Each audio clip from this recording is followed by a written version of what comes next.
Alright, are we lagging? No.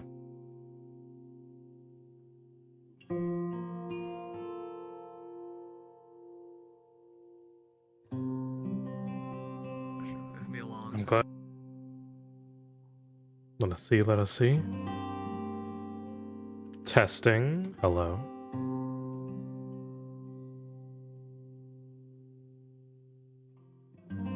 Ba-da-bum.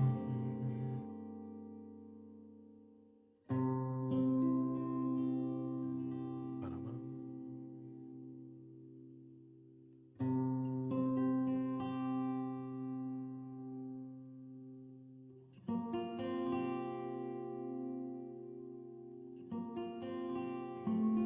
So, on Twitch, is it, doing anything weird?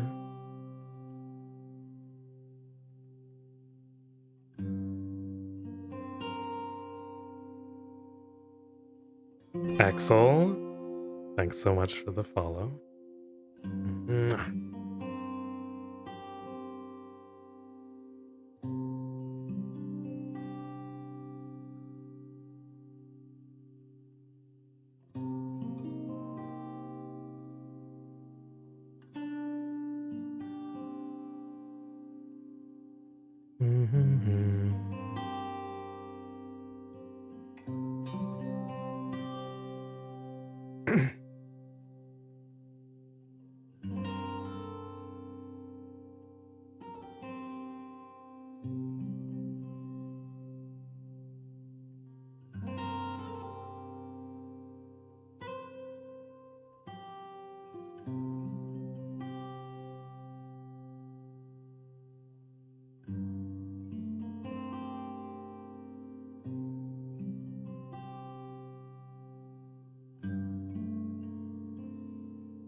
Aw, Colette, thank you.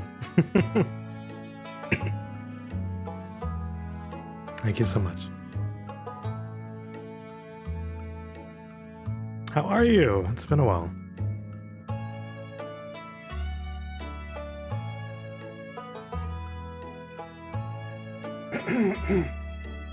Oh god. Got a bug stuck in my throat. How's the stream? Is it lagging at all?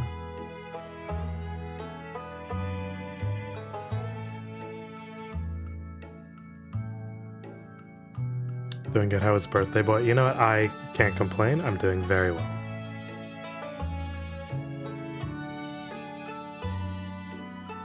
There's been a couple rough bits, but I think we can get past that.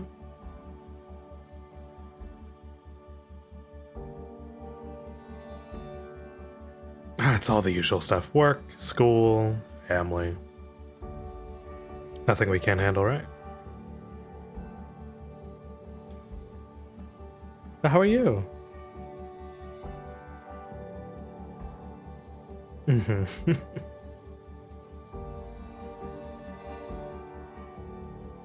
One day at a time. Ah. How's that Annie song go? Tomorrow, tomorrow. You right. I'm feeling very good about today.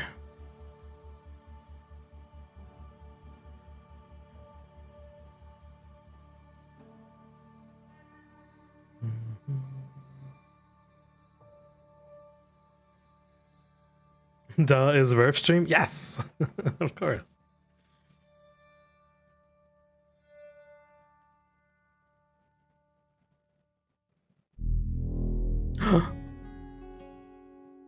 Vale!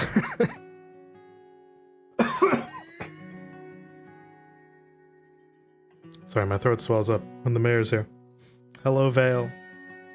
You can't use your translator right now, but just by me to say happy birthday. Thank you so much. I mean, I have a Discord if you wanted to pop in and say hi.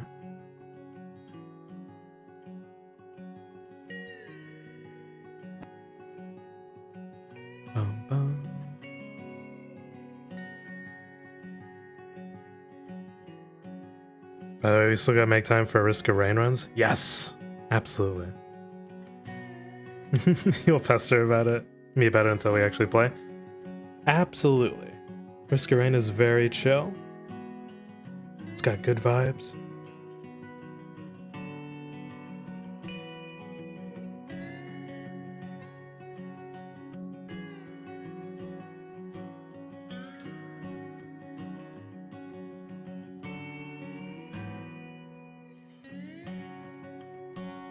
I think we can actually do it sometime this week. That'd be really nice.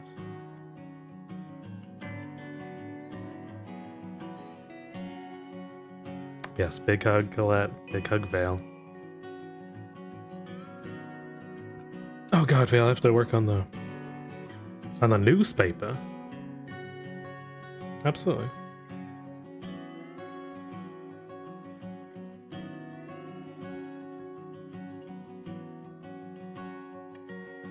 Gosh, I haven't played that in so long.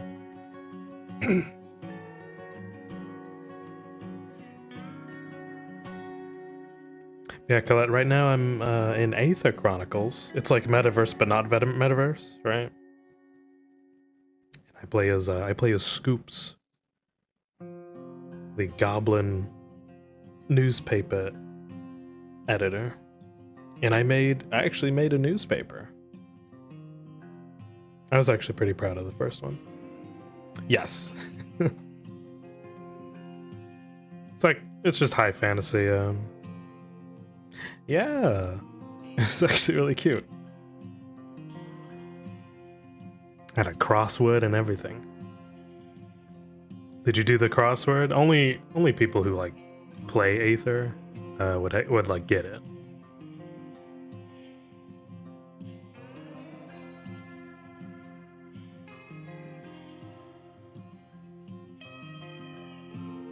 I was thinking of having it be a bit more generalized, or maybe just specific to the roleplay.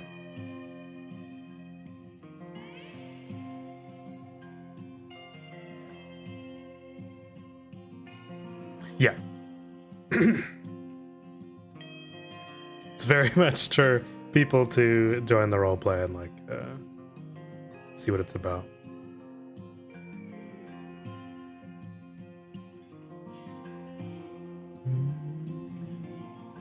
I'm gonna chill out here for a little bit, and then I'll just start watching some clips because it's my birthday week. I can do whatever the hell I want.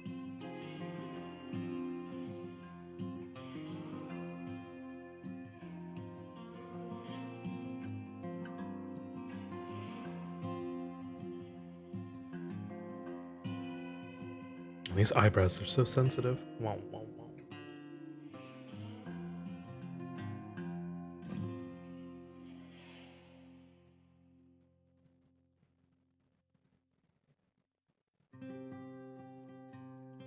We sitting, we chilling, we vibing, we getting it.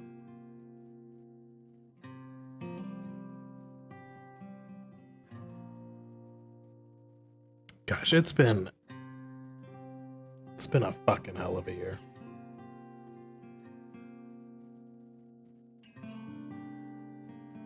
Those that got here a bit early, I'm the big 3-0.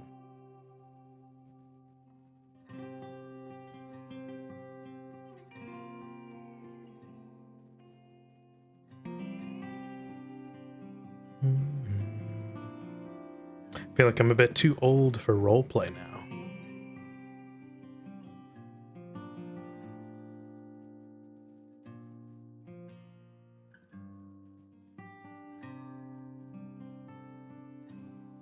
Although I do wonder how old is too old for roleplay.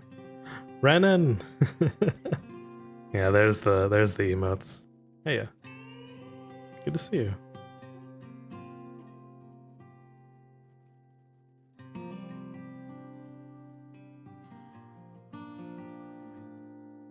Just old enough to be hated by those younger and older.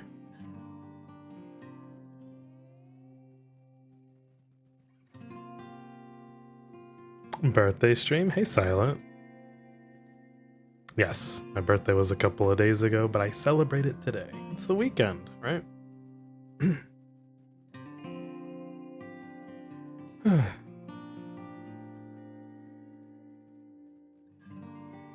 God, I feel so full. I had a big lunch. Big.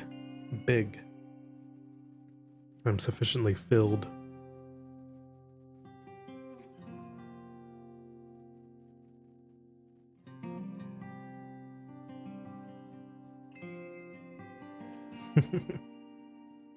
Love how wiggly the eyebrows are. That's just my eyebrows in real life. They constantly just go up and down. Wow. Birthday boy, yeah. Well, guess food got here earlier than anticipated. Well, you know, sometimes that happens. Alright, we'll see you in a bit. Silent, Renan, how are you?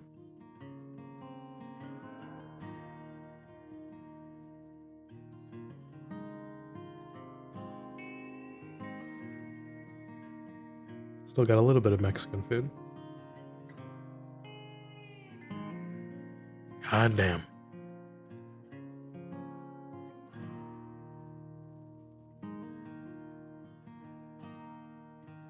How's the quality, by the way? Are we doing good? I don't know. I don't stream too often unless it's like roleplay.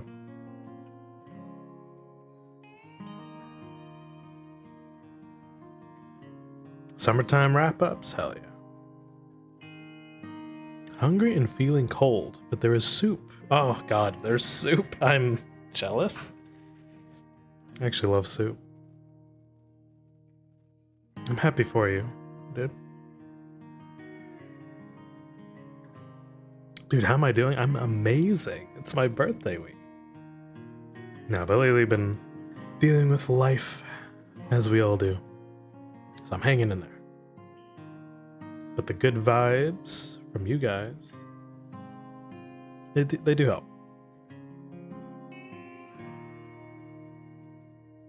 So I appreciate you.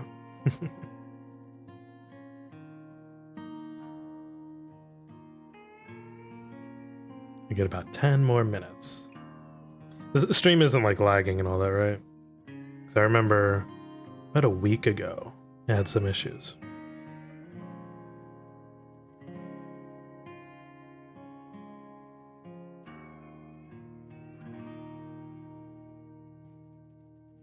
Hey, good stuff. I don't know what it was. I don't know if you saw Renan. It was like a good time when my stream would just freeze. I think it was just my internet provider being all fucky.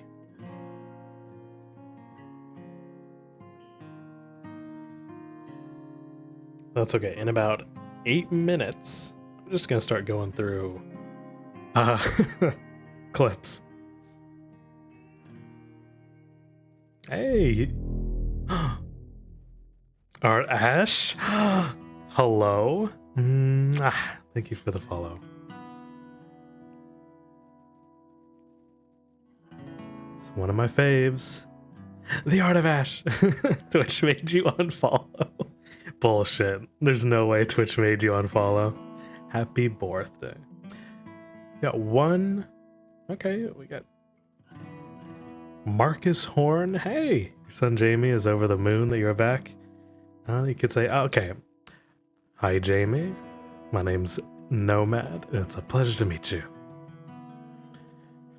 Or as my character of Marcus the Worthy.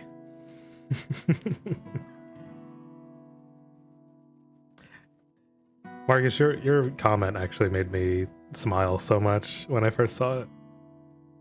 It's actually really cute.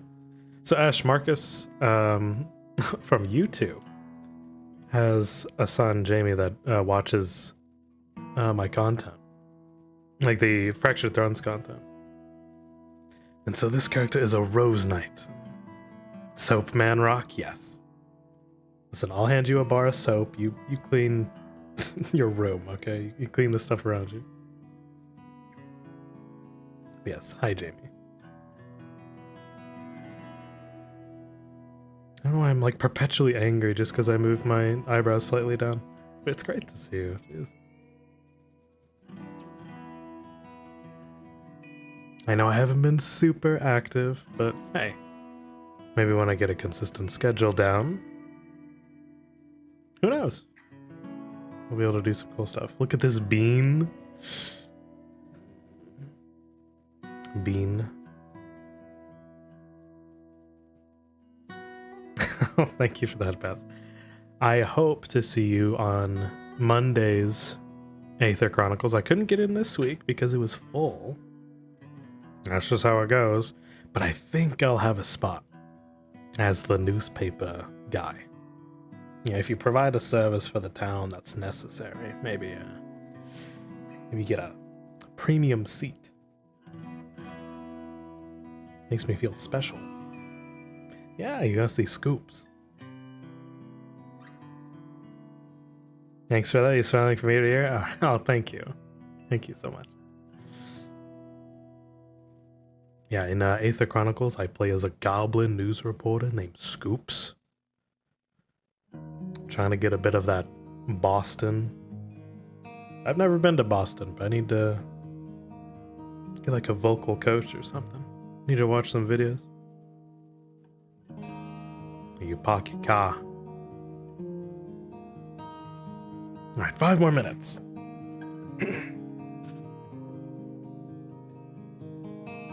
If your way of sending love happens to be gift giving, I don't have subscribers, this is true. But I do have tips.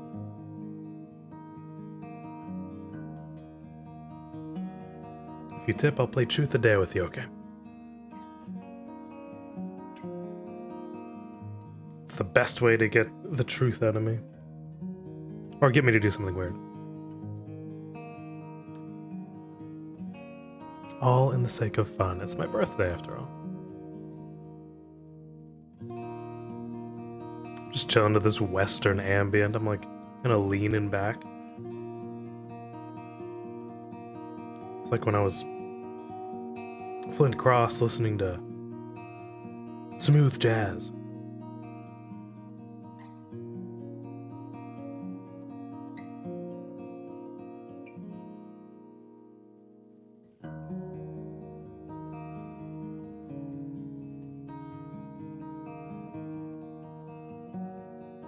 Yeah, Ash, we're about to watch clips.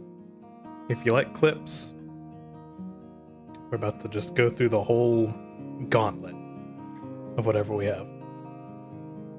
There's a lot. Yeah. Hell yeah, clips.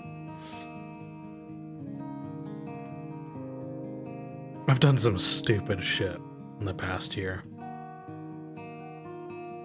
All of this has been within 1 year of roleplay. Or 2?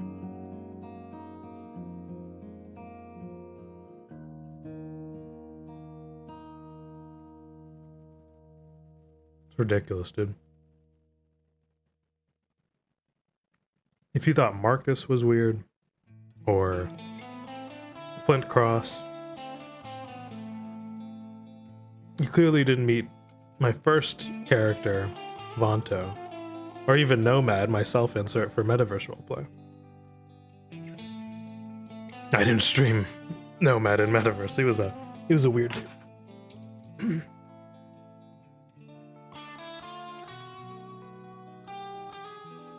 Perpetually angry. I have actually a resting disappointment face, so if it looks like I'm disappointed in you, I'm just looking at you. Respectfully.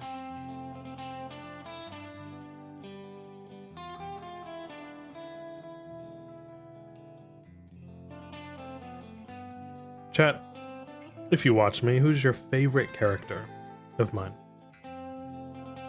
Because I have a good number of lads.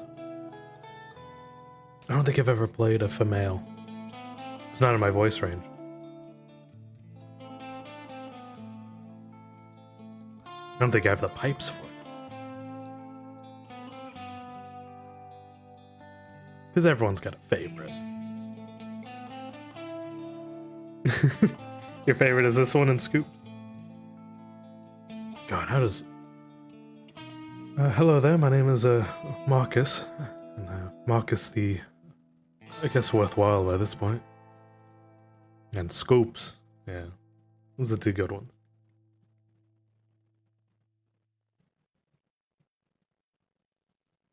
Marcus is a little bit humble, a little bit more shy. But once you open up to him, he does good by you.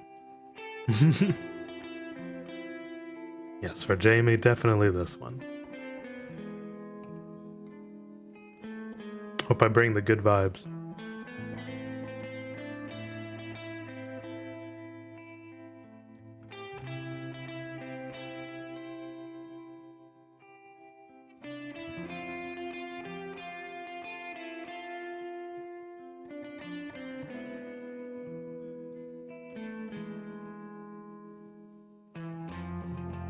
Alright, it's 4:30, at least in my time. We're gonna swap over to clips. Ba-bum. I think we're still good. Okay. God, so I'm all the way at the bottom here. My first ever character that I started doing like role plays was this character named Vonto Rue. He was a lizard boy.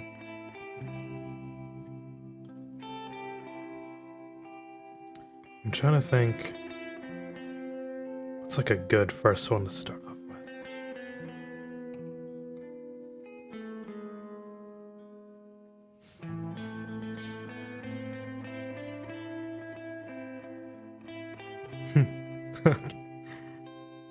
A lot of these are just sad, actually, now that I think about it. If one sticks out to you, we'll watch it, but... These are just swear words to spirits. Oh, this one's a misunderstanding. Let me see.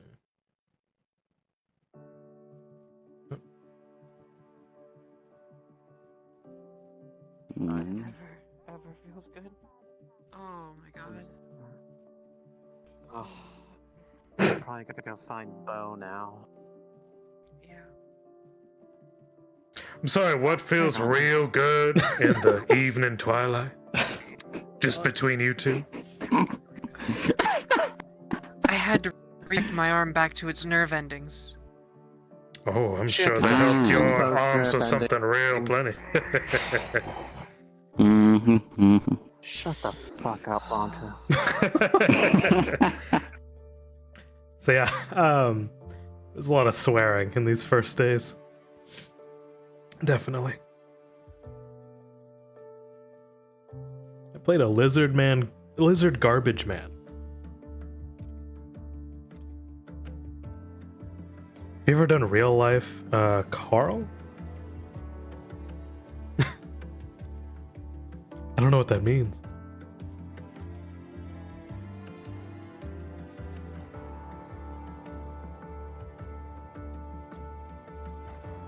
Well, this is where I almost, this is where I almost died. So, my lizard man, which he didn't go down, he sent down a drone to look for him. And there's just a bunch of bad energy here. There's just a bunch of... It's a necromancer sanctum kind of place. And this is my friend Voxine. We're just exploring. Out. What is that? What was that? It's a giant spirit. There is...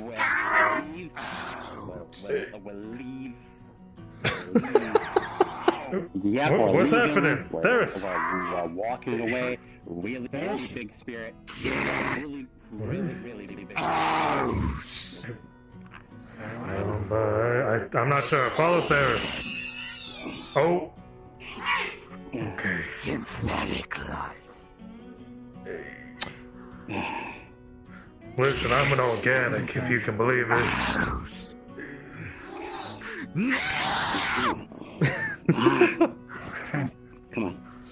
Come on.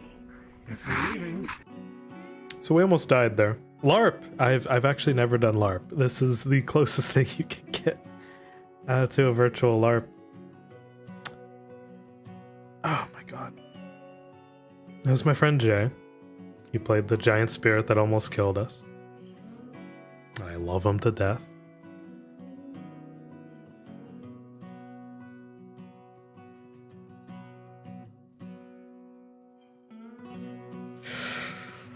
Whew. Okay. For those that know Neon Divide, have any of you watched Callus Raw, first off? At all?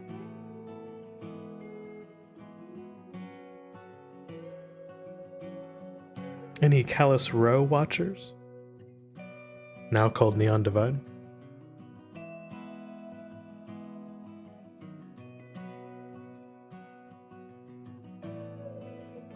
I'm gonna turn this down. Boom, boom, boom. We got plenty of stuff going on here. Well, we'll save this one for later because it requires yeah, we'll save that one for later.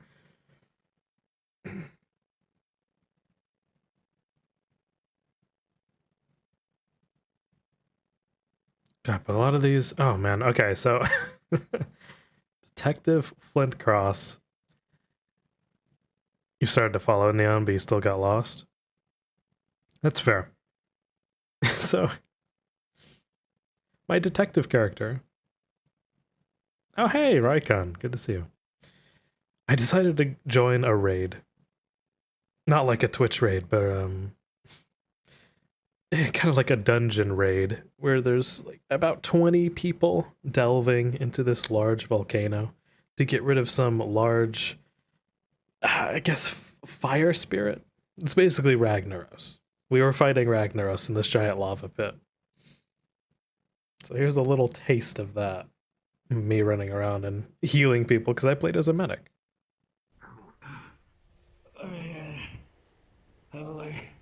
Horizon, do you need an injector? Keep running. There's rocks falling. All right, There's let me get people shouting, running around. Medic! All right. Watch for a rock. I'm gonna get you right in the neck here. There it is. There's the juice. Come on, buddy. Come on.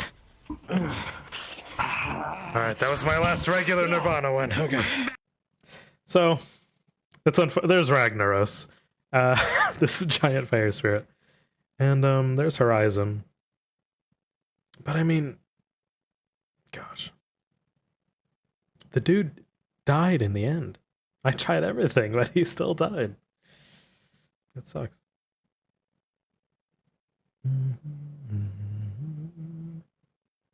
This is when I didn't have music for my streams. Yeah, Raikon, good to see you.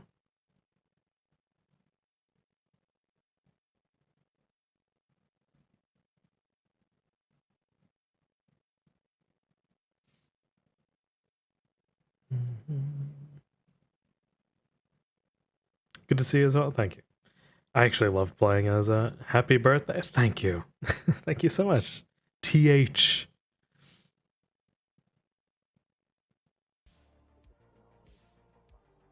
Animal ears, half cut, very fit, looking pretty good, even on a bad day.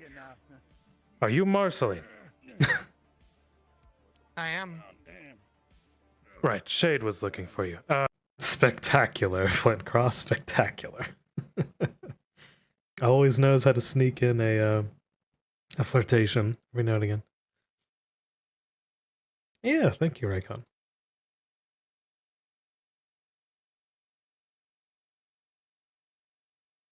Alright, so this was actually on my first day.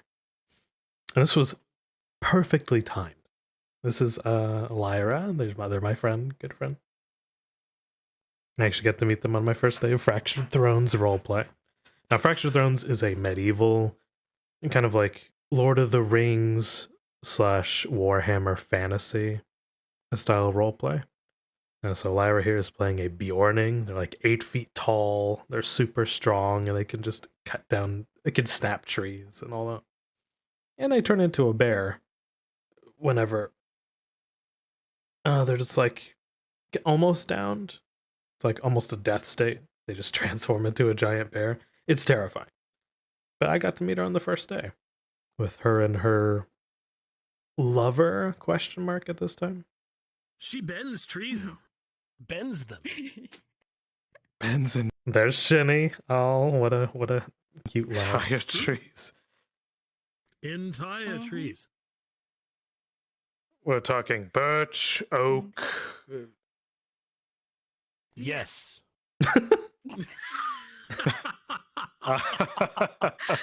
You are on the same length of waves. Tiny husband. Right. I would have to agree. God, that was perfectly timed on my stream. Perfect. You don't see that because VR has a delay. But when one person, like if I'm the receiver and 2 other people are talking to me, it'll be at the exact same time. Amazing stuff. Tiny husband. I love Tiny husband.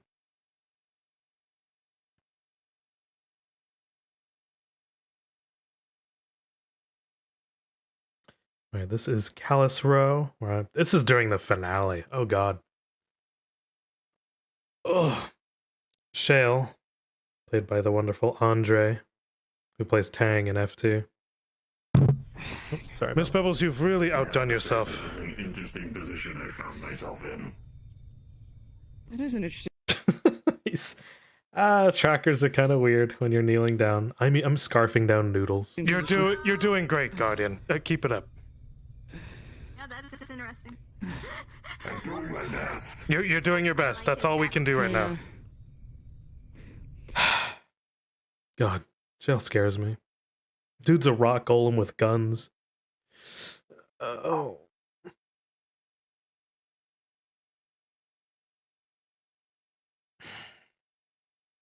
This was an embarrassing moment. Mostly just because of the DM. It sounds like a party. Yes, it does sound like a party. So I'm giving medical treatment to my friend Capo here, who plays Auken. He's a wolf man with like Skyrim armor or something. Not only does it repair your leg, even your fur is combed out. Amazingly effective. Oh, I also Would you push me? I gave you a grooming. Not the time. As they say in the union, it's that little bit extra that counts.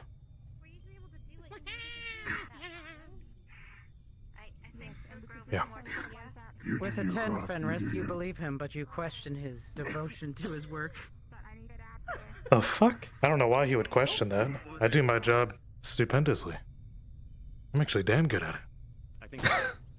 Hell, I think I'm one of the best. Sorry, misfire. Huh. They did have such soft fur, though. No, that was just me. That wasn't me. So did she. Spoon. Wonders. Epic spoon. Will I be doing Fractured... God, this clip. Will I be doing Fractured Thrones soon? You know? In about a month or 2, Marcus, there's going to be another mission that's in between seasons of FT.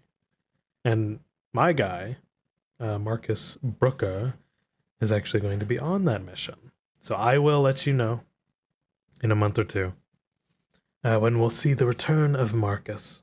Because it'll be an interesting mission. We're going to Ledford, which is where the people from season 1 are from. That'll this guy might die. Actually, yeah, hype. Oh, Is that a nerd? Stardust. There's no way this is a nerd. I'm eating Taco Bell. That made no sense. But yes, that is a nerd. Good to see you. Big hugs, big smooches.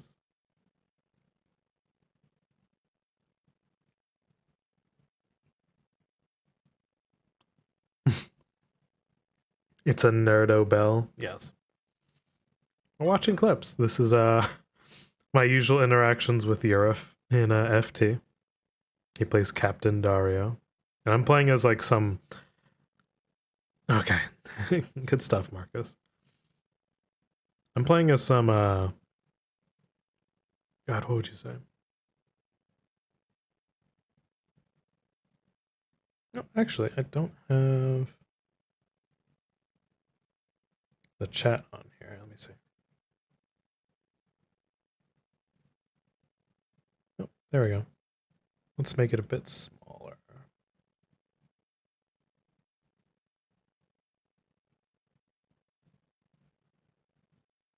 Bum, ba-da, bum. But yes, I'm doing very well.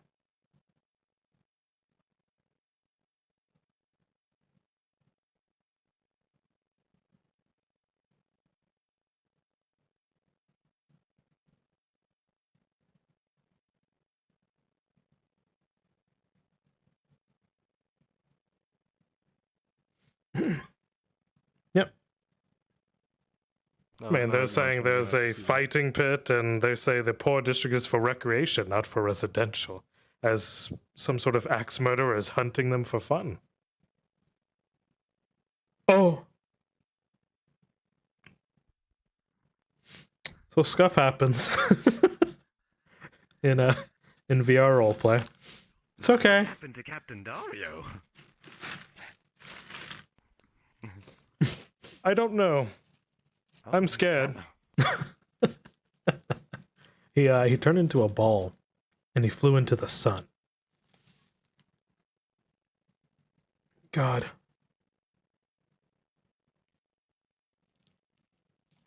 Hello, new viewers. Hello. We're watching clips. Okay. For those that watch FT, I'm sure you love Tang. Everyone's favorite Warforged. But I'll have you know that I almost killed the lad. And here's the video to prove it. I was playing as a Silver Knight. Giant spiked mace on one hand, a giant shield in the other. There's Tosha laying on the ground as usual. The nerd that he is. Bitch. After I just conquered him. Oh, it was such a good fight that we can't see because I downed him. We all know this, I know this. All NPCs start meeting up directly in front of Oh, look. There's Ariana, the tree woman. Let's see. A bunch of people down. Good lord. This is where all their wounded were, by the way. Let's see. Mirandel's down. Bruns is in the background, DMing. But let me try to kill this tree. Bam! in that line that we've been doing next to the hang. So that spike hit. The DM took that to say, oh, he's unattended, right? Tang, you taking up the right place. This little midget. Sorry, dwarf. Walks up, steps all over him, as usual. You fall down to the ground back there. Falchion into the shoulder. Well, that sucks. Yeah, he rolled a 4 on a death roll. 3 would have done it. It was close. It was this close.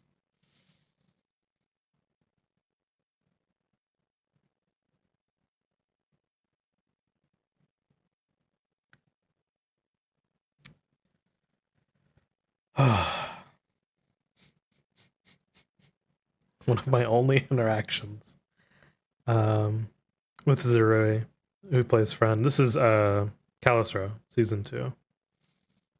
Right at the last day. Sorry about that.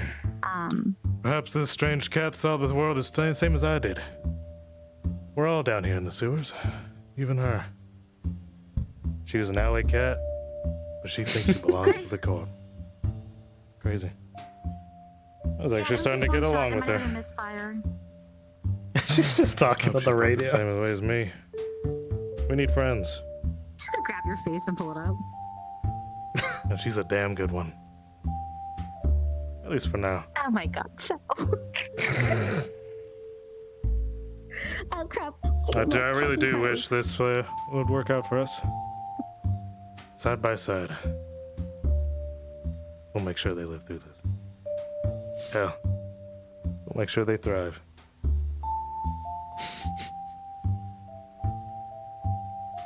Are you okay? No. No, he's not okay. That's a classic Flint. Classic.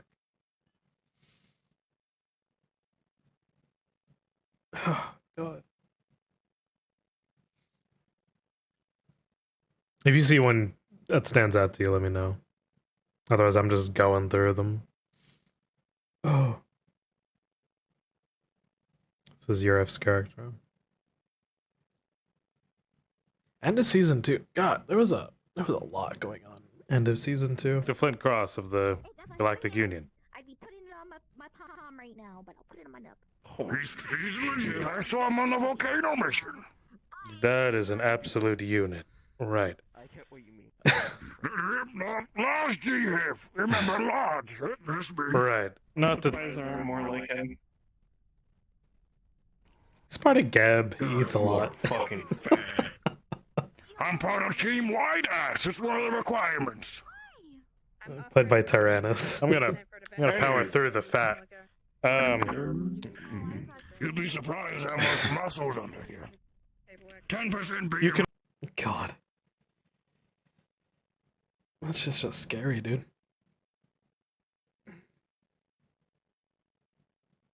Oh, Marcus from YouTube. There's actually multiple Marcuses in Fractured Thrones. I think this was the first instance when I was talking to Tosha. My name is Marcus, the Worthless. We met the other day. Oh, you're the one. Oi, that Shibion's looking for you. Also, you stole my name. Change your name. What? Marcus the Worthless? That's your name. No, just the part. You can keep the Worthless. I don't want to be associated with that. But change your name. Go be Darrell the Worthless or something stupid like that. I'll take it into consideration, sir. Jeez. What a guy. What an asshole.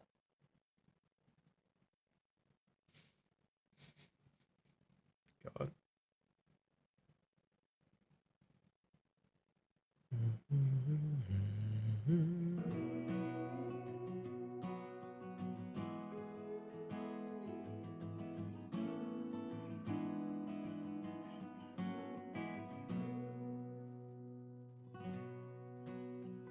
How we doing, chat? You doing all right?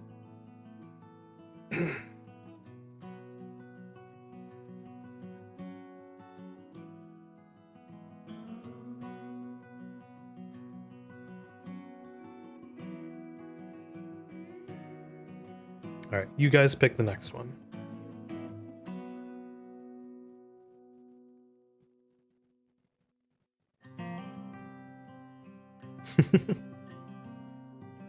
Does Marcus have siblings? He does. He does have siblings. At least my character does. I don't know if Marcus from YouTube has them.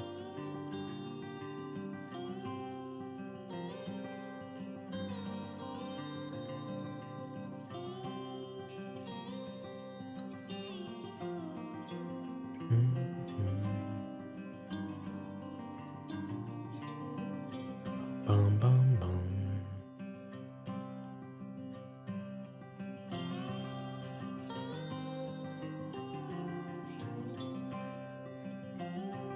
Speaking of soapmen, I actually really like this clip. I'm talking with Vestiel. God. But now Silhouette played the lovely Morgan Jessel. Is our little meeting in the forest. You, sir. Marcus. Are a man who survived the East, came west, and you found yourself in Adwick. 2 weeks later, runs one of the finest soap businesses and makes more money than he can count in copper. With all these flavors and smelly smells no one's ever smelled before. Who is this mystery man that comes in with these strange recipes and these smelly smells and this weird craft? I can't be everything. God. Yeah, so based on like a fairy princess kind of deal. Oh, she's crazy, and don't fool around with crazy, everyone. It's just bad news. Yeah, speaking of Vestiel, I think it's this one. Hey, Of a path? you know.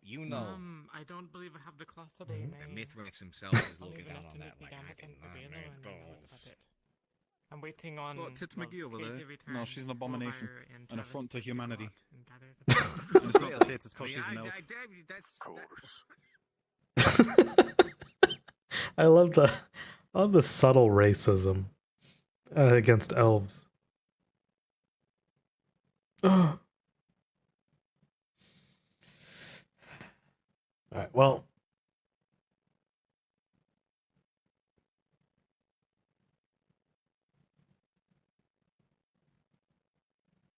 guess what? We almost lost Marcus with one tiny interaction with Ursa, giant bear woman.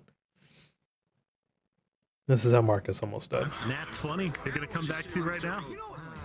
Monsieur, sir. Oh, bam!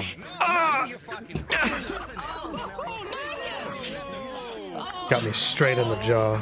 Oh fuck! I just rolled a nat 1 for down. Oh fuck! What a bitch. What the hell? Fight's over, Marcus! How do you think you're doing? When you hit Marcus, you hurt something. Crap. Yeah, his shoulder fucking bent inward. Oh, jeez. I know you're trying. Come on. Put him up against the wall. Your left shoulder is gonna be hurting like a bitch. And it did. It absolutely did. Fuck.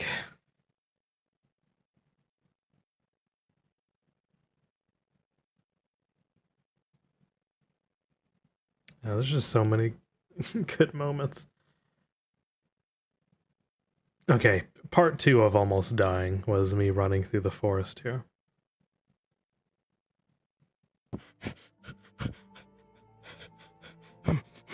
I'm just having a nice little stroll. And what do I find? But a whole group of, I don't know, monstrous creatures that could eat me. Each of them are well trained. My guy's militia level. The only thing they fear is maybe fire. What the fuck? Well, they're supposed to be afraid.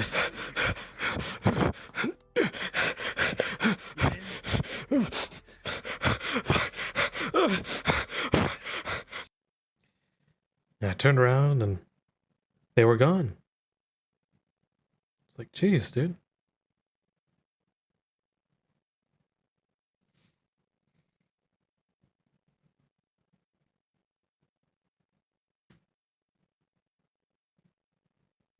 Don't worry. The stream quality got better over time. It just took a while.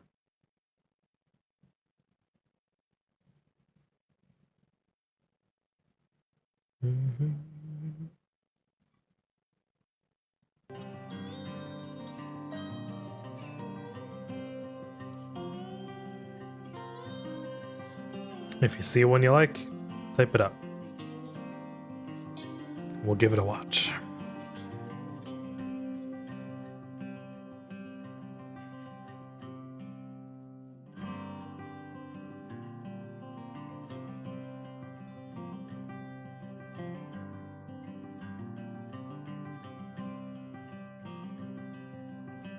Give me some sips of water here.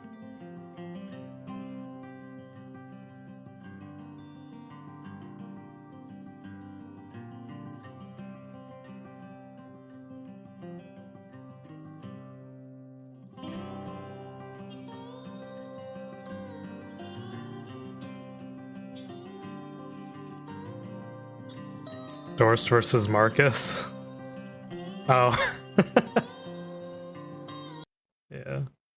So, Dorst, played by Lone Complex. I love the guy. And tell me if the stream quality is down, but let's give that a watch. He hustles me, man. Gives me the running. I don't know why it does that. Are you aware, Marcus the Worthwhile, that we are in the middle of a war? I am aware, sir. Yes. Marcus, when was the last time you paid taxes on your goods? Oh, it doesn't do the full thing? Ah, son of a bitch.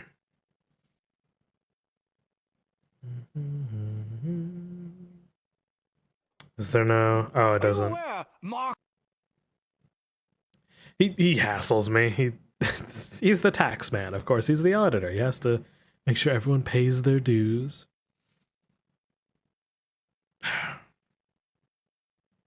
Yeah, this one was pretty funny. Well, either way, behind you. I didn't see you the first time. I would have thought I could pick out the blonde in a dark group. Well, that sounded marvelous.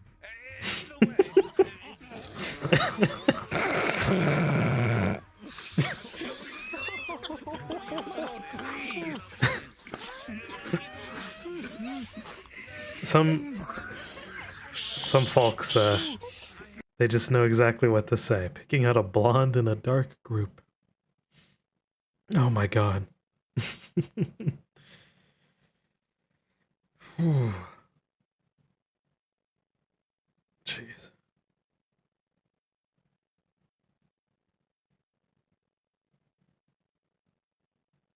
So selling soap,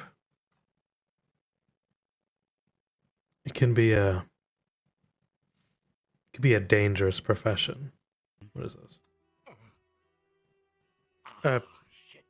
And Captain? Are you okay, Dario? Look at his armor.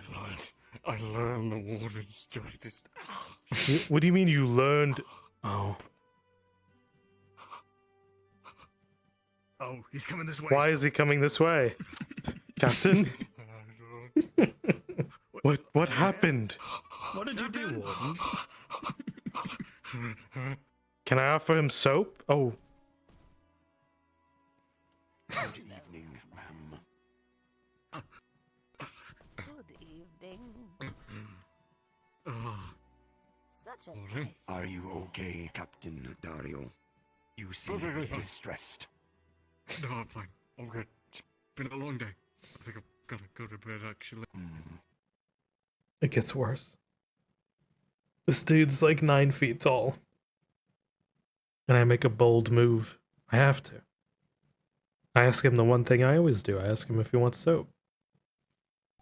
Care for some soap? Best in all of Ireland. Marcus. What?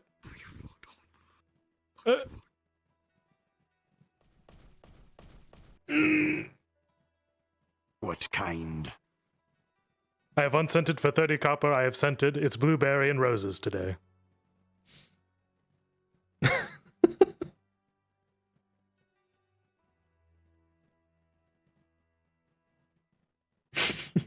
He makes him pay for it. Scented would do.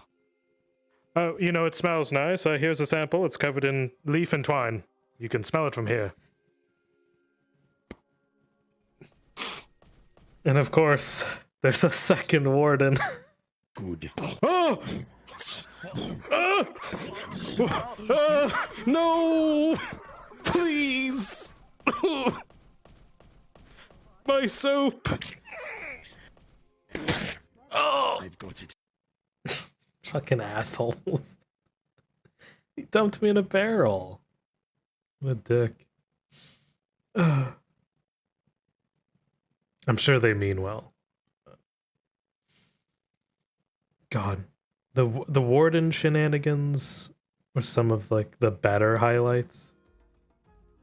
Here I'm playing as a typical brass skull gang member. There's the warden. Fuck. I'm safe. I think I'm safe in the pork order, right? Bam! Piece Just of shit. flip him the bird. Well, my guy gets caught, so. Warden. Hey, warden. Keep your fucking voice down. I'm the one that gave you one of these. Keep your voice down.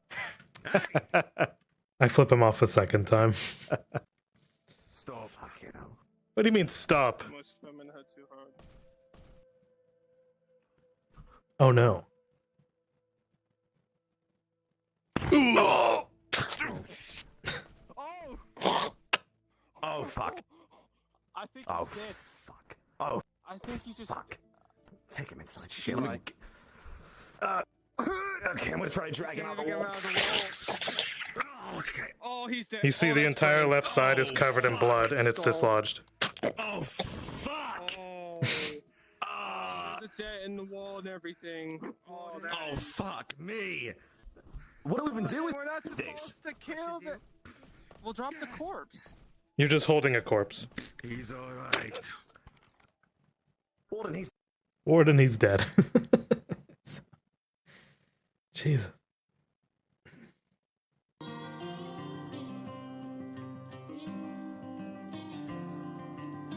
FT's the kind of place where you fuck around and find out.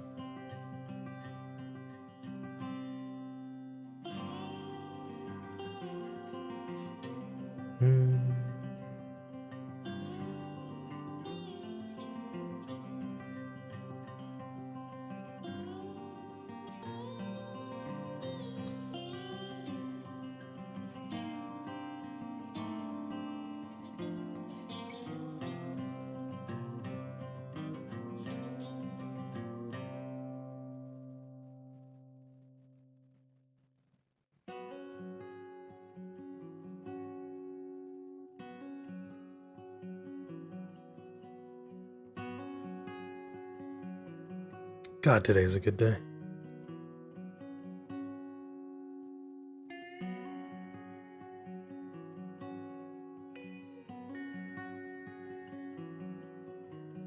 Y'all got anything important coming up during the week?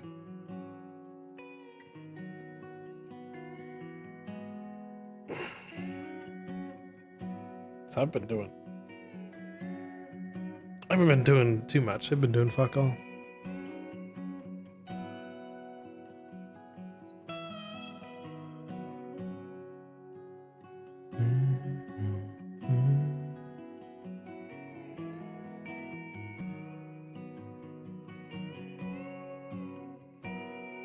If you see one you like, shout it out. Or actually, if there's one you're curious of.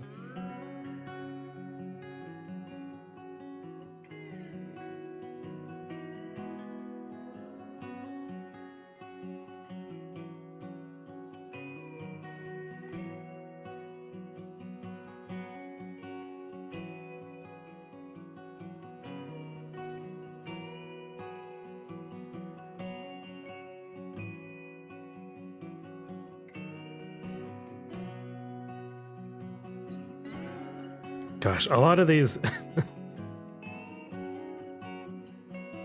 were just weird bits.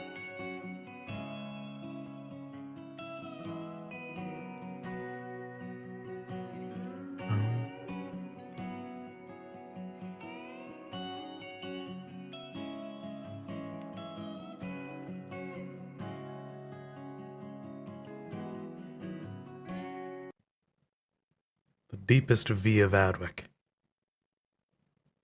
Only Marcus would have this. I need the deepest V. How do I acquire this? I mean, take those shears and you just cut. All right, I'll have to do that. So you have the deepest one. B, I have no idea. I need you to give me the longest V of Adwick. Alright. Oh wait, maybe not. Maybe not. Maybe not. No, now it's a spectacle. No. No. We don't need that. No. Oh yeah, So that one was pretty fun. Let me see. Oh, the sad street cleaning one? Wait. God, I don't even know. Yeah, that one was pretty bad. Silent. I don't know where that one is.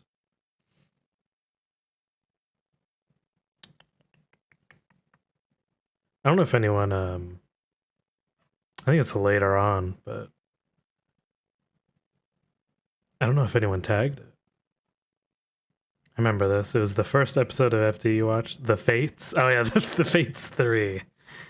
Oh, God. Rip B, yeah. Listeners are outside my home firing the night killers into my windows. Hey. Just shoot glue at them, you tree. God damn it.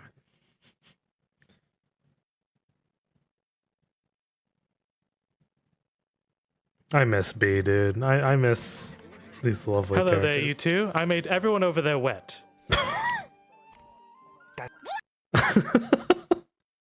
What?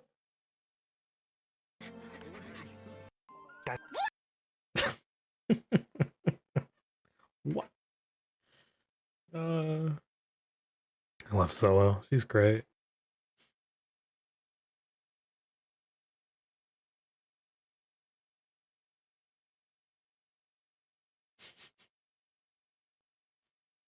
God.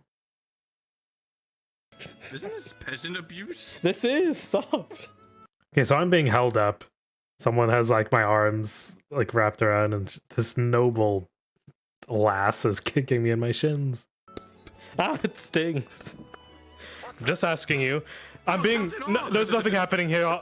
Carry on. Are you robbing this man? No. We're robbing him. Why are you saying that? Say no. No, Captain. You are. Grabs his coin purse, throws it to the captain. Oh! Thief! Witch! Thief! Oh! Thief! Oh, thank you. Look at Silva dying in the What corner. is going on? I'm hallucinating. I'm in a dream. Marcus has stolen his own coin purse. That was a slow day. It was a real slow day. God, yeah, I don't know some of these. Jeez.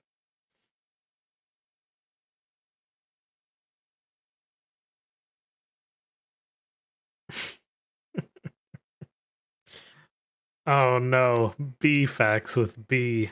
Any other? Oh, isn't that the one with B facts? Don't you have B facts? I do have bee facts. Enlighten us while we rest. Fun fact, Yeah. bees don't want to hurt people at all because if they hurt you, they're going to die shortly after. Fucking B, and then she died. Oh, B. God damn it. It's so sad.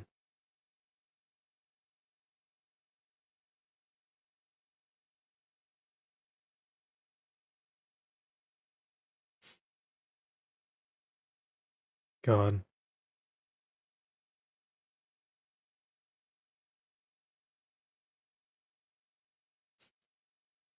Yeah, that was before they all died. My boy Rascal, he damn it. He had one cool moment before, yeah, Maya. All these fucking, you know what? Because the warden DC'd, I was granted ultimate power for just a solid minute. You hate fighting in lines. It is one of those few things that the Southerners do that drives you mad. It doesn't let you swing your axe the way you want, and you want to make space. You begin to push your elbows aside and start forming the lines.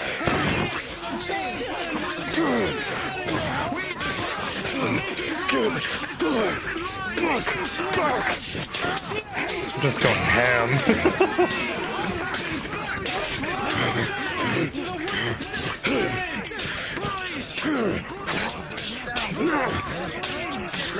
Calm down, Nomad. Calm the fuck down. Is that all you fucking got? Now, I have since learned from this point not to swing so fast.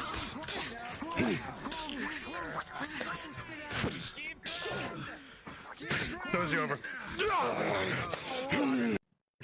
He actually sold it. I now know that it's about weight and carrying yourself. That's what people respect, not how many times you can swing a virtual axe every now and again.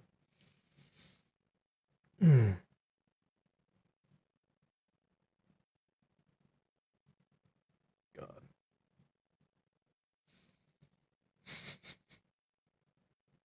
Yeah, I miss Maya too, Renan.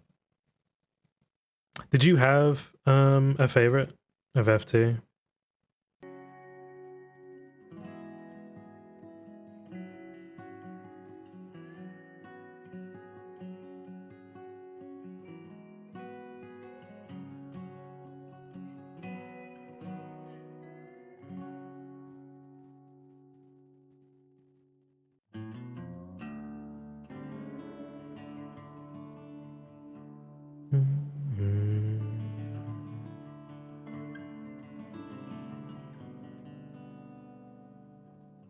Hello, new viewers in chat.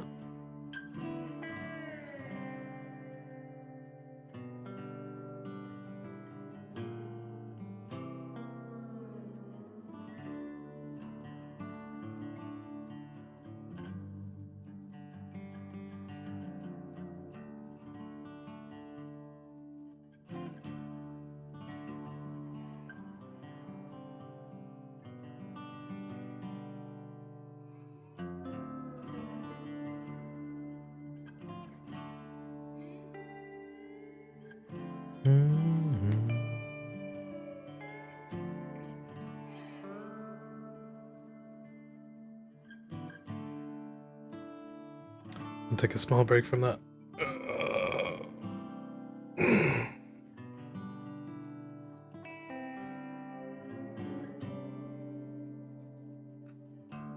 You have 3? Maya, Nisk, and Olda. Well, thank God for that. 2 of them were played by Scylla. Unfortunately, they still lived.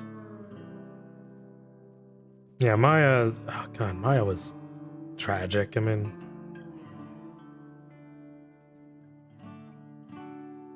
It was not their time.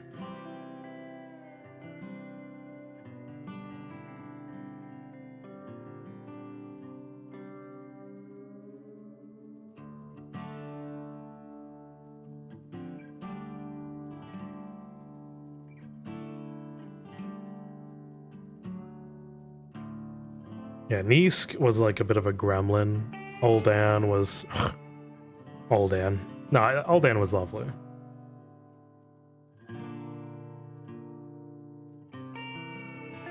Oh, tell me you're joking. Wait, what? Players?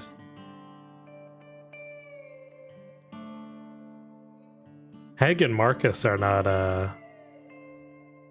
player characters. They're NPCs. Cade is one, though. Cade's played by Haven. Heg by, Maple Sage. Oh, male characters. Got it.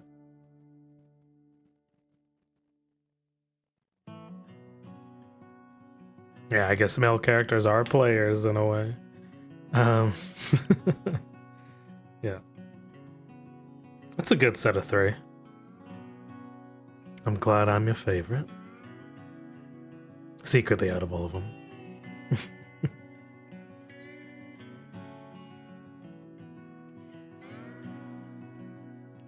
This armor and these looks aren't just for nothing. God, Nisk is I'm convinced she's just a gremlin in human form from the swamp. There's no way she's human.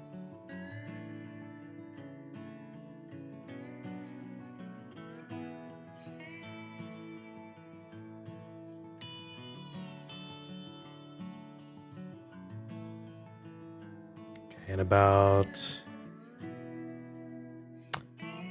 I'd say in about 12 minutes, we'll do a little presentation for our lessons learned from Neon Divide, for those that care about it.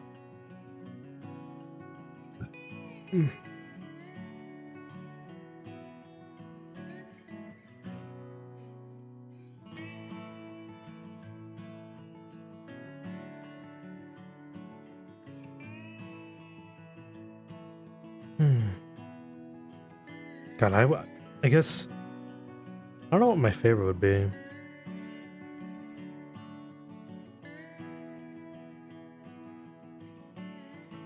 I have to really think on it.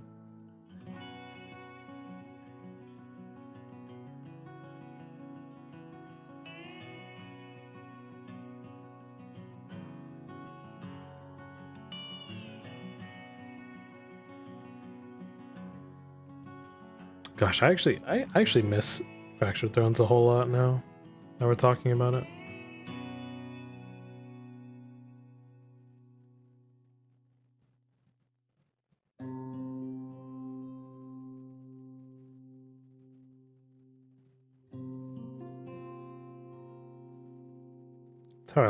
That's how I met a lot of my good friends now.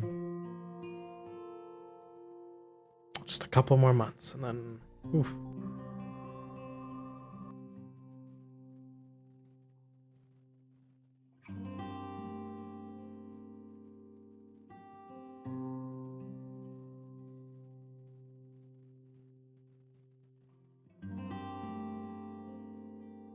You and Jamie think I should do a Rocky Horror Picture Show episode? You can make a great Frank. You know, I've never received that one, but I think that's interesting. Laudia is also your favorite. Yeah. God, Rocky Horror Picture Show.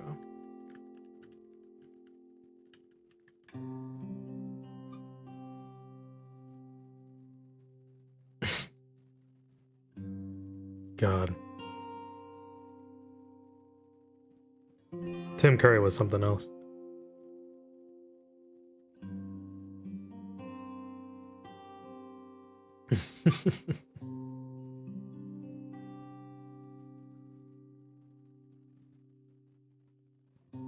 I don't know if I would never be able to top that quality, but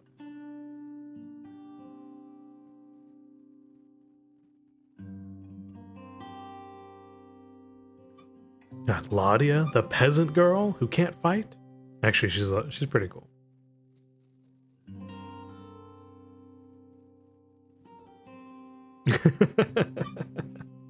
Yeah.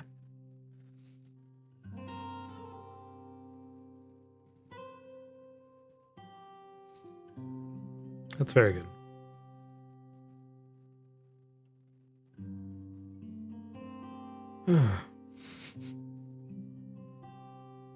God, it's been a while since I've been to a convention that did Rocky Horror.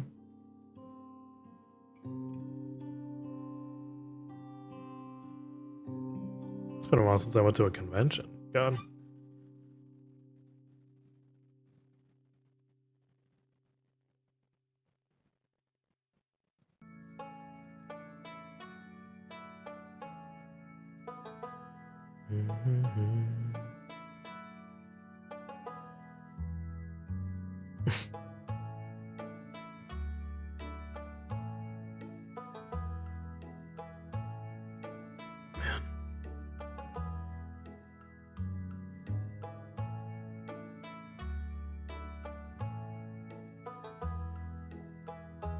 Miss roleplay, but goddamn, is it tough to crank those out?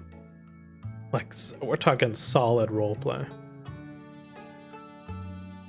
True, Renan.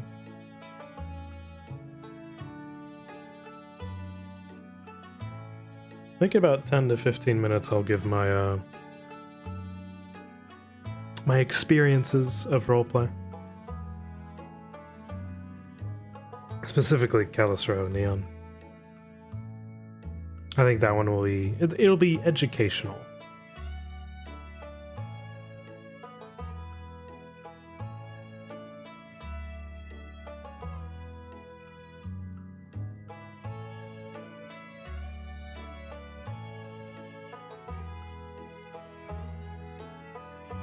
So what are y'all up to right now? Oh, Josh, hey. Hello there, colorful nomad. I wanted to stop by and wish you a happy birthday. Thank you.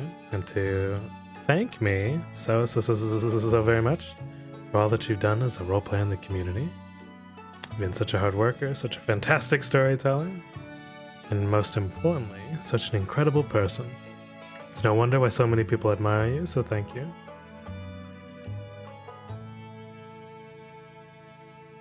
So thank you for everything you do. And don't forget how special I am. Aw, thank you, Josh.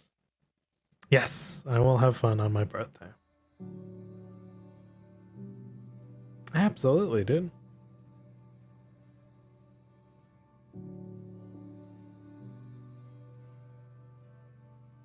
Actually means a lot.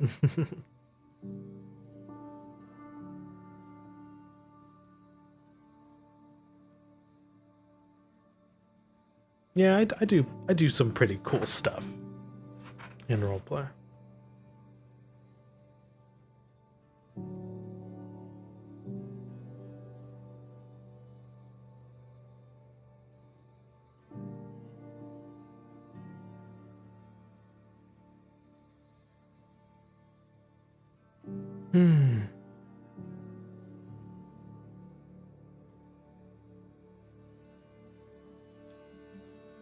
But yeah, what are you guys up to? It's Saturday night, it's the end of the week.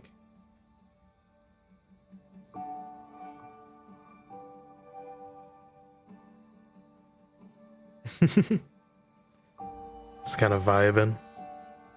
I feel that running.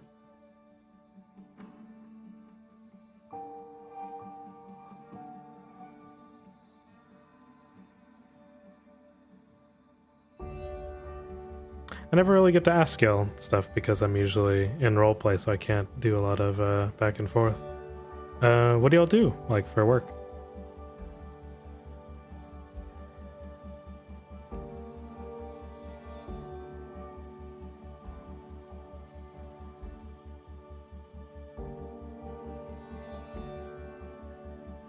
Oddly enough, you're working, but then again, you're always working. You moderate for a few people in the community? Okay.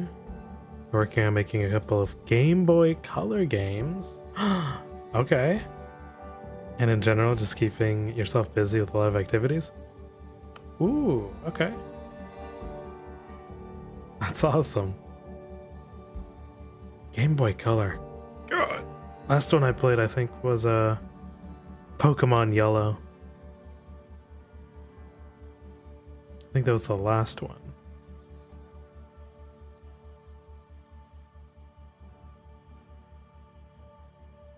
God, I love that.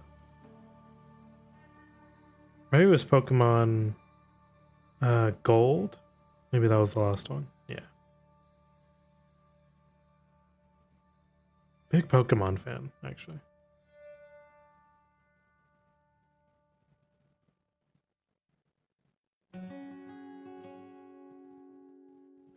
Now in regards to work, like a job you get paid for. Okay. You're currently a security guard. Okay. It's exciting, but boy howdy. Because how hellishly hot it has been in California, it's made the job somewhat unbearable. I hear you. Absolutely. I don't think I could last outside for longer than an hour.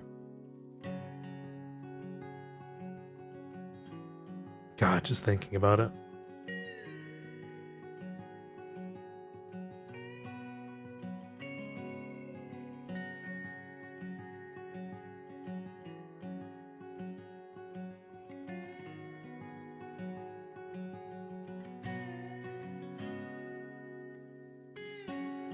You miss warm weather? No, Renan. No. Warm weather sucks. I so much prefer the cold weather.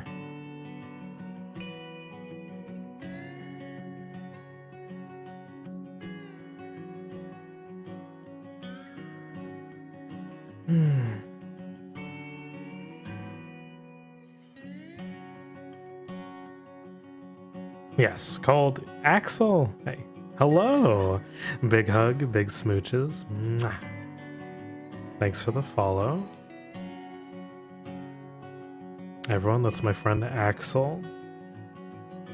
She is lovely.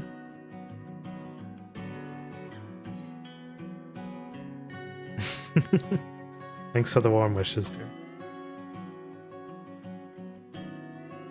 Yeah, we're vibing. I'm about to do... Oh god. I'm about to do like a free-form presentation about Neon Divide. It's mainly to do it here. You guys get a sneak peek, because I'll then put that to YouTube. It's impromptu. It's like half a rant, half educational.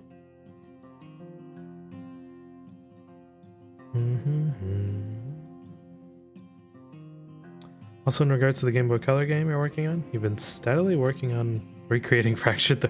What? In it, you play as an unnamed NPC, but depending on what you do and who you talk to, you get to see the storylines of actual characters.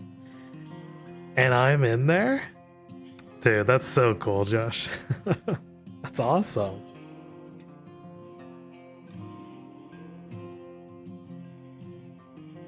Okay, here in like 10-15 minutes, I'm going to do a presentation.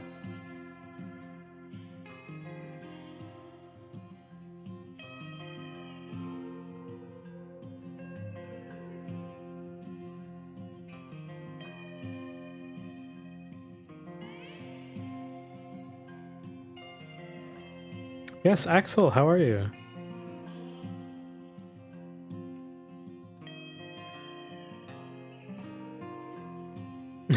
Yes. Should you be taking notes? Well, you might. I think you might. I think, is this on the final exam? Oh, if I was your professor, things would go so much differently.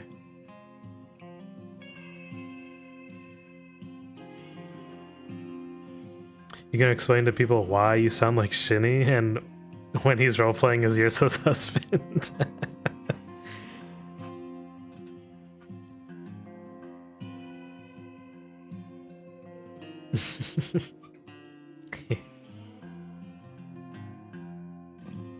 Gosh, if you were my student, I'd flunk you. No. Why does... The real question is, why does Shinny sound like me when I'm playing Marcus? It's crazy. Now we have similar vocal registry.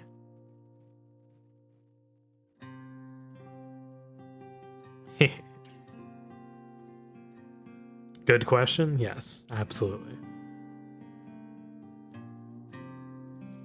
Someone is an imposter. It couldn't be me. There's no way.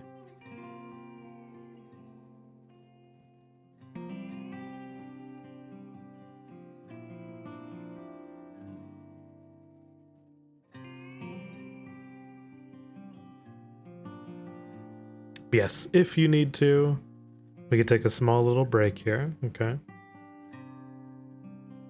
Or when y'all come back, because I'll probably still be here. And we'll do a lessons learned from the colorful nomad. Let me see if I can pull this up. Doo-doo-doo.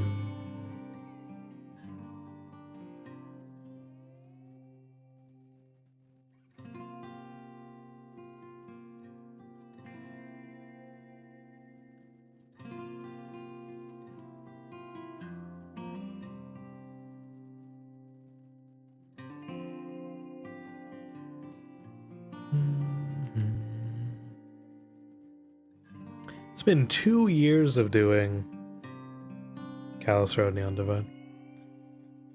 You got nothing better to do, so you shall wait? Okay. You're dying to hear the legend himself, Colorful Nomad, has experienced the world of roleplay. Dude, roleplay is a hell of a time.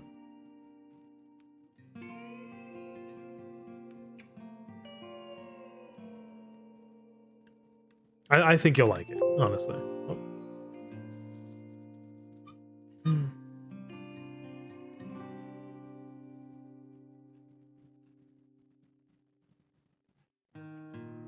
Actually, what I can do... Boop. I can just have it here.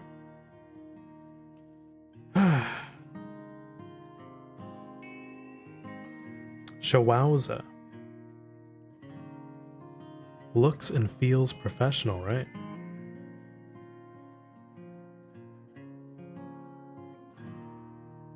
You've basically been MIA from the RP scene for 2 years? Time does change. It does. Absolutely.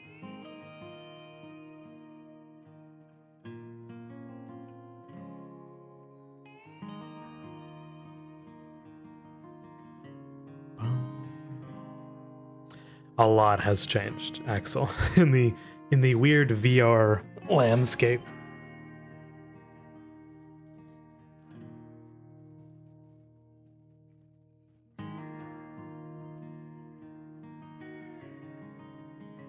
It's been a weird ride, actually.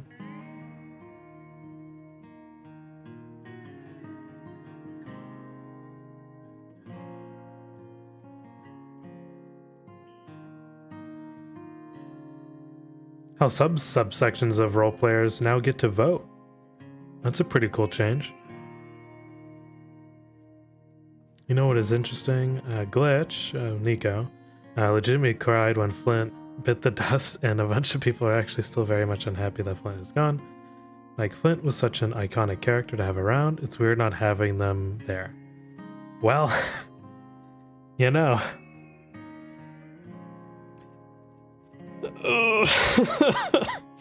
I'm still kind of wrecked by it myself too. But that's okay. Because people move on. Things change. You know. Can't always have the good, right? I actually really liked playing Flint. But there was a couple of small hiccups playing the character.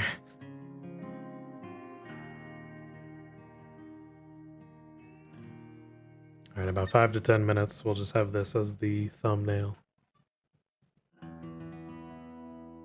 We'll get people seated down, and you know, break out a notepad, get something to write with. It was very sad to see Nico become sad, and actually was like, I need to take a break from role-playing. Witcheroo! Big smooches. Mwah. Thank you. Thank you so much. It's great to see you. Yeah, losing Flint was pretty bad.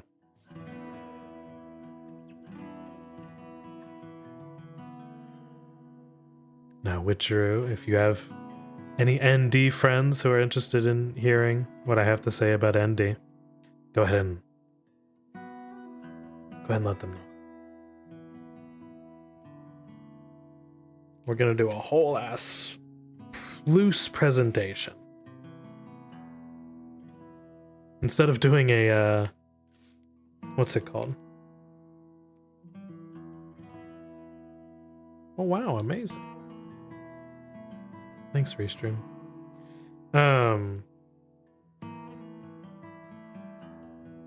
Yeah, you have a bunch of mixed feelings about the VR roleplay communities. You're hoping you get a surge of inspiration at some point. Find a good group to settle in with. It would be nice to express yourself again creatively. So, Axel, I did find another group. They're the Aether Chronicles people. That's ran by Shinny and Vale. And it's like metaverse, but not metaverse, right? And that one's a good group that I've been a part of so far. You also feel super bad because you have the in-character ability to identify if someone is affected by magical means. So you could have helped explain that. Or helped more. That's okay.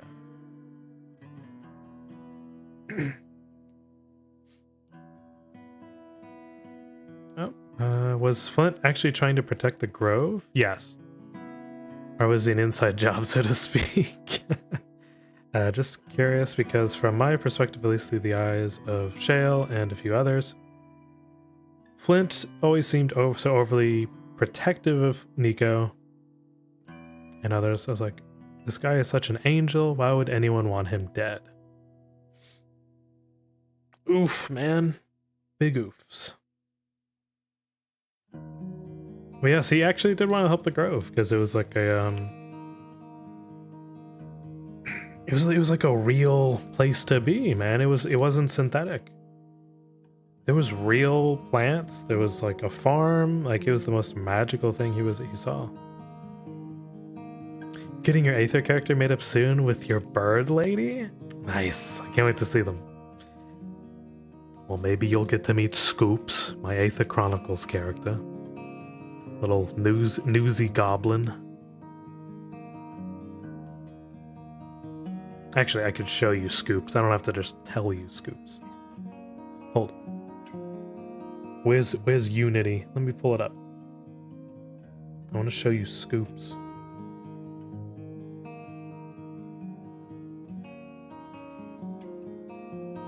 Yeah, he actually did want to help out Nico and them. Plus, it gave him a really good place to stay, you know? Yeah.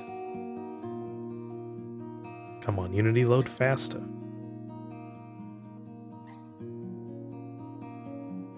Yeah, he wasn't trying to harm the Grove. Yeah, it's like he wouldn't have a reason to. Yeah.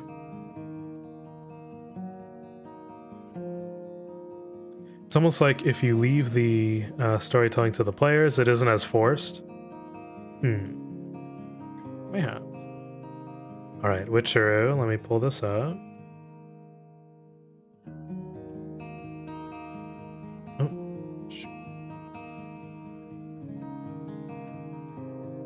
Alright, here's my little goblin, his Scoops. I know he looks like a cat, but he's totally a goblin. If you look close enough. He's got the ears. You know, he's got a newsy hat. He's got a well-to-do outfit. He's got big shoes. He cute though? Yeah. It's only like... Let's see. Let me move him.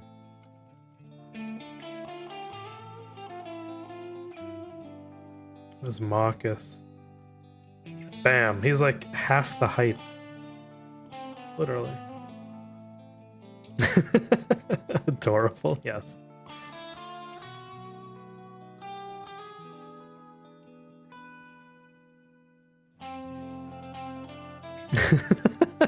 He definitely looks like a little cat. Listen. I can't. He does have beans. This is because the model is based on a sphinx. He's such a chat. Thank you. He's got even toe beans on the shoes. But listen. Just because he has beans doesn't make him a cat, okay? He's a northern goblin. Yeah, he does.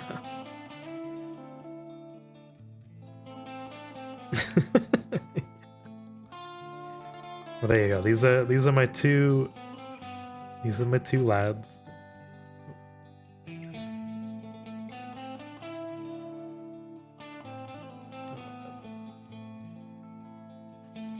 Yeah. So this is Scoops. You'll be able to see Scoops in Aether Chronicles. Yeah, thank you. Yeah, totally based on a Sphinx character. So he still has like the eyeshadow. And definitely based on a cat. He's got a little detective outfit.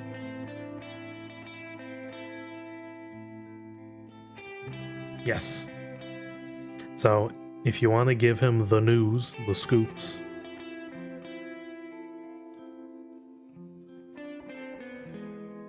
In Witcher, did you see that Aether has a newspaper?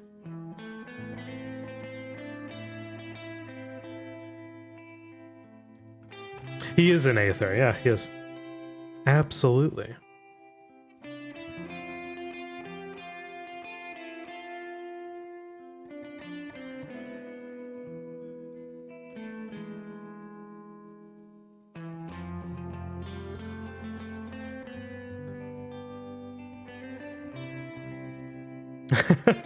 You know what? Some have done that. Some, not a lot. He doesn't like being pet, but you know, he'll allow it.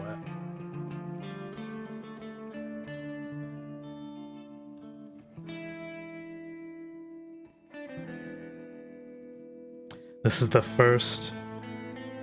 Oh, you've been busy? Okay, this is the first newspaper published by me, Scoops.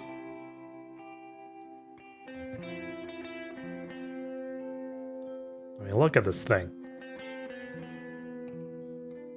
It's amazing. The silhouette helps with the tile set, like the... Yeah, check it out. Give it a read. Yeah. We got parchment. Our first big one is Trouble in Tempest Tower. It's where two knights were fighting just in the middle of the square. And apparently they're from House of Valdis. Valdis nuts. Something. Anyway. Two giant fucking swords. Yes.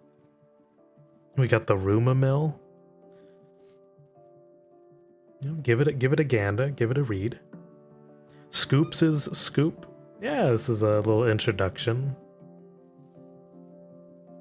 You know, greetings, salutations, all you wonderful dear readers. My name is Scoops, and I will be your plucky investigative reporter of all things magnificent and terrifying here in the town of Aether.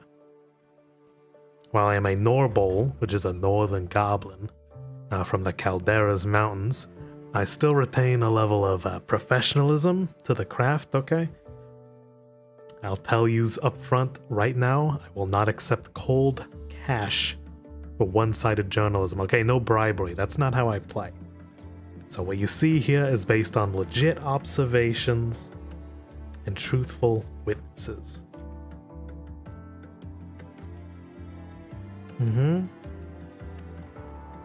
I give you the truth so you don't make the same mistakes others have, okay? I look forward to hearing from all you wonderful people.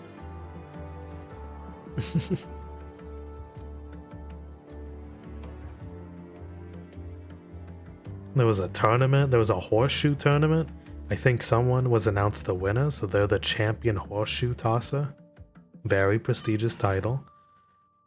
This is Nat, played by Lyra. It's just a little ad in the paper, you know. Fruits and veg are now 4 copper each with a T. Each. Bet you never heard that one. Each.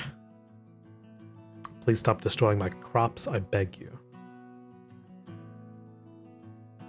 We got Mabel Marble, played by Scylla, their president. Our president of the town. Even though there's a mayor, we have a president. There are a few characters in Aether that I've been trying to follow, but unfortunately some of them don't stream.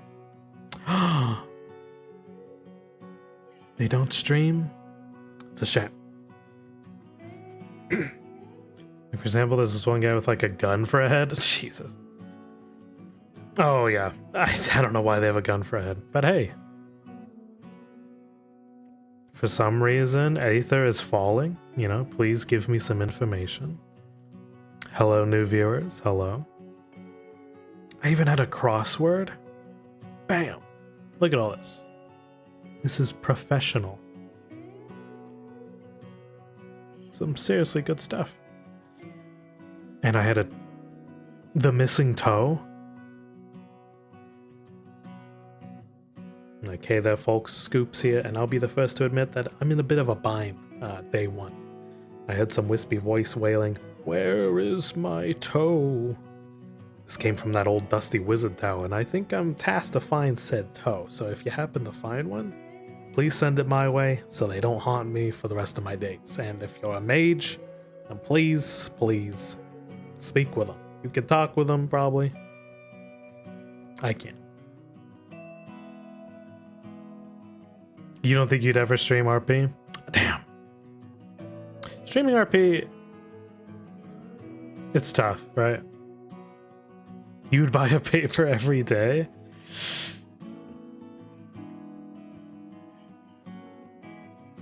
Well, there's not that much news to do it every day, but at least once a week. Yeah, so this was my first. This is my first chronicle. Yes, I carry this around. So I updated. You know, it's once for every episode. You know.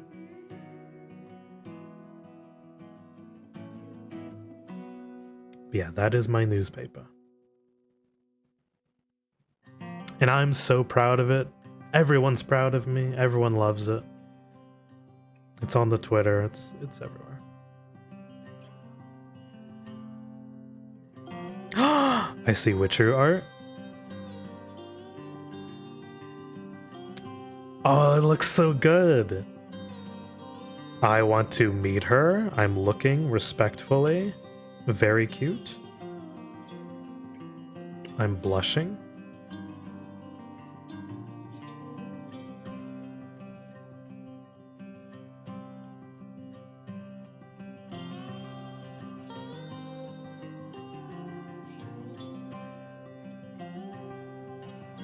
Soapman, you love me, and also, happy birthday. Oh, thank you, Neil. Alright. I'm gonna grab some water, something. My throat's drying out. When we get back, we're gonna talk about Callous Row and Neon Divide, the lessons I have learned. Okay?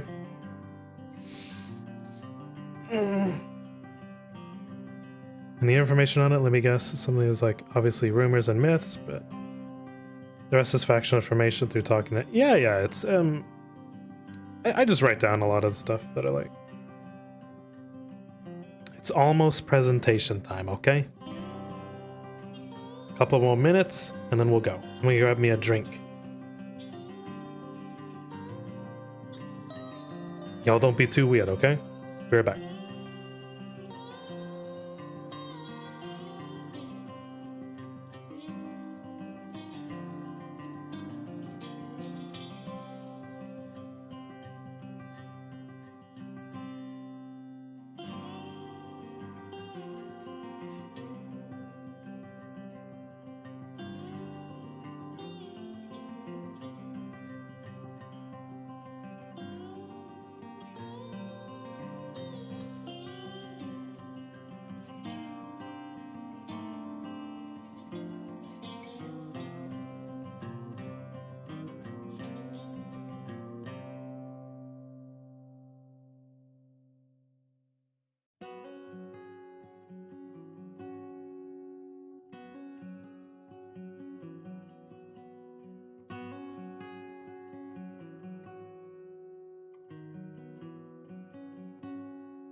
Okay, I'm back.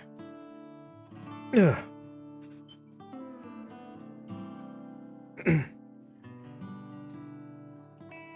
Yeah, Western RP. Oh god.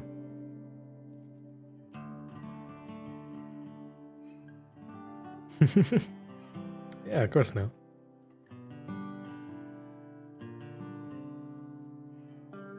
Axel's pretty pog. And weird, but also pog.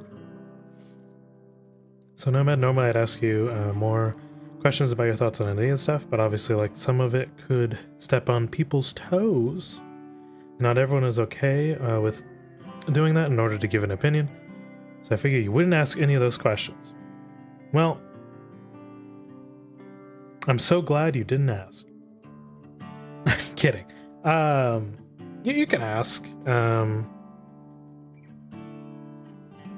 I usually give my honest take about a lot of stuff.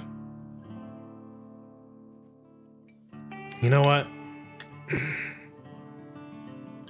Let's find some appropriate music.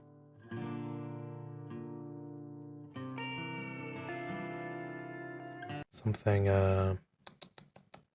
something futuristic, like a cyberpunk ambient, huh? What is all this? Well, what is this? Rain? Are we in a rainy mood?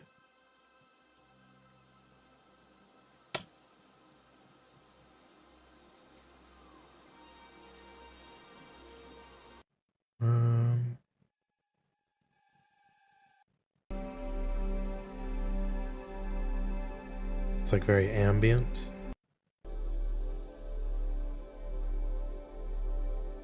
Oh yeah, this will release my inner calm so I don't outright vent about the thing. Also, the reason you don't fathom streaming RP is because you've always seemed to end up in positions where metagaming could really ruin stuff for me, or you, and has before. Yeah, that's definitely, it's definitely one way.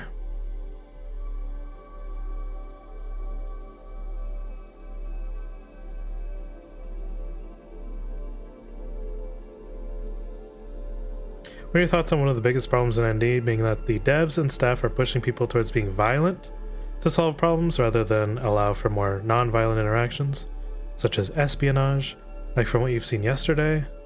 They're now going to dehumanize synths and also force people to have to edit their electronics that can record information.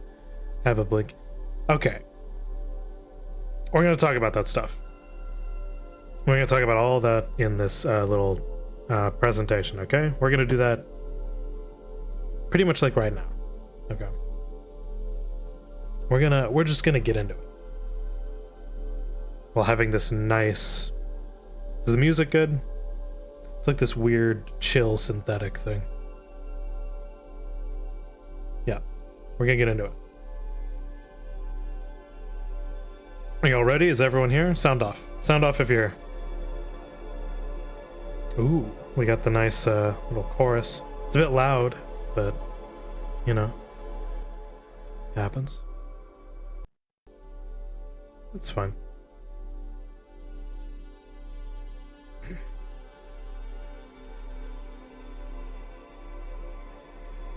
You know, if I really wanted to go, I would do something like what I did before, which was the noir jazz ambient. Which one did I do? Ooh. Oh. This is getting me into a mood.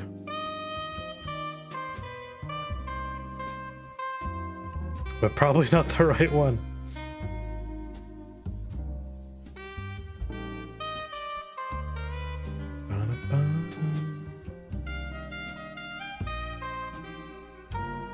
The Lament of Flint. Yeah. This one might be okay. Is this like hard bass? Oh god. Let's turn that way down. Give me like chill stuff, man. Chill. Chill out. That's fine. Music doesn't matter. It's the presentation that does.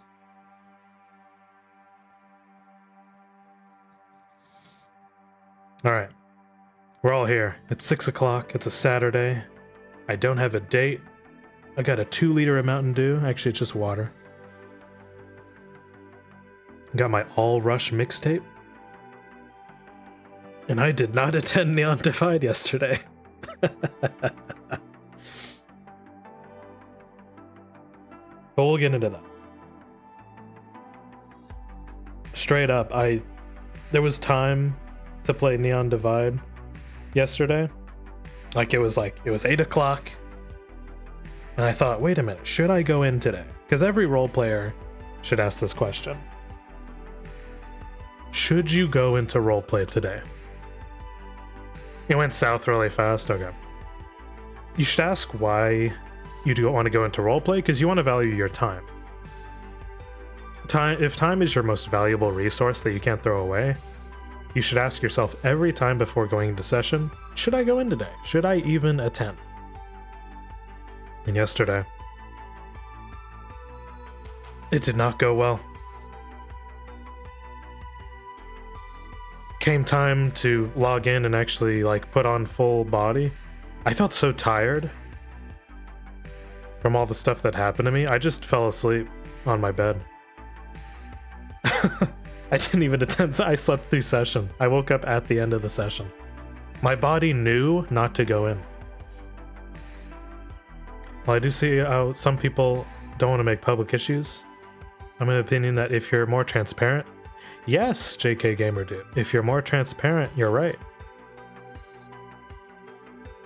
If any hobby doesn't respect your time, it isn't worth it. Straight up, true.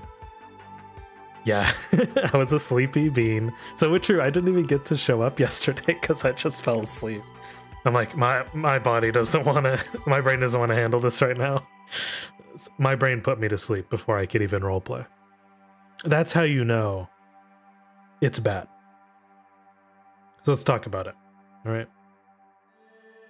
Now we're gonna take a little guess here. Before we get to the guess, I'll just tell you these are my lessons learned. Hello, I'm the Colorful Nomad. And this is my little presentation on what I've learned from the past 2 years of doing VR roleplay. Witcheroo. Big nuzzles, big smooches. Mwah. These are my lessons learned. Lessons learned is a term you hear in corporate a lot when you're at the end of a segment. And let me know, guys, if it's the music's okay or the quality. Hey, yeah. Lessons learned is what you see from usually companies or corporations at the end of a dev cycle or some kind of project end, where you look back at what you did good and what you did wrong, horribly wrong, and how you can make it better for the next time. Hey, it's good. Thank you. You sadly see a lot of VRC roleplays don't respect the player's time reference. Yeah. So let me tell you, I've had a hell of a time with Calicero, now turned Neon Divide. I've been through 3 characters now. And boy howdy, were those 3 characters all... My range is weird. Even though my vocal range is not far, I have the same voice for all of my characters. But I hear that my voice is at least good enough to where people can differentiate. Or my voice is very recognizable, which is both a good thing and a bad thing. If your voice is recognizable, you'll be known for one role and people just see you as that one role. But let me ask you a question. What is the most important thing to have in a VR roleplay? What is the number one thing? It's a one-word answer.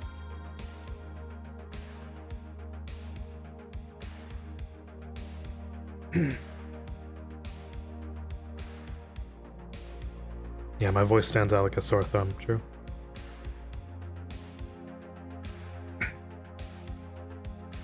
Communication? Question mark? Fun? Those are good things.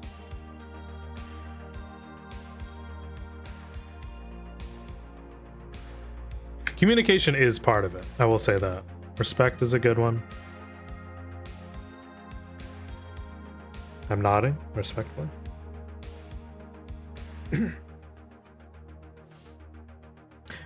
I think to say fun is the most important thing.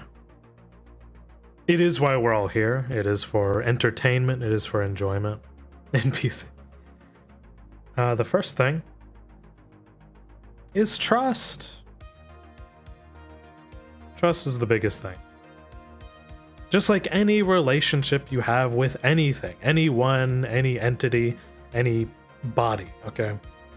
If you have a horrible trust relationship with either your significant other or your VR roleplay project, you're not going to have fun. Your fun is contingent on a bunch of different things. Oh. So what is trust, right? Trust is being able to have confidence that other people won't fuck you over. Now, I'll tell you. I've trusted a bunch of people in Calistro and Neon, and I've had my trust broken several times in both seasons. So I can tell you a bit of my expertise here. To build trust between both players, DMs, NPCs, and your audience, as long as you never break it, everyone is there to make a good roleplay experience. You all know how each other is going to like react to a certain thing.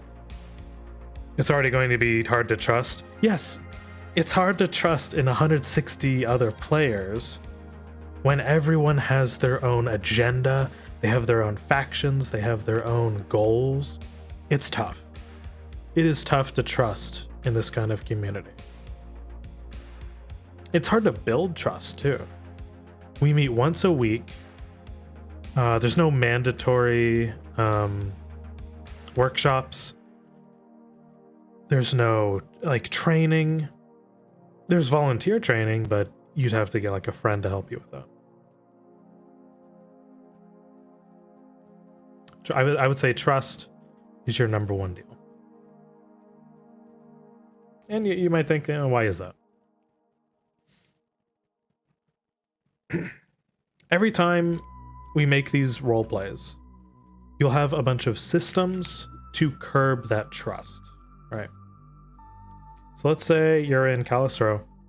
You're just starting out. Calistro, by the way, I had more trust in others and my DMs than Season 3. By a huge margin. Here's why.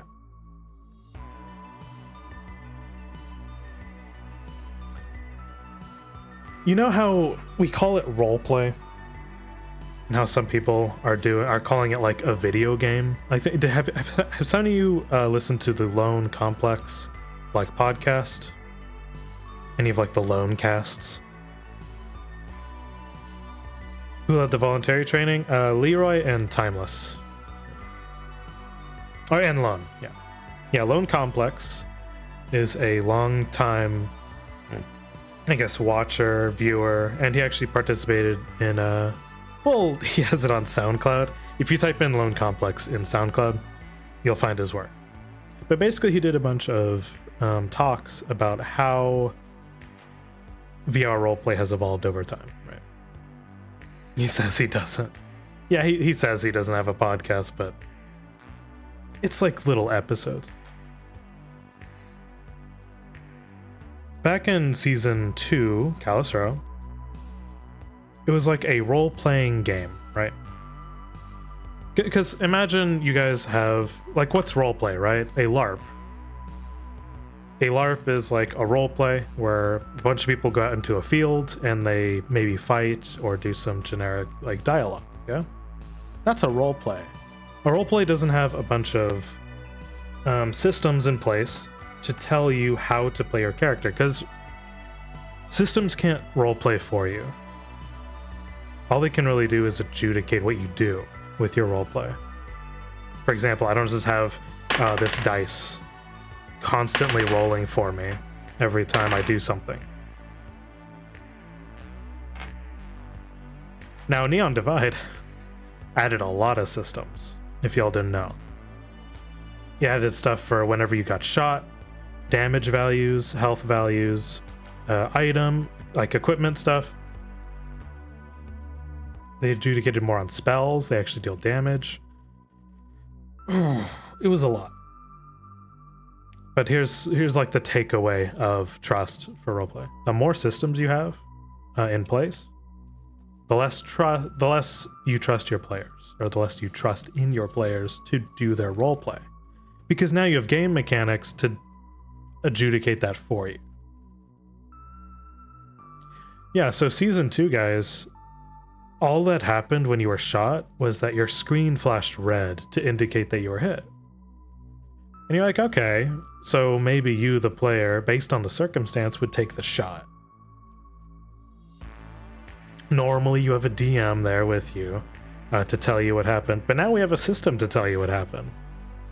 But a system has a lot of fail states. Yeah, 3 shots used to be overkill, true. So this is like the first big point that I wanted to get across. Neon Divide. You don't have a lot of trust between people. God, I can only imagine if they, like, their current plan is to add more, right? They want to add more systems to tell people how to roleplay. Like, oh god, have y'all tried? This is just one example. Moving and shooting in roleplay. Even though you yourself, the role player, are sitting still, your character is moving at breakneck speeds as long as you hold the joystick forward. Now, what do you do in real life if you're sprinting? Your arms are like going back and forth because your upper body moves from your lower body, right? Now, some people I've seen in Neon Divide will full stick forward and shoot people accurately. And I'm thinking, what? I would wonder to people if they actually, or they ninja run, right?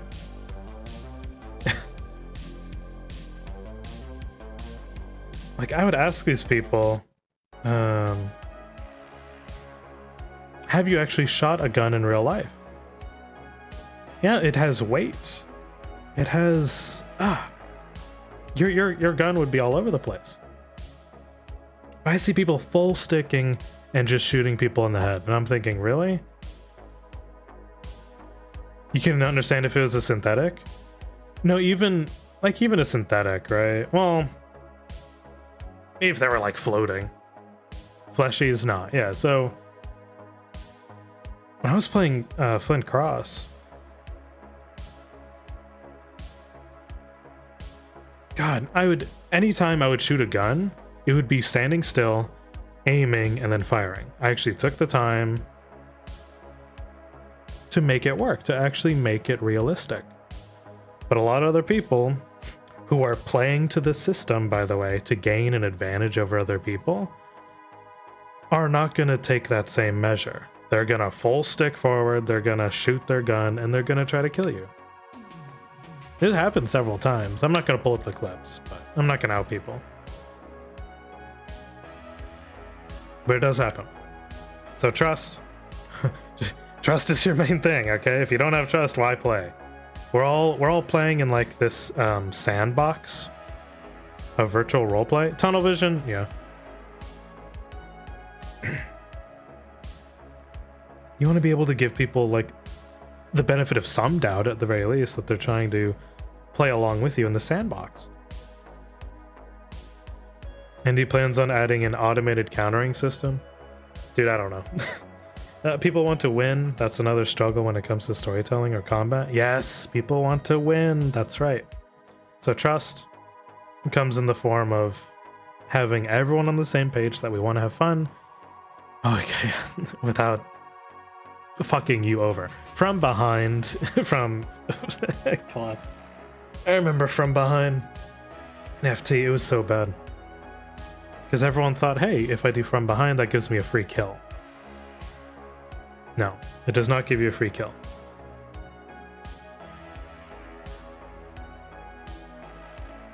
Also doesn't help that narrative is being driven in a specific way, and anyone who doesn't follow that narrative gets chopped off. Yeah. In a weird way, the DMs are pushing for more violent outcomes than non-violent. But we'll get to that. There you go. Trust is your most important thing. From behind an arc, he'll just have your attention and bitch slap you across the room. Yeah. It tells you how injured you are and not after the DM. Yeah, exactly. If you think that if I do combat like this, it literally needs to be turn-based. You know what? I'm glad you asked. We're taking a pause so I can pull up a video.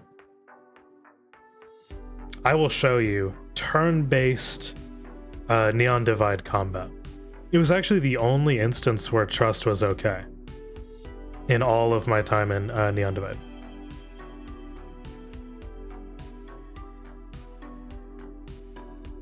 I'm gonna see if I can find it. Okay. My god. Yeah, a turn-based... it wasn't the pipe fight. No.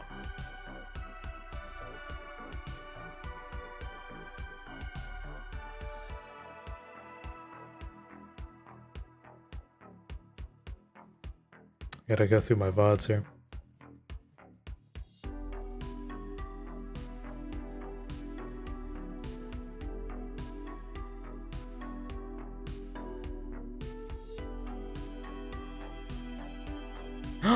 Did I not save it?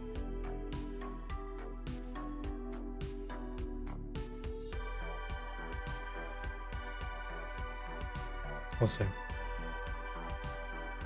We'll see if I saved it.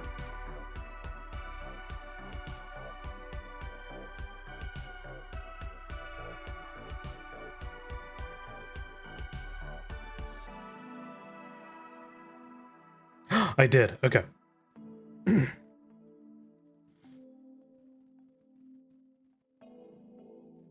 Yeah, only Kyler can get from behind.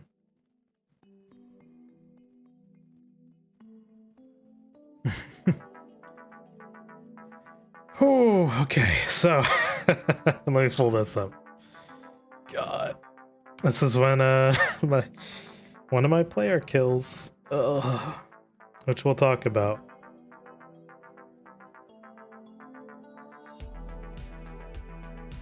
I'll show you some turn-based combat. I was not expecting this one, by the way. So this is good friend Sizzle. I actually only first met them with this character. They're playing Arc Vista. They're like a Earth, like elemental. They have magnetism powers, and I'm like, okay, but they're part of my side, by the way. They were GU, I was GU. And they were wholly convinced that I did the assassination on Cornelius and a bunch of like corporate people. So they wanted to get rid of me for Masaru. I think they were in bed with Masaru. Not sure. But here we go. It's going really crazy. It is. So I'm like, they're waiting for me by this ledge, and I'm thinking, you know what? I'm going to be right here in case they try to do something. That way I could push them in if something happens. There's someone from the wasteland. One of the shamans going across that beam. But they're setting up. They're ready to like toss me into this pit. In my hands, by the way, is the Undercity's Declaration of Independence. Sounds weird, I know. But I was doing like this weird like rebellion thing against the corporations, and I made a Declaration of Independence for a sewer system. I do. I still have the document. I'll show you. I'll show you in a bit.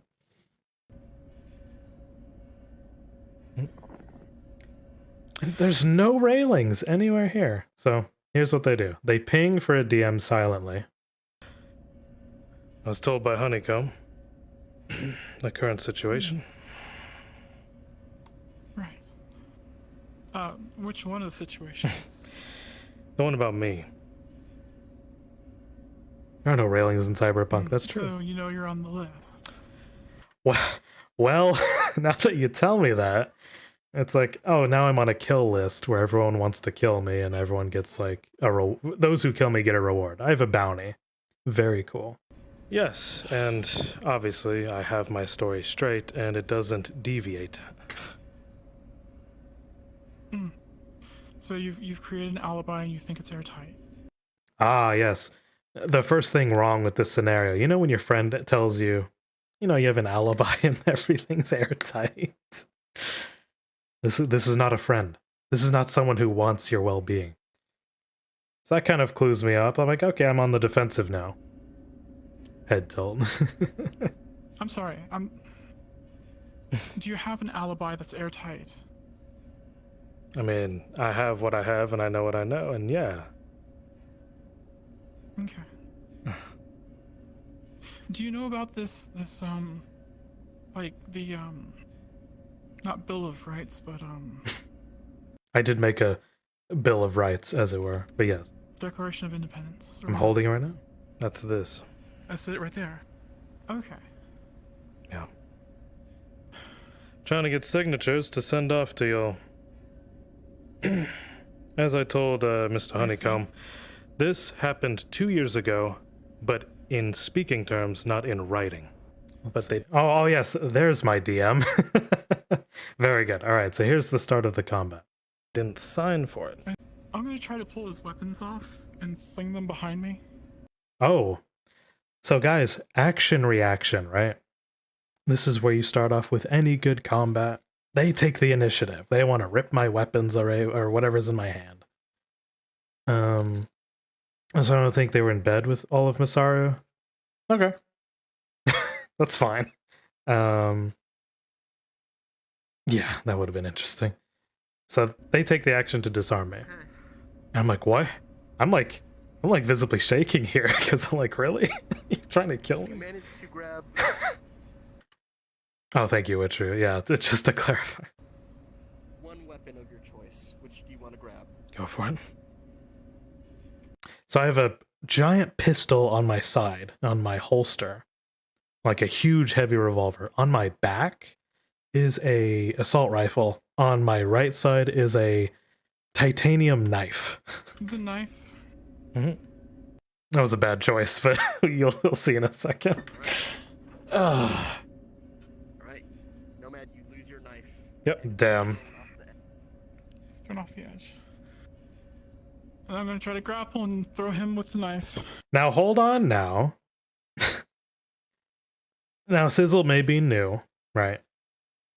You have to do action reaction. If you do something, I get to do something. We take turns, okay? So this is where Sizzle made an oopsie. You can't just do stuff, okay? If it was me, I would have just, what was it? I'm about to do it. Okay, if it's action reaction, I get a chance, right? Yeah, action reaction. Yeah, seriously. Yeah. Now they don't know. I've got magic. Okay. This guy. I have mage armor. I have darkness from like D&D. Blast wave is a melee range like knockout, like knockdown. Action reaction, right? She takes the gun, I do a spell. I'm already channeled it up. Oh. Yep. Lovely. Okay, now we get to see some action. I think because of my shader it fucks up. Yep, there it is. It fucked up. Let's see it. Let's see it. Come on. Don't tease them, Nomad. Do it. Come on. And by the way, the rest of the roleplay is still going. Just so y'all know, we're locked in time here. Okay. So this. What? Bam! Okay. But because Sizzle doesn't know what that means, you have to spend... The DM has to spend time to tell them what happens. The DM has to roll for every little, like, adjudication. And that takes time. Yep. So I'm blinded, possibly? They think they're blinded. It's a knockdown and a stun, basically. Grab him. You are pushed back from him. Both of you are separated. Sizzle, you are at the edge, but you maintain your... Okay, if they're disoriented, I'm going for the legs. Okay, cool. Yeah. Am I able to like grab magnetically and draw my gun at the same time? Okay, so they're trying to do options. I get it. Yep. Ah, part of their major edge is being Magneto. They can do magnet stuff.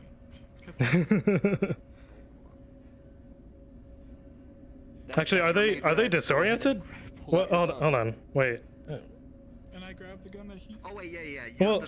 Well, let me. So pull it back, actually. Yeah. It's gonna take you a moment to hit each other. So Let me see. What gun do you need, real quick? Oh, if they're disoriented, I'm going for a kick. Yeah.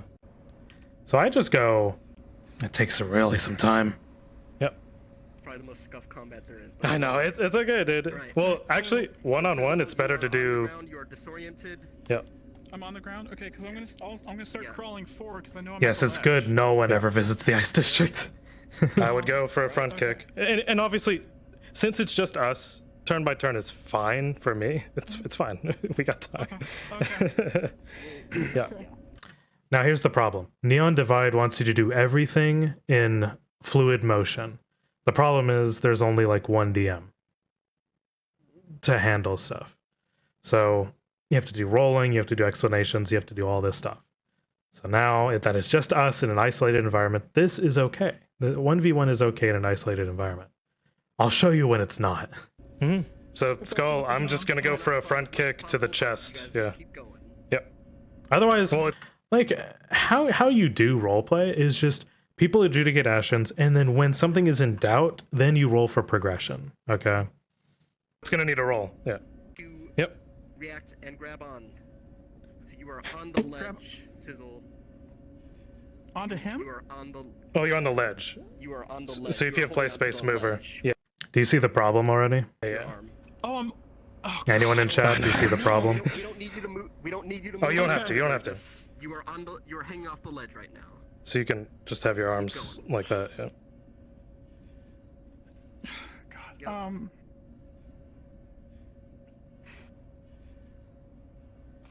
Do I have my composure back? Yep, you are fully within your senses now. Okay. Am I able to adhere myself to the side of the pipe? So they're on the ledge right now, and yeah, this could be avoided if there's training, trust, and communication. Yeah. Pull myself over to it. It just takes a while. So now, like, they use their ability to actually go over to this pipe. They magnetize themselves over. You are pulling yourself up. Yeah. All right. Begin in 3. Oh.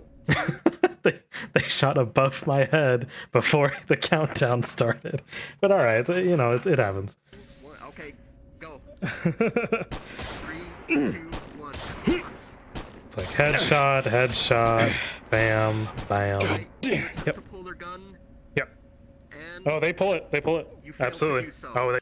Like I even volunteer, no rolls needed, to have them take my weapon. Because I'm like, that's your major edge. Cool. I don't want you to have to roll every time. If you're gonna spam the ability, sure. But it slows down roleplay when everything has to be rolled for it. How do magnets work? Oh god. And yeah, they're Magneto. Magneto is an insanely powerful thing. You know what my major was? It was being able to see nameplates. I could say, oh, that's Arc Vista, as long as they're organic. I basically had the Shinigami eyes from Death Note. But theirs is pulling metal, like, away from me. Yeah. I was able to see people past their disguise. That was my thing. They failed. Okay. It's just. Oh, whoops. Sure. Oh, they're combat 1. I'm combat 4. Yeah, it's just such a. Okay. Now go for it. Are you ready? Such a difference. I'm only at minor wound. They're at major right now. Skull. And keep going. Okay. Yep. 3, 2, 1, go. So it's like they're running and gunning, right? They'll stop the shoot, but I'm standing my ground kind of deal. Yep. And I pause every time they do like an ability, right? Because I'm trying to give them some way to deal with me. Oh, and Go for it. the gun is knocked out of your hand, but not into theirs. Not into theirs, it's just down. So it is just down on the floor. Okay, so I give them that. And then Like, I'm going to Yep. shoulder into him to shove him back towards the ledge. All right. As you shoulder into him, you are beginning to feel the wear as you begin to fall unconscious, Sizzle. Okay, so after all that damage, after all that fighting, they're at dire wound. Just from 10 seconds of combat. Don't fucking move. Yep. And I'm like, okay, you're under arrest now, right? Surely now I can play my detective role, and now I can do like the back and forth. And then you fall. But no, so now they're just unconscious, so I can't do anything with them. Lost too much blood from your wounds now. I officially made it halfway. They're talking about halfway through the season, which, congrats, Sizzle. Like, that was an amazing job. Right, okay. Yeah. I'm back in character now. Oh, okay. But there you go. That was like 2 or 3 rounds of combat within the span of, I don't know, 8 minutes? Alright. And then I do the thing of like dismantling them. And you wound. I'm gonna look for a... Yeah, I'll just let that play out. I only wish I know why he did it. Oh, yeah, I cut up... So, they're an elemental, which means as soon as their life force was drained, their body parts were like Rayman. They basically didn't have the magnetism to keep their body together. Happy birthday, thanks, Brockbuster. So yeah, they're dead. It's 12:30 in the UK. Oh, it's good to see you, Marcus. I will have a lovely birthday, and Jamie had a great time too. Oh, good to see you. Yeah, CC the robot fight in the Wasteland is good because it allows you to just keep going, and you show, you don't tell. Right. So they're dead. Straight down.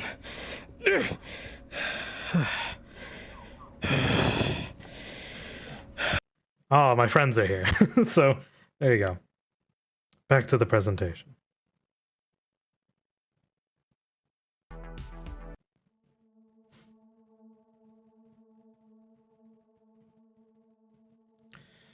That was my one good turn-based fight, and it still took a long time. Now, I had fun with it. I hope they had fun with it, but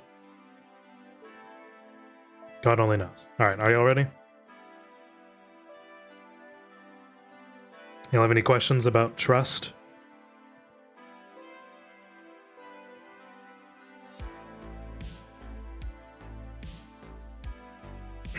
Otherwise, we can move on.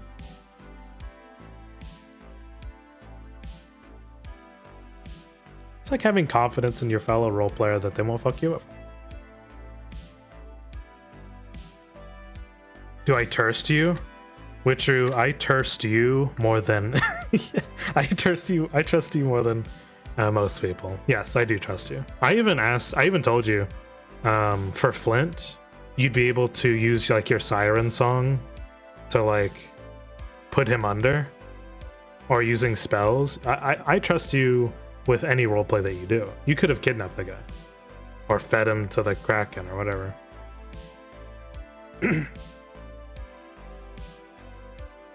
People have I'm a character, therefore I have plot armor problem. Maybe. That might be it. We need to have trust false sessions. Yes. Yeah, Witcher, I was up for you to do like most things. Because remember, you have to get consent for a lot of stuff that you want to do to other people. Witcher, I trust you. You're cool. I know you're there to have fun too. Now, there's a lot of people I don't trust in the roleplay, by the way. I'd be like, nope. Nuh-uh. You clearly should have been down within the first 2 hits. I would have, like, given them more leeway, honestly. Because if I was hiding behind that pillar and we, like, had this thing of, like, they're almost dead and they try to reason with me, that could have been cool. But we went towards violence instead. Okay. So you move on.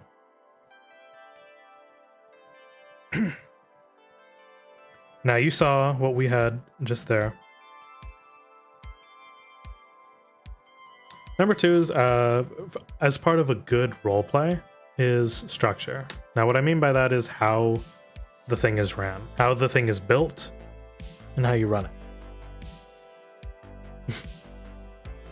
Now Lone would say that ND is built on, has the foundations, it wants to be a skyscraper in Dubai, but on the foundations of a Brazilian favela.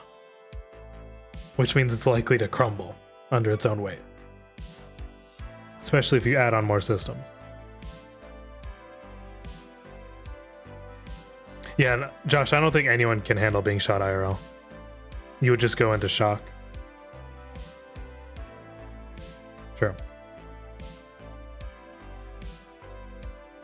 But structure, what I mean by that is you have to have a solid foundation for a roleplay before you could do anything good with it. Like, man, so many times I look at Neon Divide and I think, what are you guys doing? It's crazy. I myself want to be a pregnant Sonic OC. Yes. You have to have your structure done. Here's what I mean.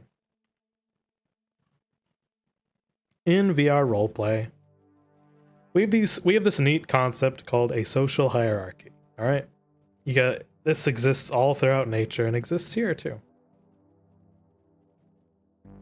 Social hierarchy goes like this, right? At the very top, you have your leadership. These are the people who run your roleplay, are the most responsible for how it's ran, the problems with it, because they can do the most change. They can enforce the most change out of everyone else. Towards the middle, you have your moderation, and towards the bottom, you have your... At the very bottom of ND is viewership, your audience. The audience is at the very bottom. You have the problem of the DMs not knowing every individual character, not being aware of what they're capable of. Yeah, so it's tough, man. When you have less DMs, but a lot of player characters, they have to look at all these sheets.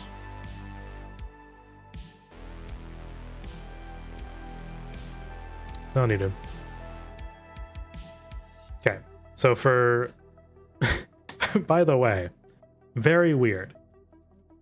Callus Row, oddly, in a strange way,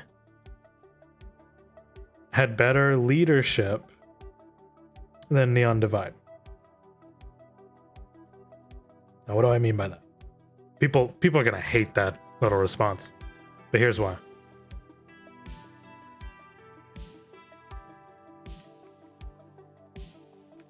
Neon Divide is ruled by a committee of people. I think they used to be called admins, but now they're called RP directors. Whenever you have a committee to change something, it takes a long time. It just takes forever for any changes to go through, because you have to get everyone's opinions, you have to get all the facts out there, and you have to convince everyone that something happened, right? You have DMs tell you that your character's down for the count, your skull is crushed in. Ooh. But Callus Row was ran by one dude. It was Arcado, or Jeremy Black. Oddly enough, when you have one person at the top owning everything about the roleplay, that's where the most change happens. I'm not saying it was for the best, because Callus Row was pretty bad. The guy running it was awful, but at least you had the one dude to go to. It all hinged on him. The rest was your moderation and a bunch of other people. But now we have like 3 or 4 admins that we have to pass stuff through. Okay, so you have your leaders at the top. It's almost like the new DM went off to play Minecraft instead of looking out for the roleplay the last 2 sessions. No, you're right, Neil. It's true. Sci-Fi went on hiatus. And there's just word going around that he's, you know, Arcadum Jr.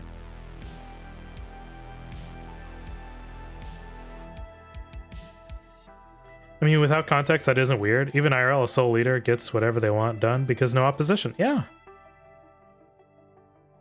You're absolutely right.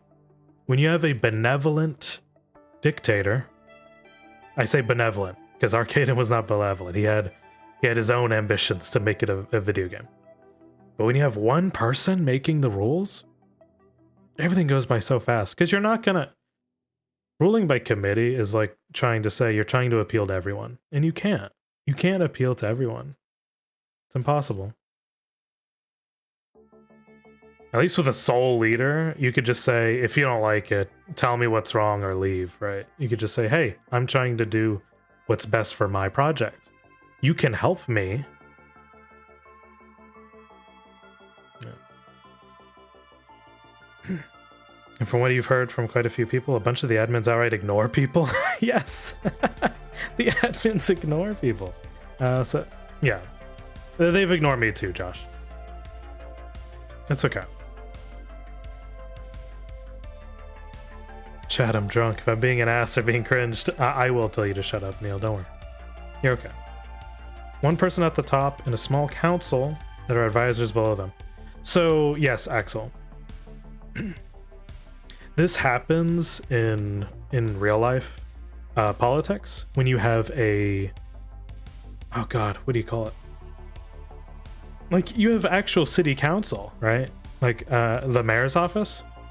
You have a council that helps the mayor tell them how to run the city. Because remember, the council does legislation. Okay? They're the ones that, like, set up rules that would be good for the roleplay. The person at the top, the mayor is the executive body. A mayor is a CEO of a city. If y'all want to see it like that. I don't know if y'all have ever seen what a mayor does. The mayor is in charge of, like, the police. They enforce the rules. You have to have a strong leader for a roleplay project. To have structure, you need one person at the top for a VR roleplay. This happened, like Chips, or was it Stealth RG is head of AA, Bruns is head of Fractured Thrones, Shani's the head of Aphelion. You have to have one person. Committee does not work. Federalism, 2 layers of government, that might be it.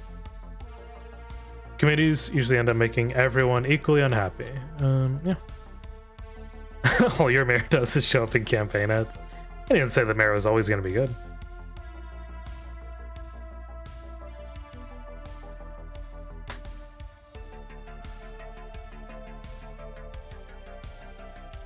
The who's running it does matter. Rarely does it work like Haven and Sprixer. Yeah, ATF. Or ATK. When the one social lobby was the most fun, there was about 3 to 4 people under the head honcho. It gave a lot of balance while still having a person at the top. Yeah, exactly. You're gonna have a lot of indecision with committee. Because I've heard some people tell me in the ND meetings that they just like yell at each other. I don't know if that's true, but I hope not. Right, you know what's cool with your friends where you have to yell to get your opinion across? That shows a really healthy sign. Alright. So your leader has to be sole leader. Okay, committee, Neil? ATK works because they're engaged. Like Haven and Sprix, I love them. They're great, but they're engaged. They're like they're tight. The leaders we have for ND are not tight. They are 4 very different people. I think it's 4 or 5 people. And yes, one of them is Sci-Fry, who has stepped away and is playing Minecraft. Yeah, the people have to be friends too. Yeah. You gotta know these people, man. You gotta be 1-on-1. Because this is a hobby, so if your leadership hates each other, yes, absolutely. We're just here to have fun, man. It's a yelling contest during the meetings, true. Alright, so next up, once you have your leader, you have a strong soul leader. Like, for instance, me, guys, I would be the soul leader of my own soul leader, not soul eater. I would be the sole leader of my own project, which I want to do Western RP, right? Pending title, No Man's Land. I would do like a Weird West, a Deadlands style roleplay. You could play as a cowboy, you could play as some saloon gal, you could play as anything. Anything that fits in like the 1880s Western. But I would be the sole leader for that. You can soul eat me. Oh, thank you. I appreciate that. No Man's Land? No, No Man's Land. Similar to No Man's Sky or No Man's Sea, it's No Man's Land, okay? Alright, next up is your moderation. You can't wait to open up a brothel? Axel? If we did no stream... Oh god. If we had no stream for a Western RP. You have an idea about no fun / team, so it'll die in your brain. Yes. What's your idea, Witcher? Axel, if we didn't stream Western roleplay, we could do whatever the fuck we wanted. We could have literal whores. As long as everyone knew what they were getting into. We could have the broads. No Man's Land sounds like a good title. Thank you.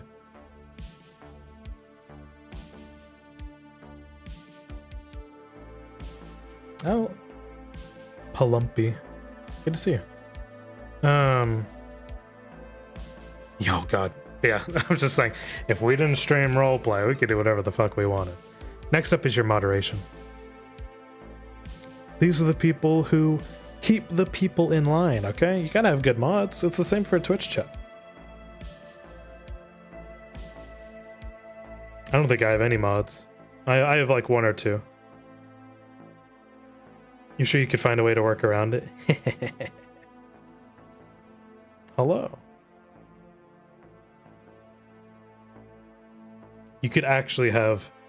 Oh, no stream, you could have full dances, bud.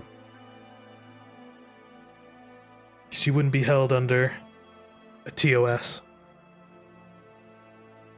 Full burlesque shows. But no. Just like Twitch, you gotta have good moderation. These are your officers. This is your workforce. Unfortunately, the mod team has both helped me and hindered me over the course of my Callus Row and Neon Divide experience. I've had shit tons of reports against me for like meta, but they've all been dismissed, essentially. I think there was one report where, yeah, I shit you not, I think someone complained about that fight I had with Sizzle. I think it was a viewer who sent it in. They said, you know, Nomad should have taken more damage because they shot his character in the groin. Like, they shot him in the dick, so he should have taken double damage. And that would have sent him over the line to a death roll. And I thought, man, my major must be steel balls.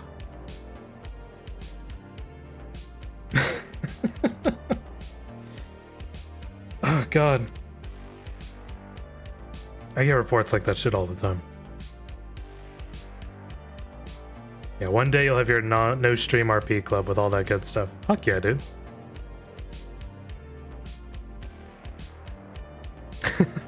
Yeah, Combat 4, I have a steel cup to protect my stuff. Exactly. Oh. Your moderation needs to be very airtight. It's a very specific complaint, yes. With a nat 20, the bullet clinks off of the Nomad's balls of steel, and they do no damage. Rolling? Ah, 17, close. But few exceptions are made, sometimes, based on circumstance. Make sure you get good mods for your community. That's just wholesale. These are just good things to have in life. Good leaders, good friends helping you. And the last one are your dungeon masters, your DMs. So, my DMs for Calicero, they've really shifted over the past couple of years. Do y'all remember the DMs for Undercity? God, I remember, like, who was my first DM for Calicero? For Undercity? Because I know Lyra was a DM at one point. There was someone before Lyra. I can't remember. They do change fast. Like May was a mod at one point.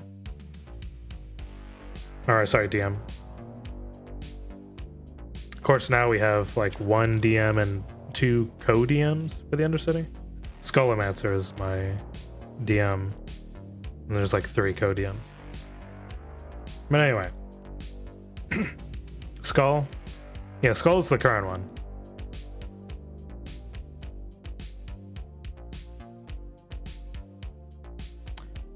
Regardless. Yeah, Under has the most co-DMs, I'd say. Yeah, Skullmancer was...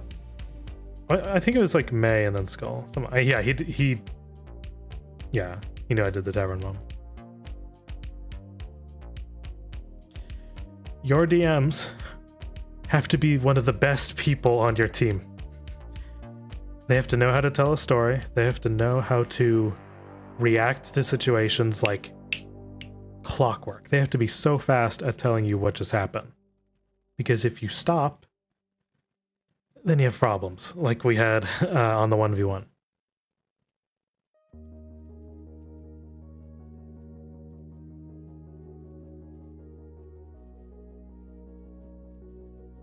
Oh, you want to see the... Okay. You want to see Skull freaking out about the tavern? One sec. Let me pull up the clip. This shit was so funny.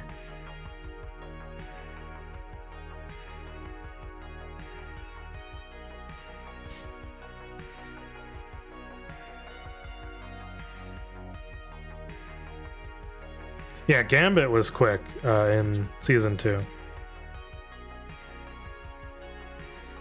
Alright, I'm pulling it up.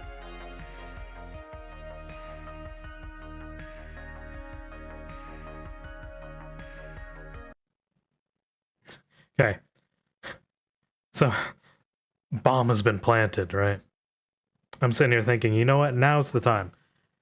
I go to blow up the tavern across the street because a bunch of ne'er-do-well pirates that broke into my shop are, like, hanging out with corp people. Quixote at the time. So I thought, you know what? Now is a great time to cause some chaos. I ping my local DM. What is your question, or are you doing the thing?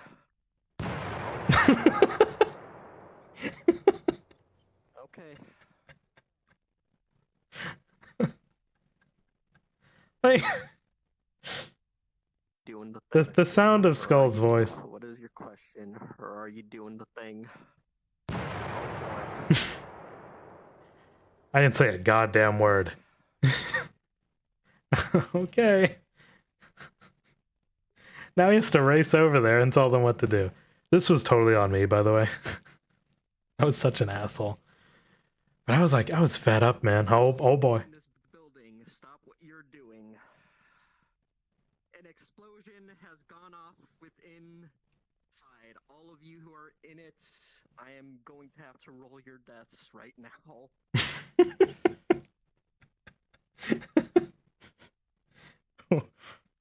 Whoops.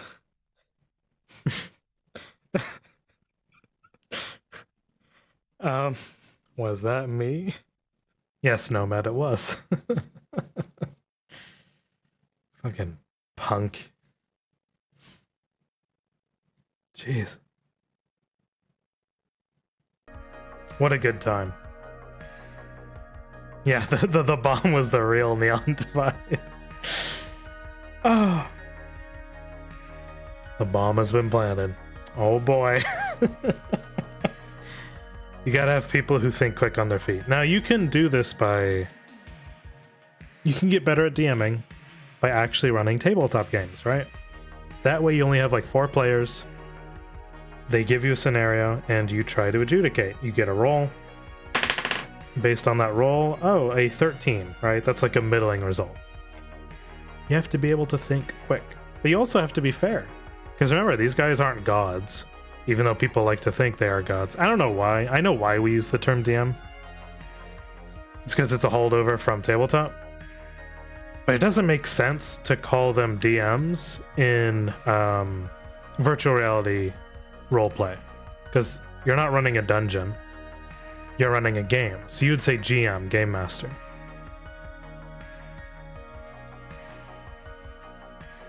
A lot of people forget it. It's dungeon at the front. Or do workshops where you help out. Yeah, and you DM the workshop. Virtual masters. That sounds cool. But no, these people are volunteer adjudicating storytelling referees. Or Vaster.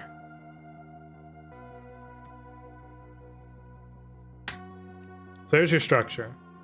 So that's your basic structure of what you need done right. This is the stuff you need done right before you include players and all that. You honestly wanted to write a corrido about Vanto? About how he was killed by the cowardly Quixote? You know how to play the guitar? Oh, okay. Hey, Friozen. To make it sound more genuine. Not to worry, I had a fun time with Vanto. Great character. Amazing stuff. Alright, do y'all have any questions about structure?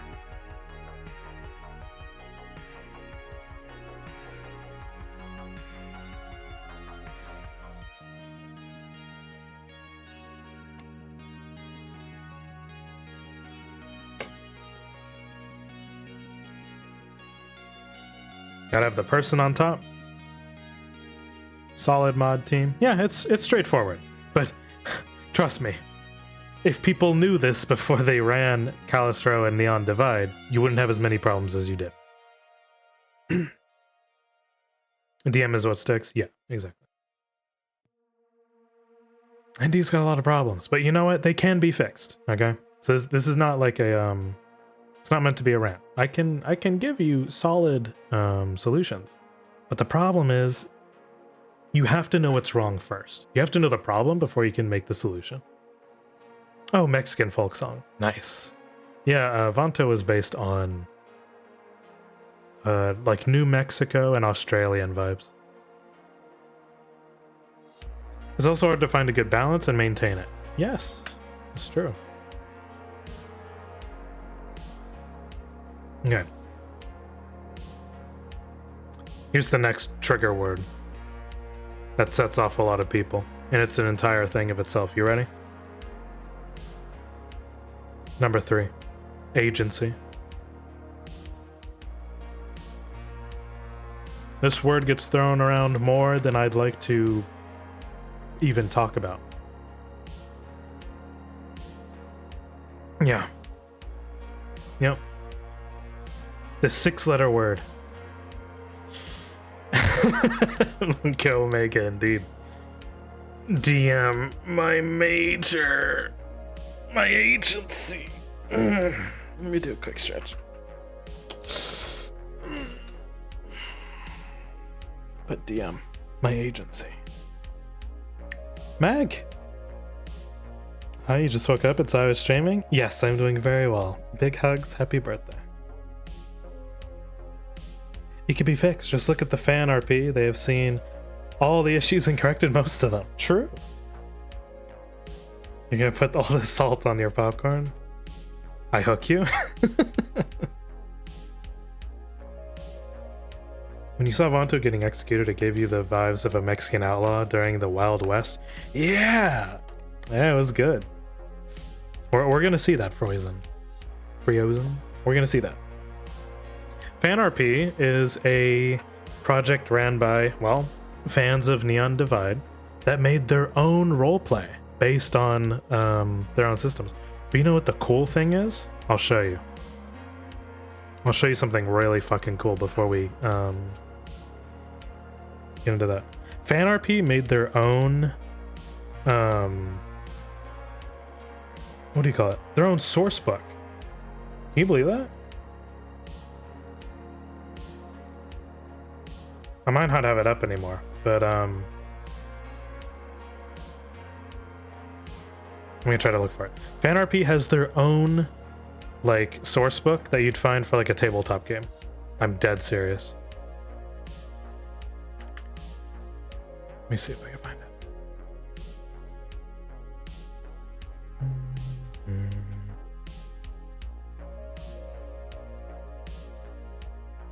Unofficial FanRP? I think.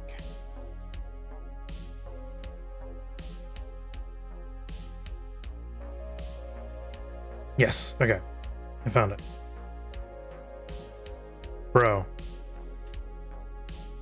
So FanRP is like, it's a fan roleplay, right? It's their own thing. Fans made their own roleplay. Well, look at this thing.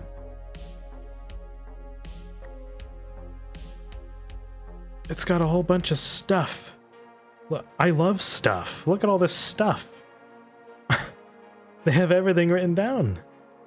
Defining the roleplay. You know, the Discord. The ping system. Look at all this stuff. I love stuff. Yeah, this is fans made this, right? Safety and consent, right? It's publicly available. You don't have to be a part of the project. You just have it. There's plot lines. No main characters. Yeah. Basically, people saw the failings of Callous Row and Neon Divide. They made their own project. I'm surprised they didn't get a cease and desist by this point, because Neon Divide is a corporate asset. Owned by a company, by the way. Chill Day Studios. Yeah. It's got a lot of stuff. Combat, character creation, the professions.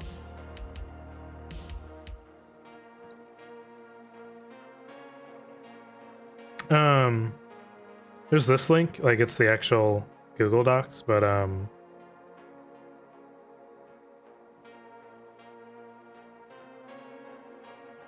know it's on their Discord, but I don't know if they put it anywhere else.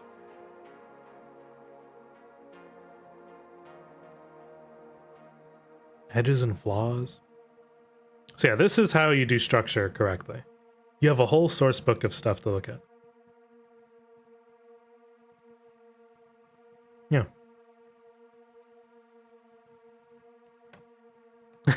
Yeah, they call them NPCs instead of extras. You want more credibility? You don't call people NPCs, you call them crew. Like they're a part of, like, this is back to my theater days. You call them your crew. Because you're all part of one team. Crew are the ones that make the world happen. So that gives you more credibility instead of extra. God, I hate the word extra so much. If anything, Neon Divide is so extra.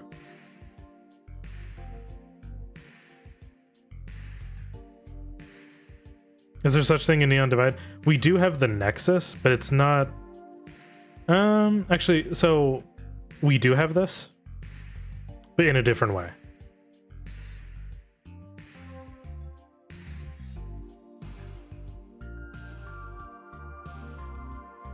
Yeah, if you cease and desist the fan art feed, that'd be weird. I mean, Blizzard did it to so they can make WoW Classic. I remember that. But a whole bunch of stuff.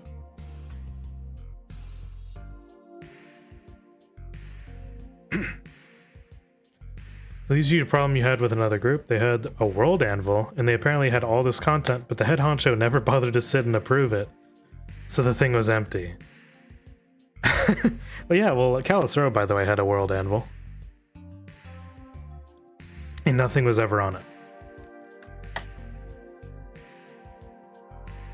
Yep.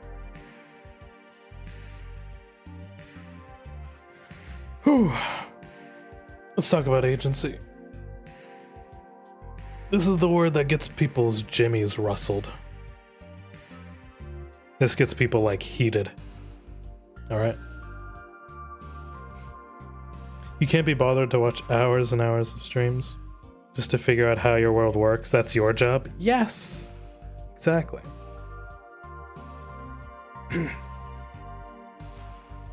Alright, agency. Who has it, who's got it, and who uses it? Well, I'll tell you this much. I used all mine in Season 2. I used all my agency in one thing. I blew up the tavern. That was my agency.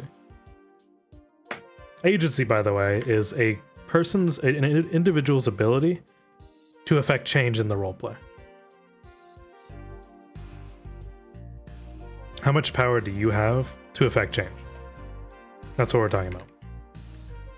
Sometimes, like in chemistry, the change is explosive.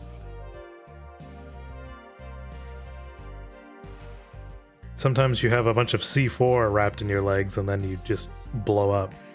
It happens, right? Alright.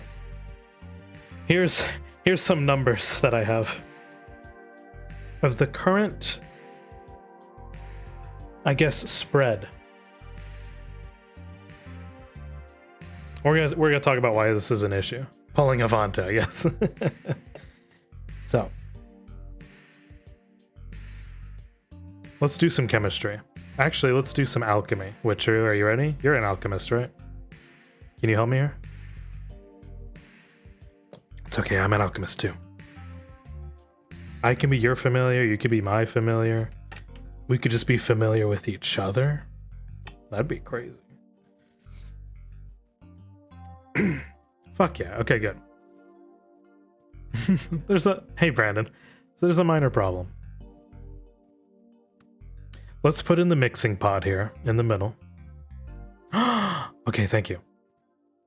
Take 150 players, otherwise known as like murder hoboing psychopaths, I mean terrifying sentient monsters, that each have their own agendas and their own factions, and yes, we are full metal, okay? It's like the percentages of a human body, right? A bunch of... Actually, not even that much carbon. I forgot. What's the human body made up of, mostly? Is it nitrogen? Or hydrogen?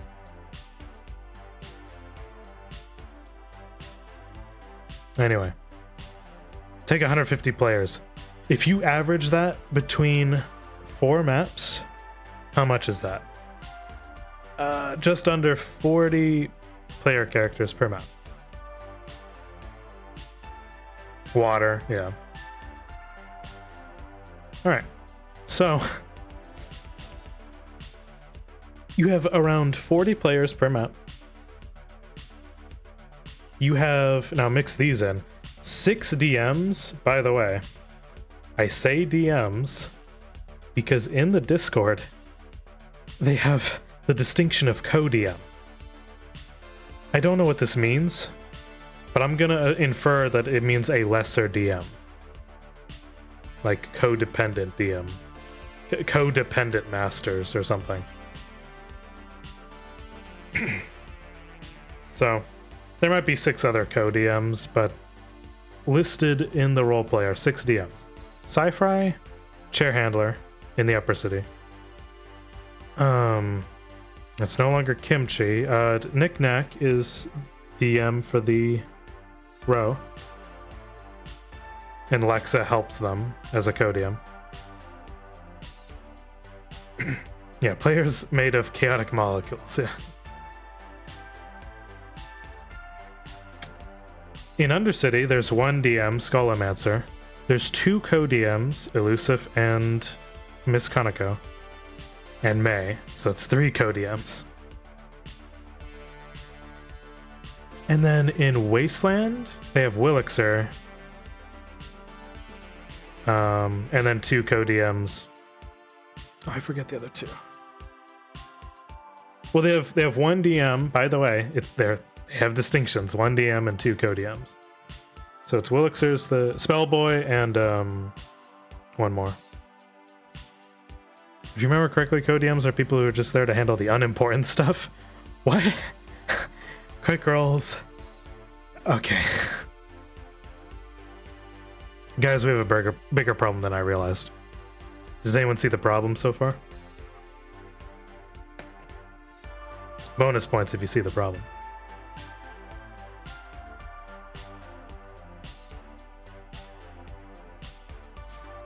Because this is a nightmare. If you've ever played tabletop settings, especially like Westmarch campaigns, this is a nightmare. Yes, Josh, that is part of it. ND is not managed correctly.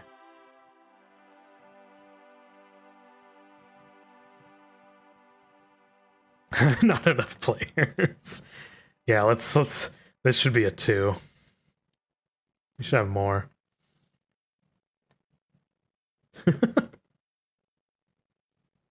There needs to be a 0 after this. Now, funnily enough, we're laughing at having too many players. Yeah, 5 people per 1 DM is a good mix for D&D. No DMs works only in one scenario. It's where you have a role play where everyone trusts each other. There's no game mechanics, and it's all role play. That way, you don't need a DM. Because what is a DM for, guys? The DM just adjudicates what happens to your character, right? Whenever something's in doubt, they roll. So what if everyone just knew that they didn't need a DM and just did stuff by themselves? Well, guess what? Now you have a more passive roleplay. Honestly, you think they need to stop accepting more people until DMs can catch up to the stuff they want to manage? Oh, Witcheroo. You'd be correct. But unfortunately for Neon Divide, it's a revolving door. You're always going to have more people to fill the slots when people leave. Yeah. That's a perfect world which doesn't exist? Yeah, in a vacuum. Yeah, in freeform roleplay, where you don't have any mechanics, you can just do whatever. Wranglers and enforcers. Yeah. Alright, so we already see a problem. If your ratio is every 5 players, it's like, guys, this is just like school, right? I'm gonna change the song. It's just like school. If you have a bunch of classmates, but only this many teachers, you're gonna have a problem with attention, right? You're not gonna have a good time. You're gonna be sitting there waiting for a role that'll never come.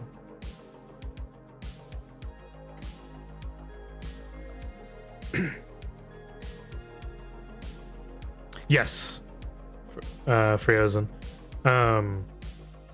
Hell, it was my first time as a player in roleplay. When I played Vanto.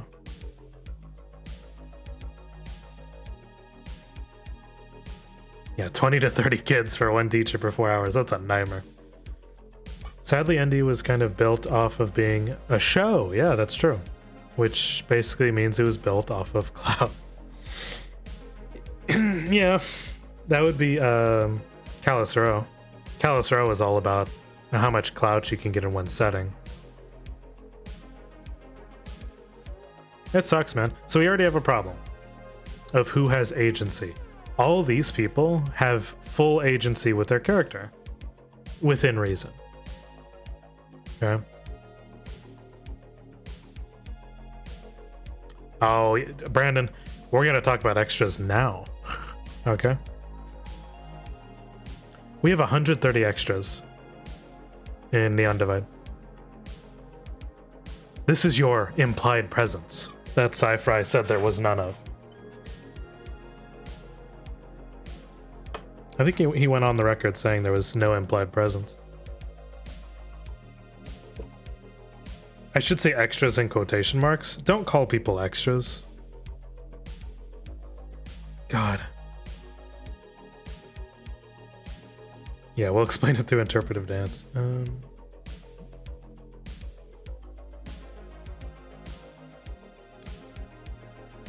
Say season 1 and roleplay season 2 was the pitch for the show, and season 3 is the turd left. Jesus.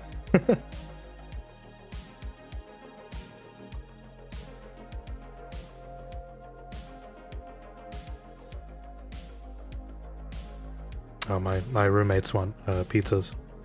I will indulge them. But guys, 130 extras, and only maybe 10 of them are allowed on the map at a time. Pizza time? You know what? Yes, we're gonna pause for pizza time.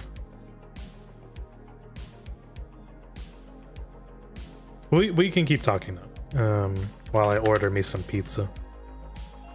Wait, chat, do you want pizza? I'll hook you up. Pizza time. Yeah, I'm ordering pizza right now during stream.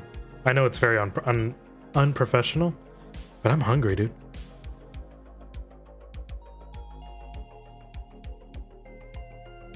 What kind? I can get you any kind. I know one's just gonna be covered in pepperoni.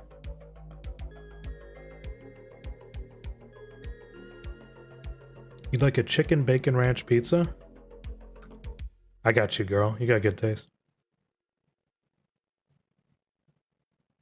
I'll do it. I'm serious.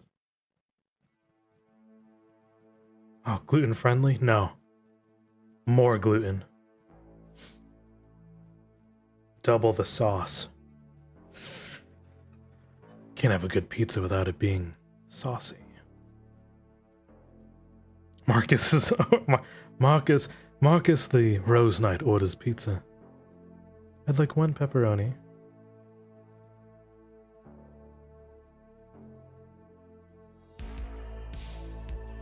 Yes.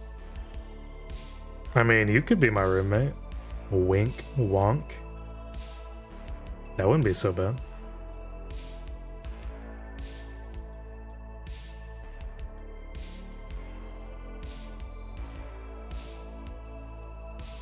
I think that would be great. Gotta make sure to get the red pepper flakes. That's true. All right, I'm gonna get a veg.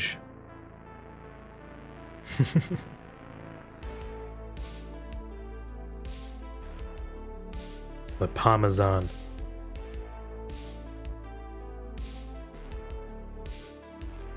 All right. We got pizza. With cheese stuffed crust? God, that's fattening. You're right.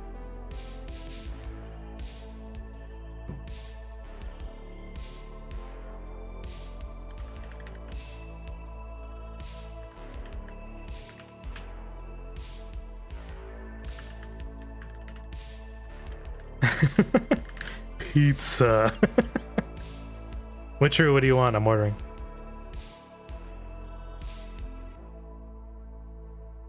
I'm ordering pizza.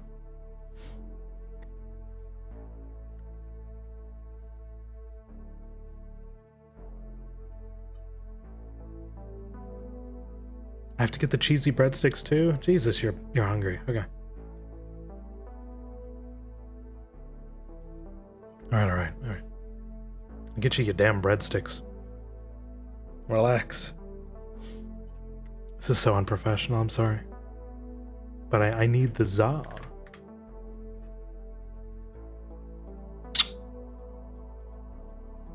You're happy with all types and there's nothing with mushrooms? Oh, I'm sorry to tell you. One of them does have mushrooms on it, but it's not the pepperoni one. You can just pluck them off. It's fine. But then it has residual mushroom taste. Stuffed crust is where it's at? Yeah. Being stuffed is pretty good. I mean, the pizza. Can't believe you would traumatize me with choices. Could be worse. Oh god, stuffed crust. I'm just thinking about it. Oh dear god. Hawaiian, huh?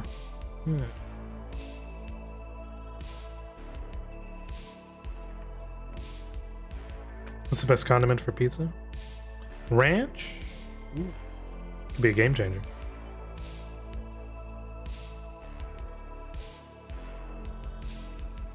Sending the order now. God damn.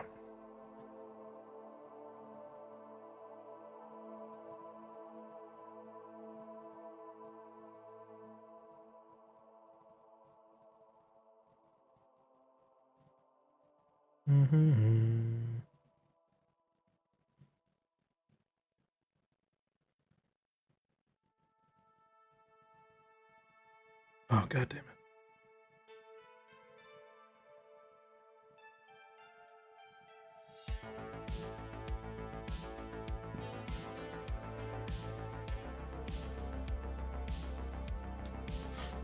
All right.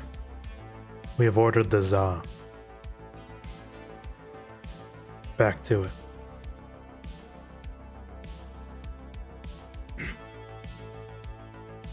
Garlic butter? Perhaps. All right, back.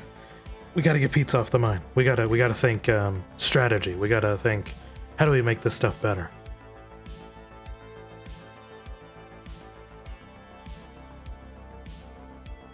It's my birthday, guys. I want to have ultra fun on my birthday. Okay. It doesn't have to be on my birthday to have fun. Real mushrooms are gross. How dare you? I love mushrooms. Sauteed mushrooms. I don't like eating them raw.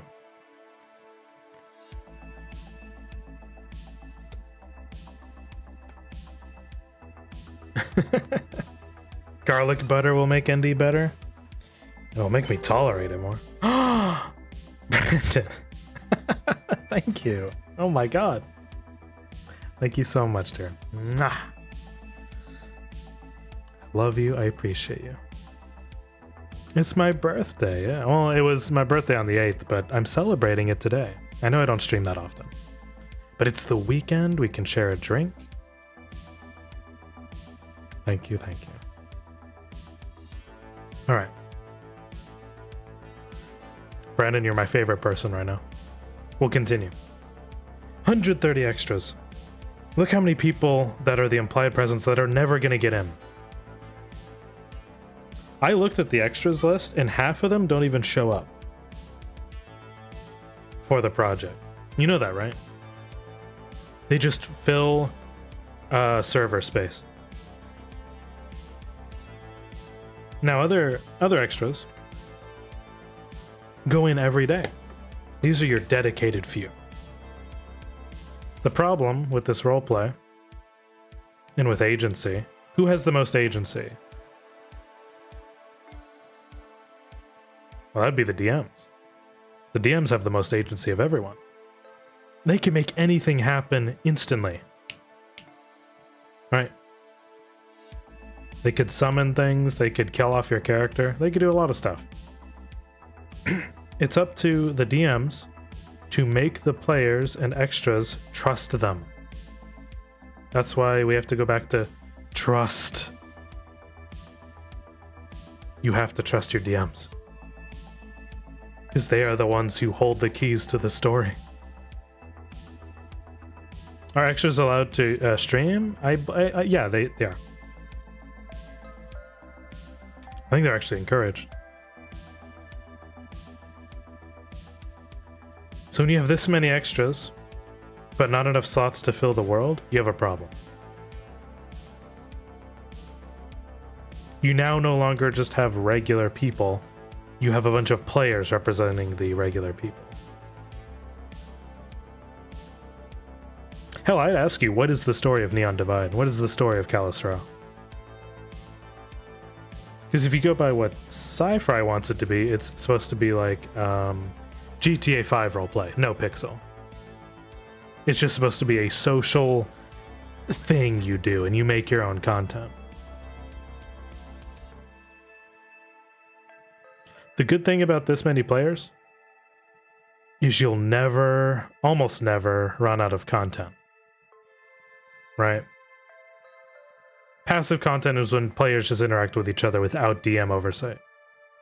And they do their own thing. The bad news is when you try to be a more serious roleplay and you have a lack of DMs. Everything gets slowed down, everything gets sludged. So let's say half of these extras actually show up. Maybe, what was that, 65? 65 extras is a lot. But split between 4 or 5 maps, that's only, what, 15, 16 per map. And sometimes they don't even like the map they're in. The upper city, all you do as an extra is sit at a gate. And you watch Netflix or YouTube until someone interacts with you for 10 minutes. 10 minutes out of a 4-hour segment is when people interact with you.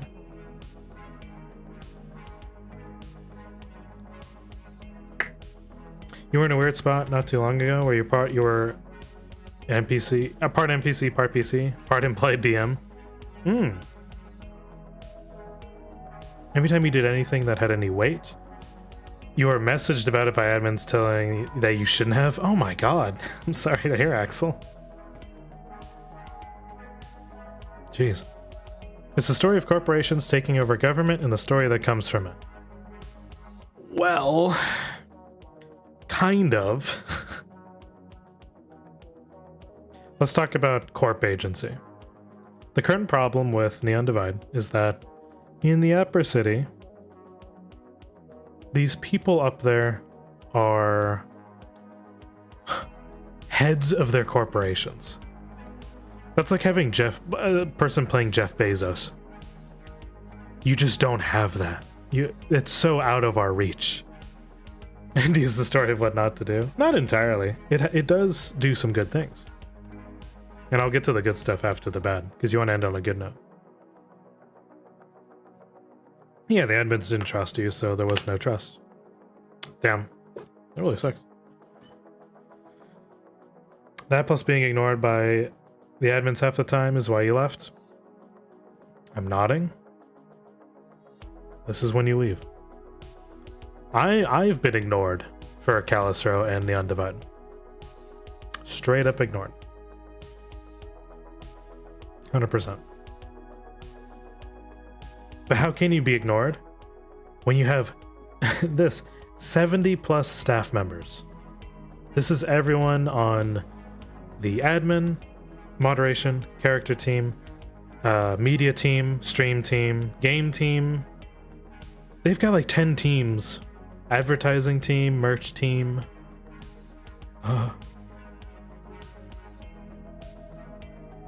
You should never have CEO as a player, that should only be DM. Yeah.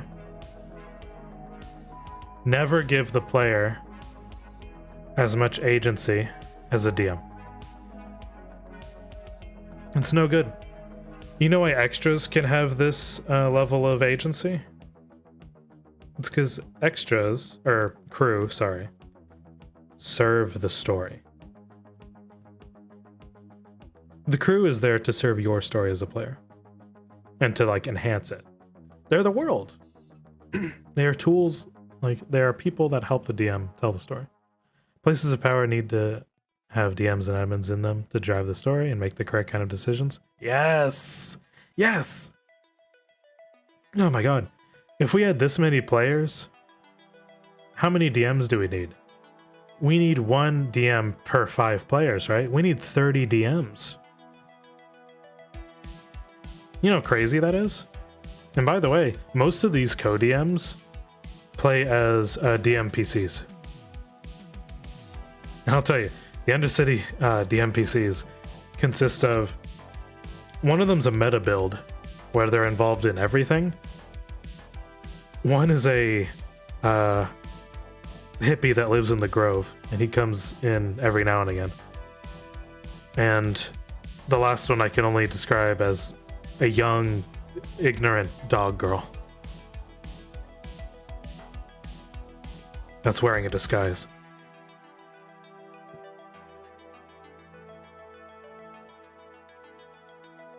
You can tell a lot about a DM based on how they build their characters. You get insight to how they would run their own character.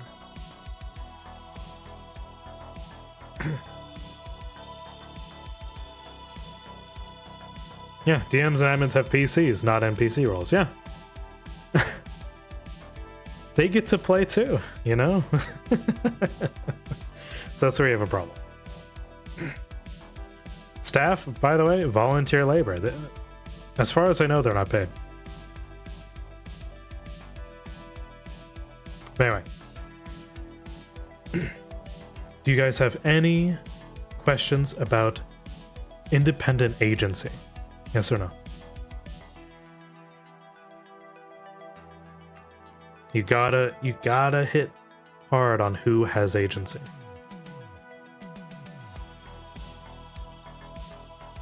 You gotta nip that shit in the bud real quick.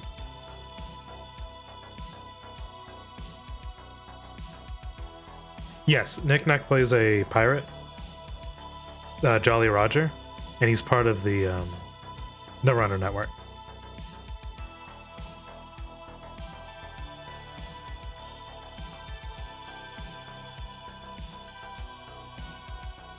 You would not give a player a CEO position. Imagine this. Imagine there's 12 tiers on my screen right now, right? Imagine there's 12 tiers of your hierarchy, okay? At the very top, you have your CEO, and at the bottom, you have your middling everyday worker. Guess where you want your players to be? In a scale of 1 to 12. Where do you want your corp players to be? Think on it. For a roleplay this big, where do you want them to be? Hey Ash, welcome back. Ash, if we have this big of a roleplay and we have corporate characters, imagine there's 12 levels, lowest being pencil pusher, highest being CEO. Where do you want your corp players to be? 1 to 12. What's a good range? Because you gotta have movement for progression, right? You gotta have people who are bosses of each other.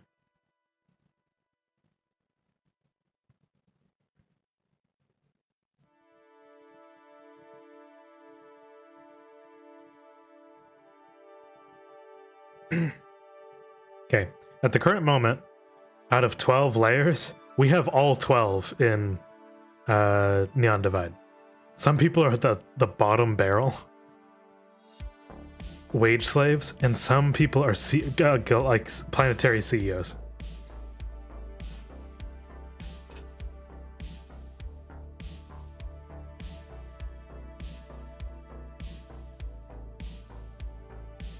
True, there's not lore to what it is. So, let's... It is weird. But here's the answer. If you have 12 levels, let's say 12 is galactic, and then maybe 8 is planetary CEO. And then you get down to maybe 4 is your managers. The answer for something this scale is 1 to 4. Because guys, we are street level people. Yeah, if someone wants to play as a wage slave starting out, that's honestly fine. I could play as a wage slave character and have fun with it.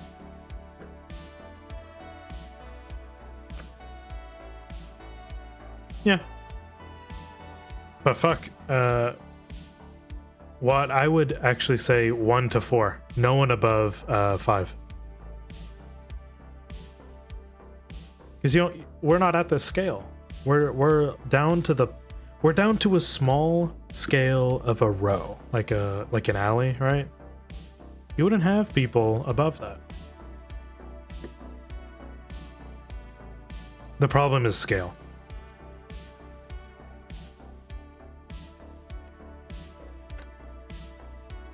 If you had a huge, like, Warhammer style 40k, you're moving giant armies, yeah, maybe then you're the 9 to 12, right? But we're just in roleplay. We're down here, bud. We're at street level. 1 to 4. That's all you need. You start out at 1, and maybe you get promoted. But if you get promoted past 4, guess what? Your concerns are no longer for this part of the story. You'd be doing other stuff. That's what I mean to say. Alright. Any more questions, or we move on? About agency. I'm sorry this is taking too long. I love to take little asides. Bear with me. This will all be edited down, I swear. I think you have some middle management is okay, but players need to climb to something. Yeah, exactly. Having progression. Because that's what agency gives you. It gives you change. If you work towards change, that's your agency, right? Okay. Next thing we need to talk about. Number 4. Balance. This is another word that gets people's mind racing. Have you ever tried balancing a roleplay? It's not easy. There's a couple reasons why. You know what's easier to balance? A video game. A video game that has set systems that make it what it is, right? Neon Divide is advertised as a roleplay, but it plays like a video game. Have anyone else feel that at all? There's a lot of systems in Neon Divide.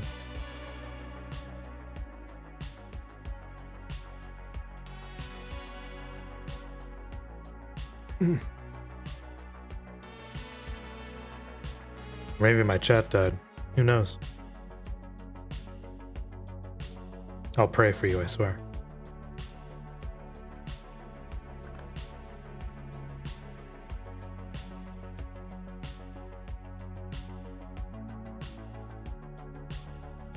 True enough, you can ignore those systems.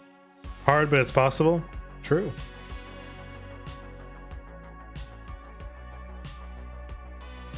Definitely a video game with how many stats and dice rolls are incorporated for damage. Yes. Okay. So let's talk about balance.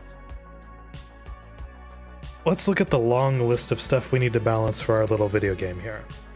At first, it was just Callous Row. And by the way, we didn't have numbers to adjudicate. Yeah, exactly. If you have too much automation, something can go wrong. So, let's look at all this. It's okay if I block some of it, because, dear lord. There's a lot. Let's go through each one.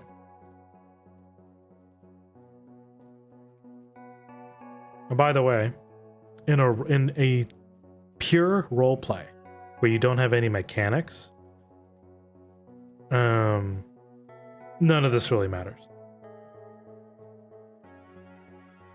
In a pure role play, this is all flavor. But in a game, all of this matters. Because remember, for us to play there's a spectrum between role play and video game. That's why it's called an RPG, right? A role play game. The more you delve into the game side, the more you have to balance, because it has legit quantified things. Roleplay is just qualitative things. It's all just flavor. Now, let's talk about races. Race has... A lot of this plays into a meta, by the way. Every video game has a meta. League of Legends has a meta, you know, PUBG, or a lot of your shooter games. Callus Row and Neon Divide have a meta. Meta meaning the most ideal build you can have for a character. Usually for combat. Some people have a meta build for social RP. Right. Race... This hasn't really come up too often, except for the fact that humans are seen as just the normal ones. We're supposed to have some sort of racism towards demi-humans and inhumans and aliens.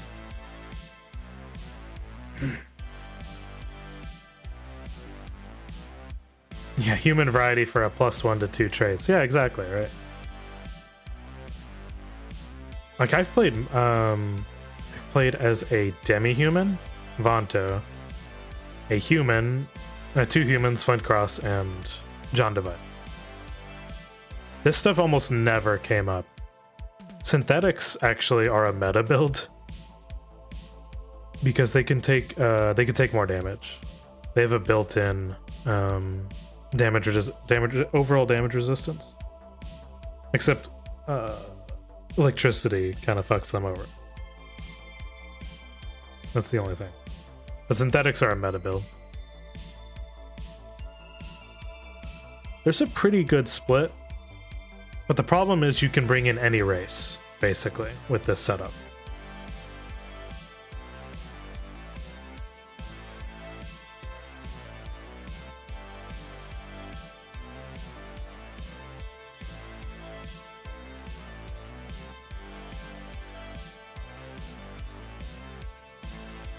Yeah, Vanto was a mechanic. It's tough, man. Yeah, and meta does destroy RP. So, but here we go. Like equipment, you have your armor, heavy armor, magic armor. Most people just do armor. There's no big reason. The payoff for heavy armor is just more protection for less movement. In a roleplay where movement is everything, heavy armor kind of sucks. Magic armor is arguably less good, because I don't see a lot of people using magic to kill people. It's mainly guns. Apply gun to any situation, you'll never be disappointed. Then we have enhancements. Cybernetics versus enchantment. Enchantment, by the way, is the way to go. All you have to do is be friends with the Grove, who have the enchantments in there. Everything you need for enchantments. Oh, you are? Okay, good. Witcheru, if you're friends with the Grove, just get all 3 of your slots for enchantment, because it's so easy to get the materials. Now, cybernetics? No. It's so hard to get cybernetic materials. Because the main proponent of cybernetics is tech. Which you have to go on runs, and you have to find titanium somehow. It's the rarest resource. You'd play a wandering homeless person? Hell yeah, dude. That's what what's his name does. Bernie, played by Leo Ceratops.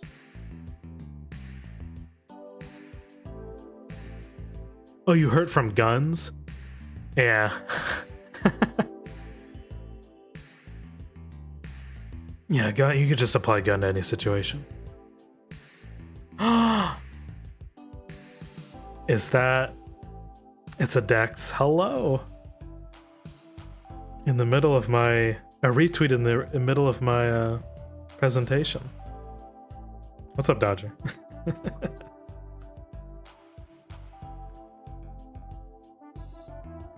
We're going over things to balance. Hey, bud. Dex plays Morel, the mushroom, and they're very lovely.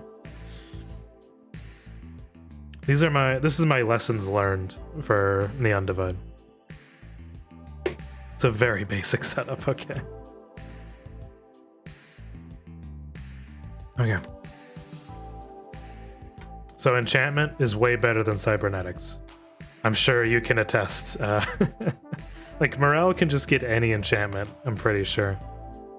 Being in the Grove. So be friends with the Grove and you can get your enchantments. But you can't be a synthetic and get enchantments. You have to get cybernetics.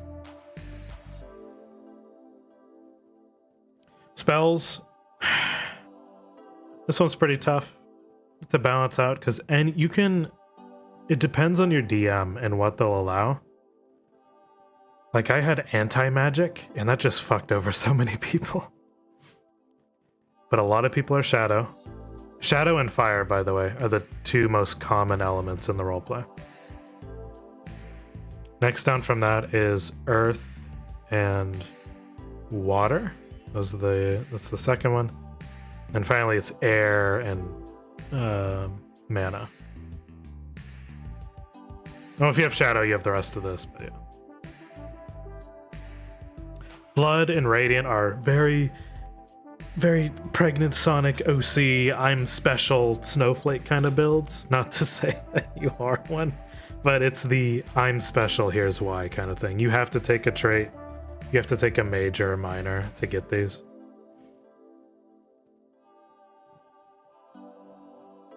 And a couple of people have blood magic. Lifestyle. This has only ever come up to tell me, hey, blood magic is you're able to siphon blood out of someone that you've damaged to get, or you hurt yourself to get more spell slots. That's kind of like blood. Radiant is light magic, but on the sense of it's like the opposite of necromancer magic. And only one or two people have this. I think Sketchy has this with bow.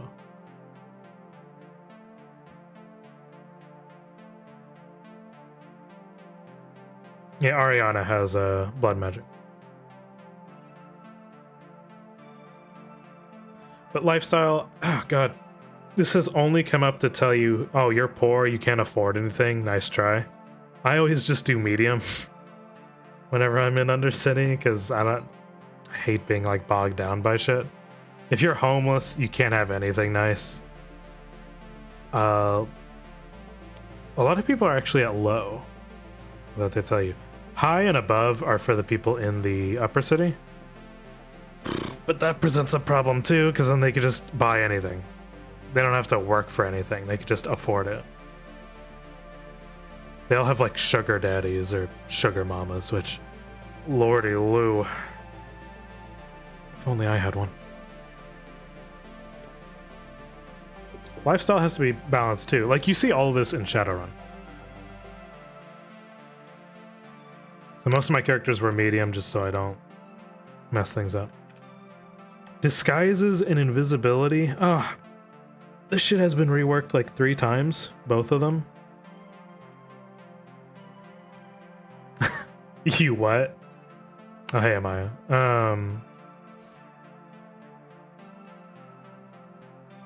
The reason I hated disguises is because anyone can just have a quick model change and suddenly you're a different person, and I have to remember from 50 different people if you're wearing a disguise I know of or not.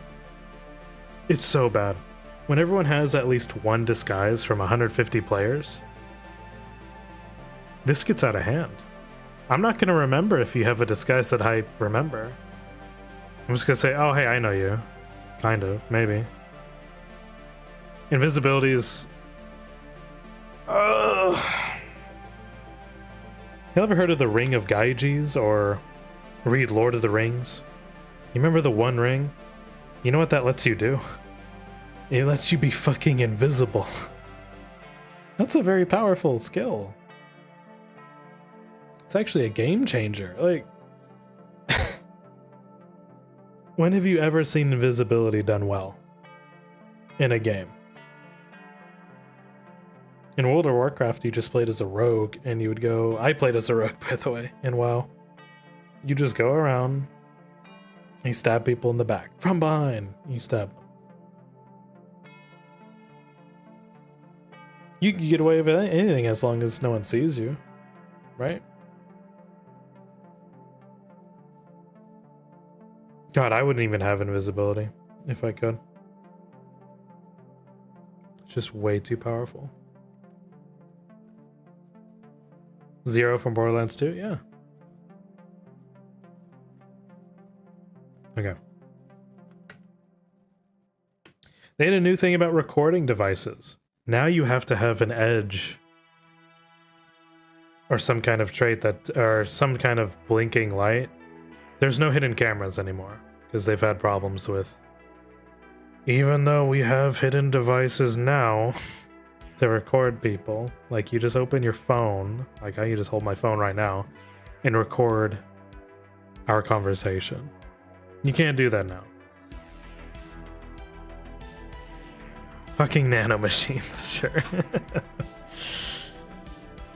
Edges and flaws. By the way, I'll just say this, being completely transparent. The DMs of Undercity have told me that they base all of their stuff or of your character based on your major. Your major dictates what you can do with your character.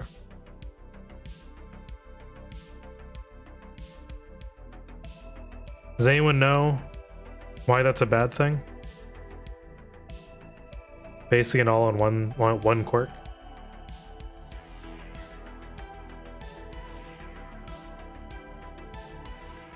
Yeah, I know, Neil.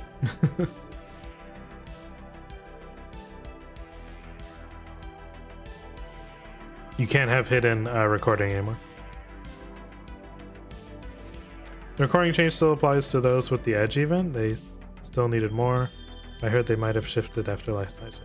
Yeah, you need a trait now to even do it, but it can't be hidden. There has to be like a sign that you're recording.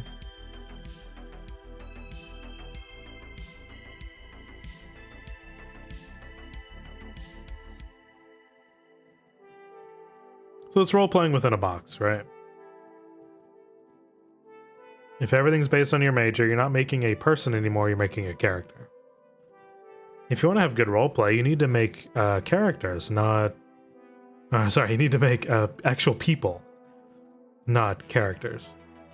A character is just something you play. A person has feelings towards things.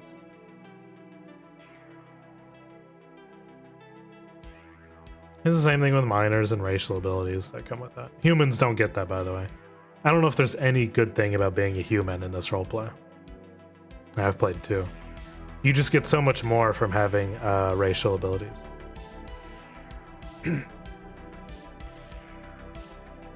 you have all these skills. Look at all these skills. We have Mechanica with those, with Technician, Gunsmithing, Blacksmithing. Arcana has Runesmithing, Alchemy, Enchanting. There's Combat, Medicine, Decking, Psychophanta. Survival has Gathering, Botany, Cooking. Botany and Cooking, as far as I know, serve little purpose. Gathering, though, helps you gather anything. This one's a meta trait. But the other meta trait is Combat.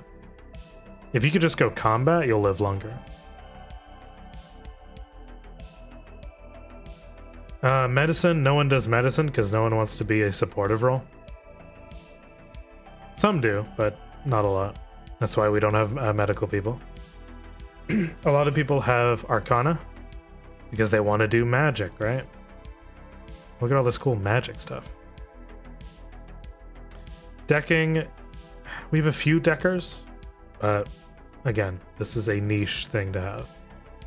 Even less Sycophanta characters. Even after the weird buff that it had. There's not a lot of people with Sycophanta. Now Mechanica, folks, this is where you can make upgrades, weapons, and armor. Okay, y'all are following along. Then we have a bunch of factions.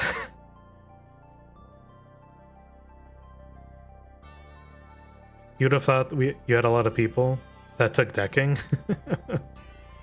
You would think that, right? But actually, no. Most people are Arcana, and in the Undercity, I mean. Arcana, Combat, and Survival.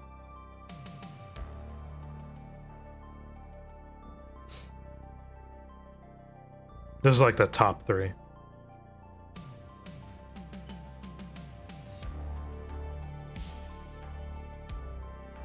This is a lot of stuff to balance for a video game, right?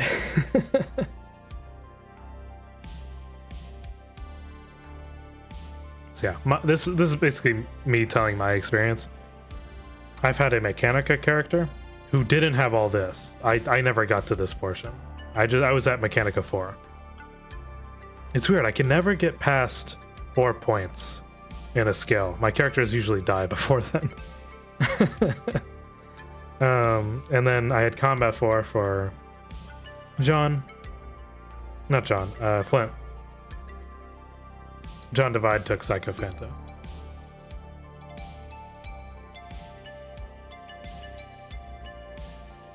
Yeah, I think we can move on.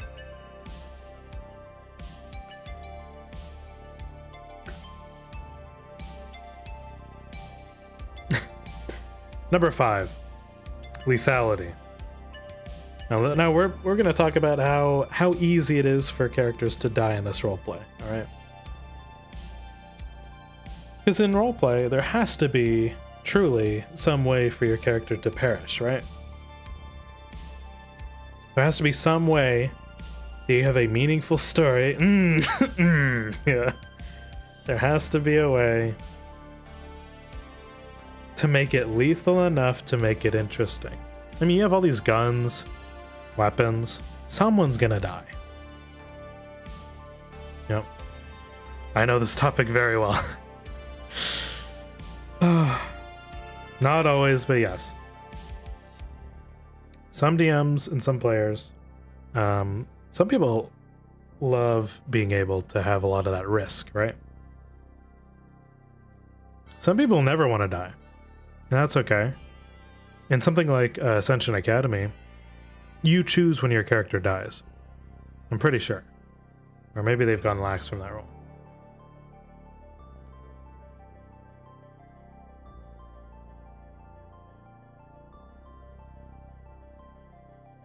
Let's talk about it. I've seen a lot of death. Now, I would ask you, chat, right now, how lethal would you want your roleplay that you participate in be? Would you want it to be very lethal? Not so lethal? Do you want, how much risk do you want? Let's be honest here.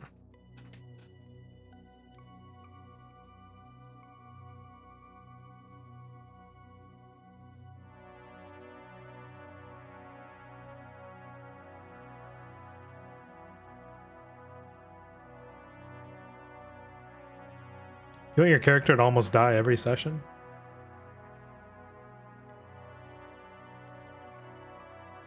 Those are for the adrenaline junkies out here.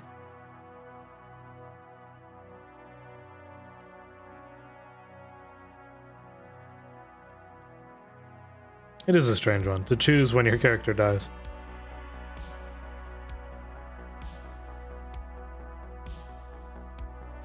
Depends on the setting. Okay, let's say Neon Divide. Light, but if you have just high, okay.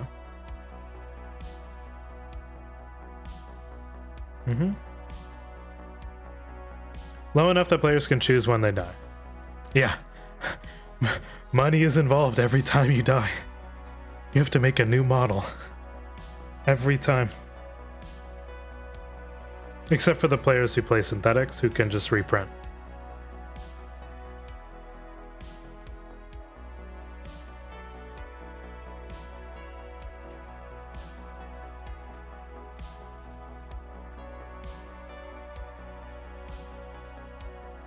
Yeah, the lethality has to be very...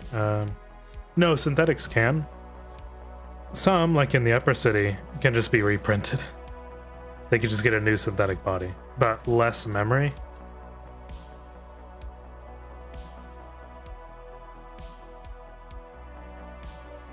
Yeah, Dodger, it is. You want to feel like it's a bad idea to run towards gunfire, which everyone applies gun, so it's hard.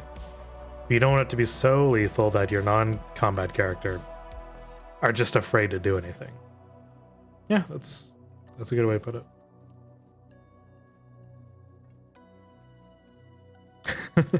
Yeah, should we... I'm using the L word right now. It's called lethality.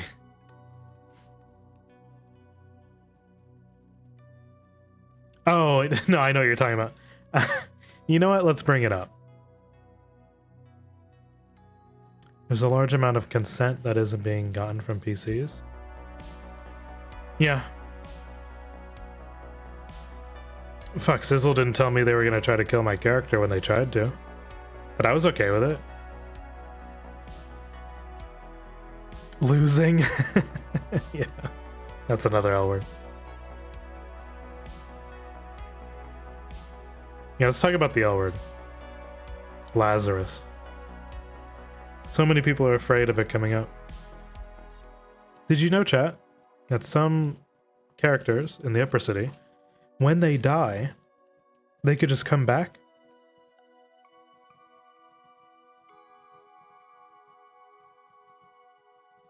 They have a free revive.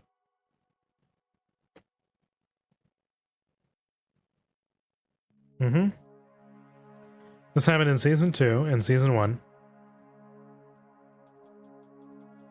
But for some reason, they kept it for Season 3. Yeah. I know people don't like it. I don't like it. But guys, why don't we like Lazarus?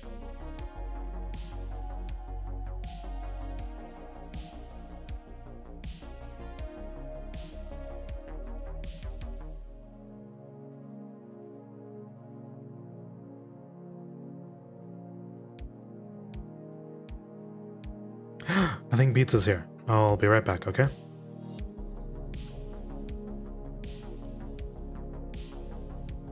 Alright, keep talking amongst yourselves. I'll go grab pizza, and I'll continue once I grab it.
Alright, I'm back. So, weird fucking thing.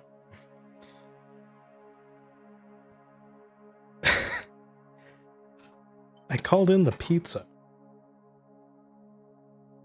My roommate didn't go to pick it up. So I'm like, oh, drivers cost way too much these days. They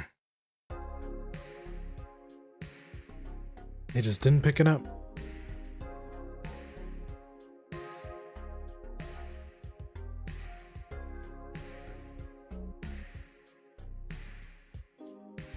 Alright, I'm gonna read through.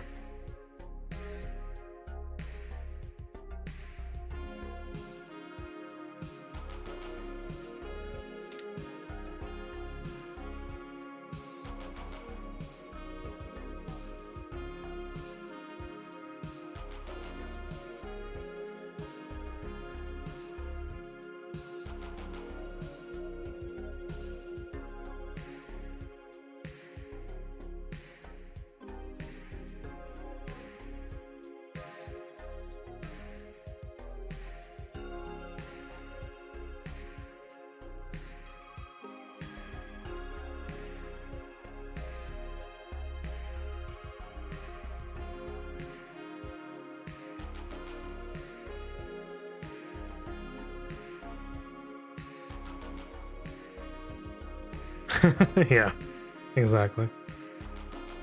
I shall await for pizza. But until then. Ooh, okay. Yeah. You guys are hitting the nail on the problem there. When to give people extra lives.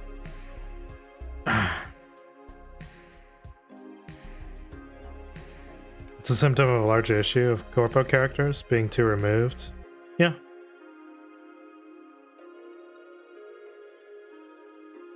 I can't imagine being Space Bezos, which is the Traverse CEO. Space Jeff Bezos. Like, you just have so much money. You wouldn't care about some slum.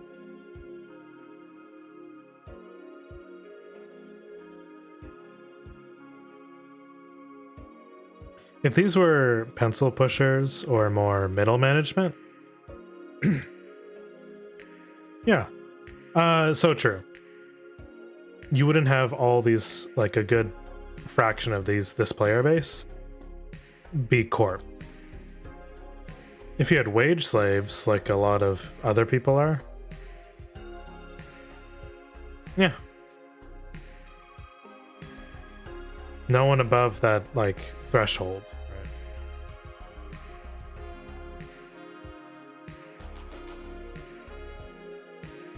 And you know the problem is, Lumpy, or Palumpy. When you say in Neon Divide that players should not take the corp role, people have been banned for saying that. People have been removed from the project for saying that. This is true. And of course you're going to have dissent in something like this. It just happens.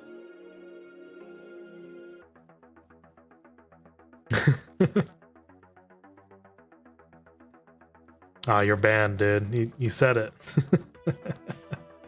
Now they'll ban me first, don't worry. I genuinely want Neon Divide to be good. It just has a lot of issues that they can't quite solve. They're taking it. No! Lumpy! Get your hands off them, you bastards. Ah, oh, shit, ban me harder. I mean, what? In a good way, yeah. Meanwhile, people like Krika and Ricky ended up becoming some of the RP that doesn't really seem like they're the corpo level. Ricky was just on a whole other level, dude. Him and Goldman.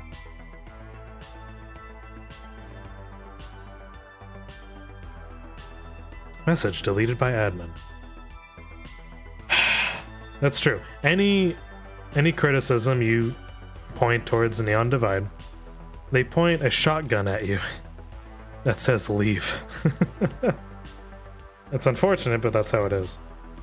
Or they call you toxic, or... Yeah, you had the full Sharknado.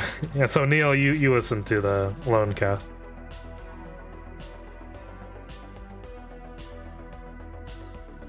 Yeah, talking about lethality, right?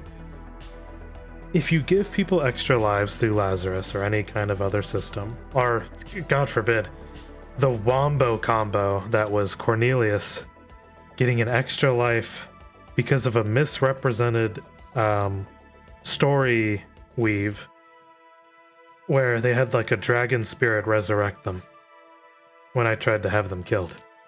Even though they were at dire wound, coup de grace twice, one through the head, one through the heart.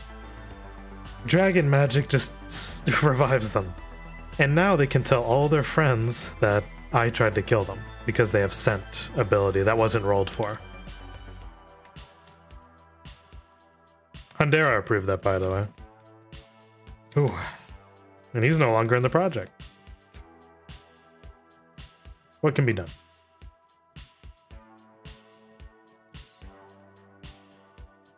But we'll talk about that real quick, all right?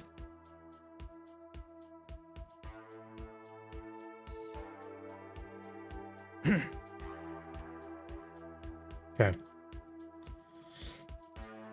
So, from my experience, here's how my characters died, and here's who they killed, all right? We're gonna go through them.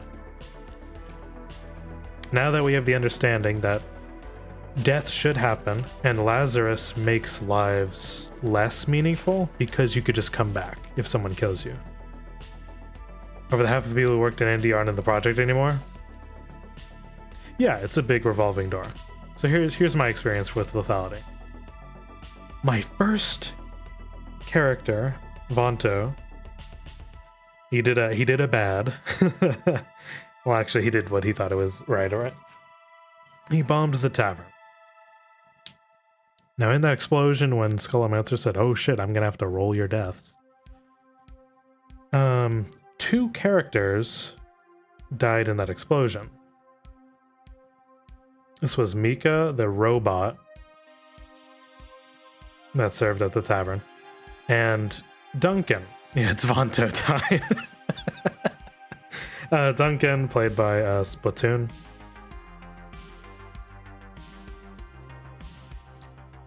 They failed their death roll technically 3 times.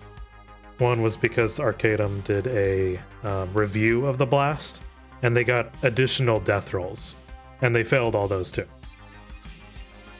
Yeah, Axel, you remember that? Duncan got 4 death rolls, and they failed all of them.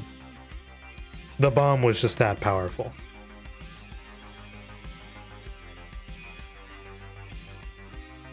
And this was the act that gave me 12 written reports by Mimica, because I killed their virtual boyfriend. So, lethality in roleplay, people are gonna hate you. Because you can't please everyone, remember? When I did this blast, man, meta was up the ass. They're like, it had to be Vonto. We're not gonna have like this weird thing of finding out who did it. Because of lack of scope, it had to be him. So, naturally, they come back with their entire... What was it? Mimica played A2, who was like a slumber, but also like a gang member, but also a corp person. They brought the entire part of Quixote down to the Undercity, and they held me at gunpoint. Now there was no me getting out of that, even though they'll tell you, "Oh, we gave you so many chances." No. Nope. That's a nopers.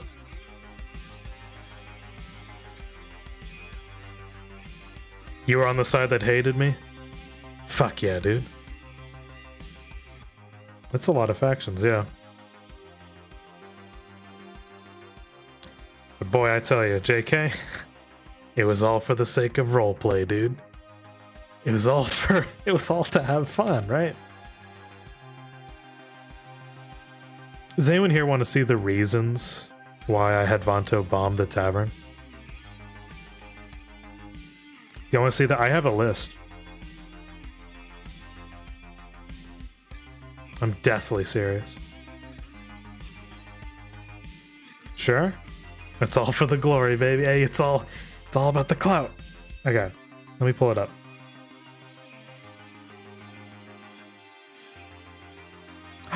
Witcheru, I am appreciating. I love it. I just saw your little post to me.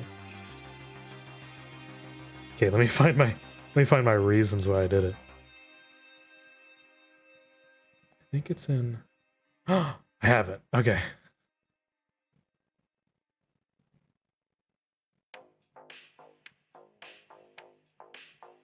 Enhance. Zoom in.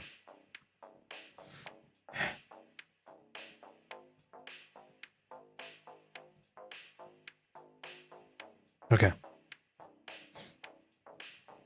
Here's my list of stuff. You ready? Okay. Here's Vanto's list of reasons to blow up the tavern, which I sent to DMs ahead of time. BR16, Duncan, and A2 break into Union Shop while Vanto is inside. Decided against shooting them outright. I was still in there, having a private meeting, and they break into my shop. Or BR16 does. So I'm like, okay, we have a small talk of why the fuck shouldn't I just shoot you in the head right now? Duncan lies about their name. They call themselves like Jackson, and they reveal that they're a Decker. Now, Vanto, my character, is a rigger, as in he's able to send his consciousness into a drone, a vehicle, or some kind of industrial body. He becomes that thing.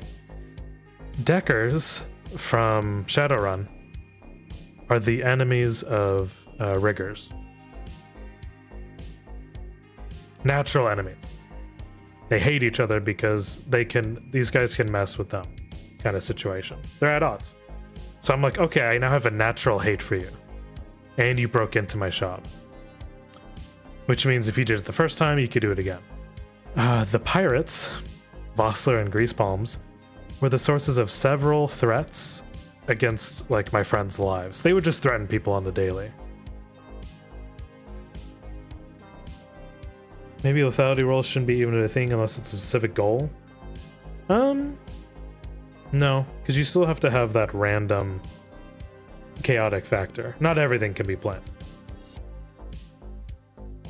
Sometimes it's just through improv, right? BR16 was carrying like metal crates from the fire district, lifting up to the second floor. So I'm like, okay, are they smuggling? When is my shop going to be hit and they're just going to take my stuff? I had some expensive shit in my store. Now, Theris tells me through hearsay, for all those people who know,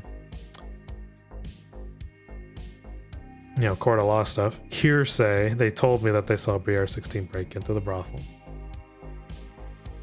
Yeah, the pirates were dicks. They were real douchebags. Vossler yells at Undercity meeting about killing all corp who enter Undercity. Bro, this one's pretty bad. We would just have HTR come down. Nirvana comes down looking for Greasepalms, who have a 2.5 million credit bounty, right? That means they're already in deep with people. Quixote comes down looking for the pirates. So this tells me they're working with Quixote. I'm like, okay.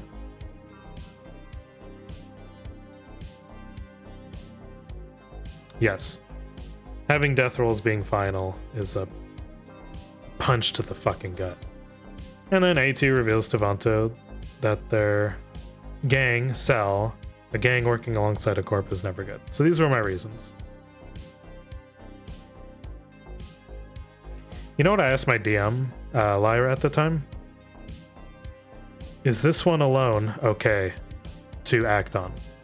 Right? Is this enough reason for me to shoot them in this environment? Because remember, we're in a slum, we're in the sewers of a slum system. You're gonna hate people who break into your shop. And they said, yeah, go for it. So I'm like, okay. Absolutely. I'm just gonna bomb the place and it's gonna be fine, right? It wasn't fine.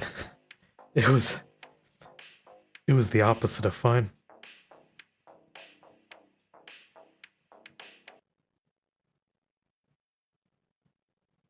Alright. Do y'all actually want to see Vanto's death?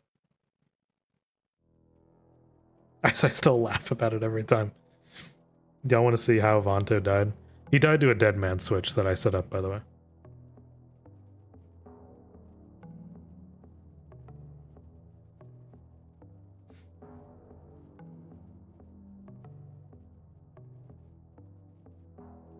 Need more characters? We'll try to stab a bitch over a ham sandwich. Yes! That's what I like to hear. We need some perspective. You need to see my perspective of death.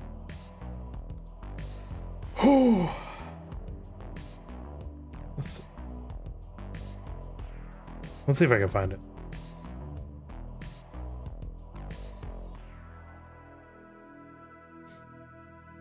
Lethality means financial tie. Yeah, because it's an abrupt end to your... It's an end to your story.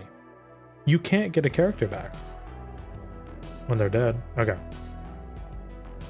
Let's chill the synth. As my heart stops... Go ahead, Vanto, describe. Okay. So this is me describing to May, the DM at the time, what's happening. They light me up. Wait. Context. Where's my screen going red? Wait. We'll get this one. Where is it? Yes. It's this one. I said, do you want to say that one more time?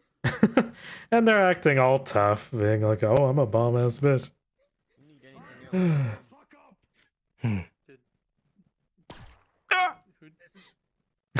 By the way, A2 emptied an entire magazine into me, and I still lived.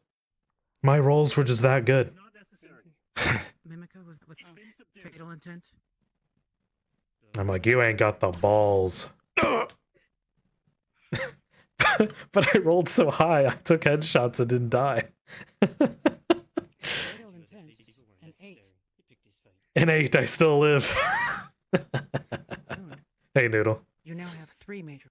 Oh, hey, this is Noodle, who actually walks away. I'm glad you did, bud. Oh, I got like 12 people with guns around me. Yeah, my scales were just that hard. He is bleeding out. I need medical attention. I'm gonna die. There's grease bombs behind me who's like geared up to shoot. Yeah. Kill this son of a bitch. Woo! Look at that. The body slumps over. I got a nat 1. For all, I couldn't dodge everything, guys. I'm sorry. But that's okay. You know why? Because I got that motherfucking thing on me. Watch this. Go ahead, Vanto, describe. Okay, I'm whispering to you. As soon as my heart stops, the dead man...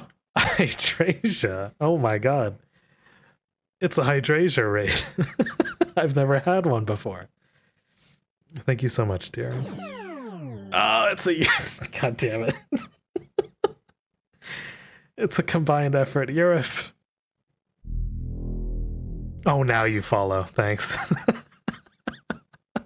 Happy 4th. Thank you, guys. Much love.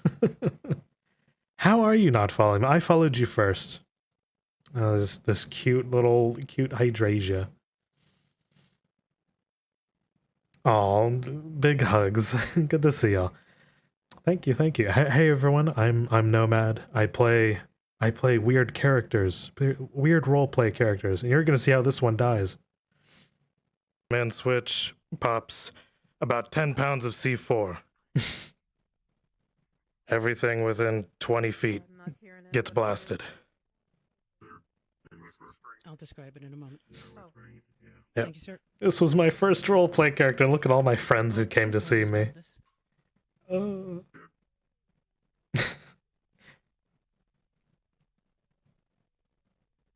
A dead man's switch goes off. You bet it An does. explosion rocks the center of Vanto's former body. Towns of C4 detonate. Everyone nearby will be suffering from mortal rolls. Ooh. Ooh. Here we go. Pop the grenades. Drop them. Hit the deck. Whoop. Bam.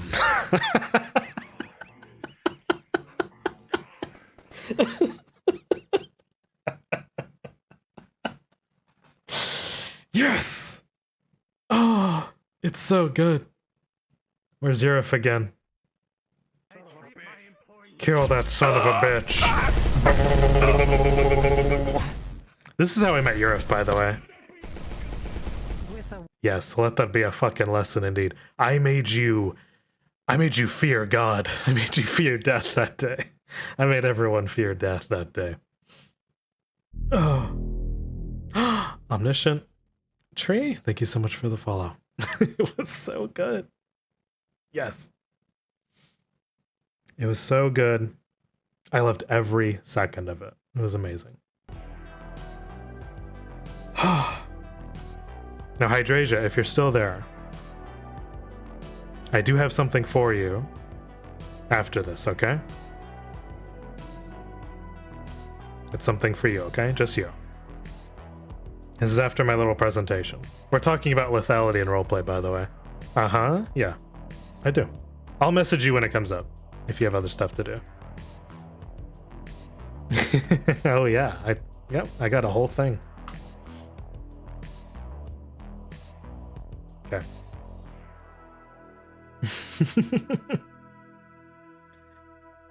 So that blast, it damaged a lot of people. If you remember, right? Who all was there?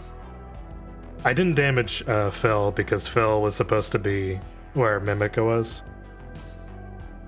But Soma almost died with his mech, and that would have killed everyone because he rolled a 4 and he needed a 3 for his mech to like blow up. A nuke would have went off if that happened. He was playing as like this giant death mech or something. I would have cleared an entire map's worth of player characters, by the way. Yes. Yes, Dodger. I almost killed a Beowulf mech. And then everyone would have been death rolled again. Okay. Yeah. Poor Giga, he had to be fixed twice. God. But anyway, poor Samuel died from that blast. He was like 50 feet away, and shrapnel like hit him in the toe and he died. When the DMs asked him on his like medical bed, hey, you're gonna survive from this, he said, no, I don't think I will, and he fucking flatlined. He took the death because he didn't like the character, and he used my explosion as an excuse. I salute you, Sam. I salute you. The pirates left because, yeah, Axel. Hey, he was played by Hellscape. He was a Chad. He was. The pirates took their characters from Callus Row, and they moved them to a different roleplay that happens on Friday called Gang RP. I take credit for that. If you don't like to play with me in the sandbox and you want to hold a grudge, I'll count this as a kill. Not to rule it over anyone. It's just to say I had the most kills of it, season 2.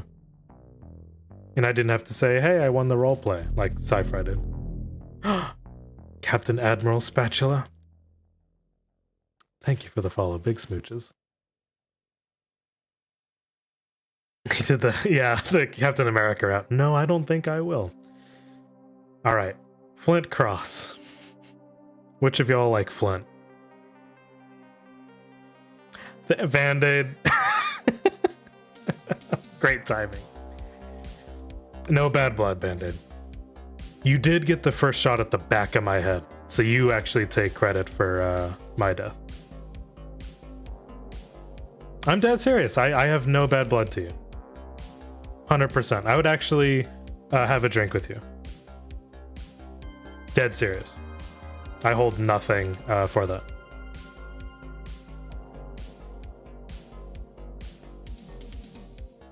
If y'all are chill with me, we can hang out. Flint was such a great corp antagonist. Oh god. Yeah, Flint. Flint's something else, guys. But I'm serious, Band-Aid. If you want to actually squash the beef, I'd be down. If there's any beef to squash.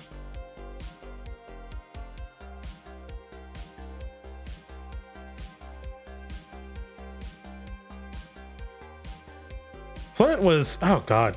So, I can talk a little bit about Flint. I'll briefly go over it just to kind of... Yes, I shot your bestie in the face, Witcher. It's true. I did. And you know what? I'd do it again. I have a clip of that? I think I do.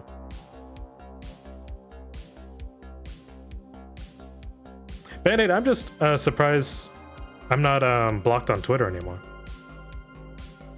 I don't think you ever did, but I think other folks did.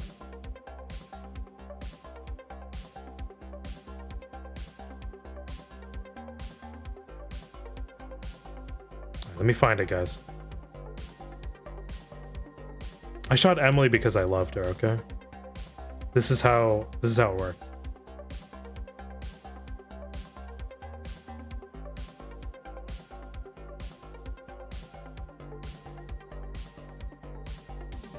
Unless someone else has the clip already, I'm gonna try to upload it.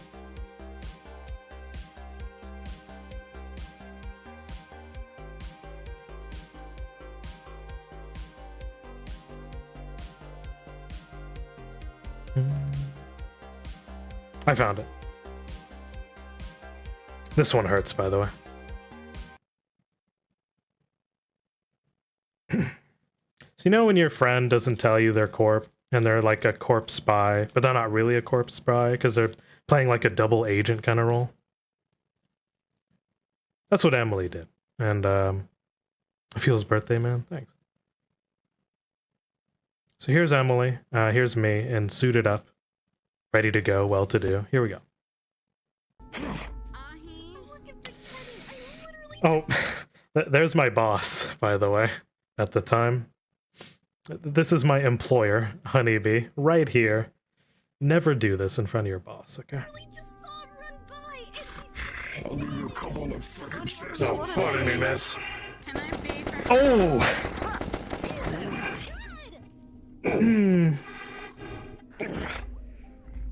Listen, I had places to be, things to do. We were trying to kill a dragon, okay? This was not the best man. No.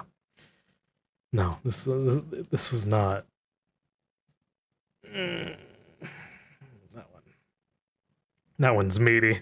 That's a not like this. Yeah. God. I don't regret it though.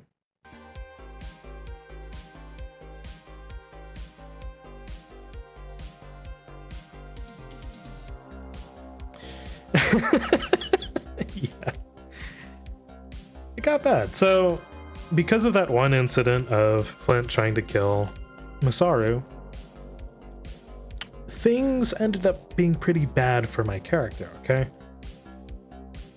30 plus people wanted him dead. Pause. Thank you so much for the follow. Because so many people wanted him dead, that led to Archivista, who was also GU, by the way, wanting to kill my character. Yeah, witch hunt, sure. You put people on a list, and then those people come after you, right? Because whenever you kill someone, there's always going to be this cycle of violence, right? I did mag dump Lyle, because I'm like, okay, this is obviously a Masaru fully kitted mage. These are dangerous people. You love Flint though? He was Pog? Thank you, Boneless. But it's because people want to get in good with the corporations that as soon as you attack these types who are openly dangerous, you're going to have others trying to vie for some sort of pull with that corp. Like, oh, if I kill Flint, I'll be able to get X upgrade, right? Because hey, there's a bounty. But the problem was when we tried to kill Cornelius, he was Deus Ex Machina, and that led to him having some scent that wasn't rolled for, which could allow people to just know it was Flint that tried to kill him, right? So I decided, you know what? I, Nomad, don't want to kill any other people, right? So I actually had a planned, instead of just Flint leaving the roleplay, like walking out, because that'd be, that just means he's out there, sure. But where's the lethality in that, right? So planned deaths. I had a planned death for Flint. Some would argue it wasn't the best end for the character, but I wouldn't have to have that kind of end if the DMs didn't, like, fuck me over in the first place. It's okay. You take your punches and you move on. Even if the Deus Ex Cornelius didn't happen, doesn't he have Laz? Cornelius had Lazarus. It was supposed to pop when you do Dire Wound, and then you don't remember anything about your death. So it's like he gets jumped, he gets killed, we move on. The compromise they had was that they took away his Lazarus, but he still could remember who did it, or who ordered the hit. So it's a compromise that fucked me over. So I decided, you know what? I'm gonna go a little bit crazy and have a weird ending, right? But I have a slight suspicion, guys. Looks to the left, looks to the right. That no matter what I did as Flint during my last day, whenever I was shooting up a bunch of people, I don't think they were gonna let me kill anyone. They were gonna say no to this premise. None of my attempted shots would have killed anyone. I guarantee you. I'd probably bet money.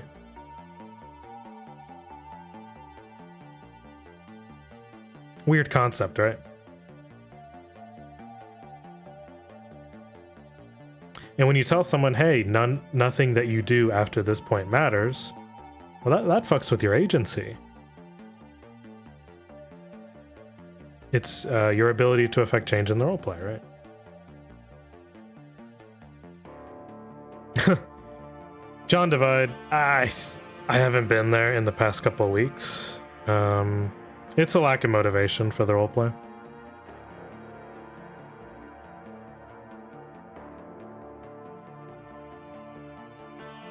I've seen a lot of distrust for me. It's why a lot of people have left already, right? If you constantly keep getting the bad sent to you and rarely the good, you're just not going to want to play. Yesterday, I just laid down when roleplay started and I slept through the whole thing.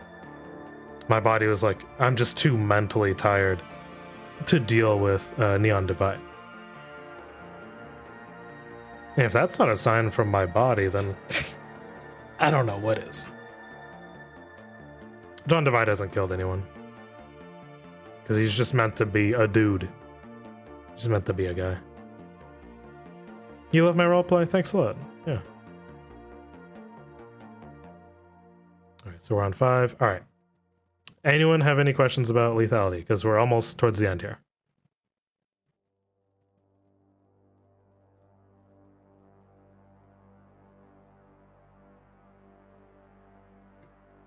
Any other things about lethality, or do we move on?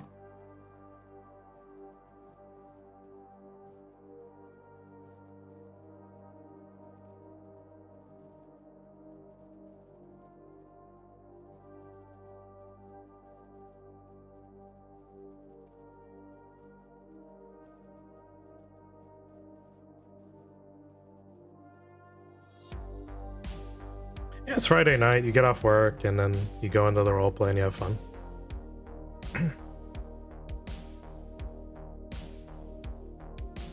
Yeah, they had a meeting of whether or not to increase lethality of the roleplay. I mean, the problem isn't that you have lethality. Happy birthday.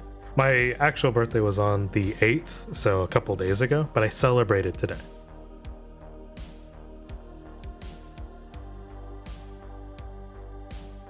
I don't think there's any big roleplays going on right now. Yeah, exactly. The main problem is that you have 150 players. This many people being able to do their own form of lethality is insane. And besides, because we have all this agency running around, all we have is PvP. Look how many... Where was it? Look at how many factions there are. Thanks so much for the follow, okay? I'm blocking off some of it, but there's a lot of factions. Each of these factions is a bubble that have their own likes, dislikes, people that they actually trust, right?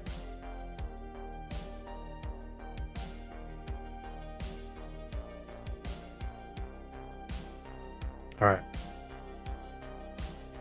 We're gonna move on. Number 6. Comparisons.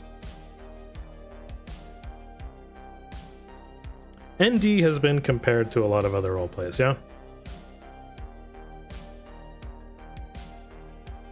There's not a week that goes by where someone's mentioning another roleplay and how it does X thing, or it handles X scenario. There's always going to be some form of comparison when you have other things to relate it to. It seems strange to kill a character this quickly without telling a story. Death can mean something, but no one wants their death to be poking their head out and getting domed. Yeah, that one's pretty bad. It is a lot better to have social RP. You're right, absolutely.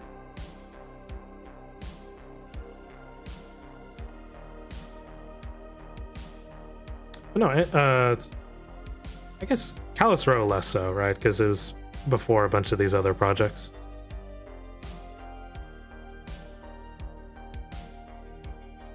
But if you had to compare season 1 to season 2 to season 3, what would you say changed over the course of the 3 seasons? Anyone?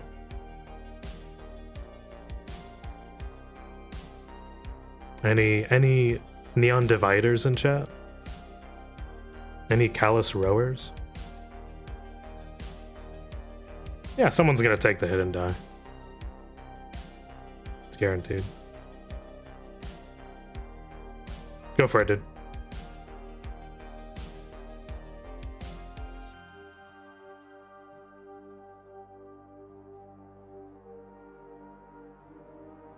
Gosh, it's almost seen as a negative to compare Neon Divide to other projects. Like if you compare it to Ascension Academy, which Band-Aid and them are in, I think still.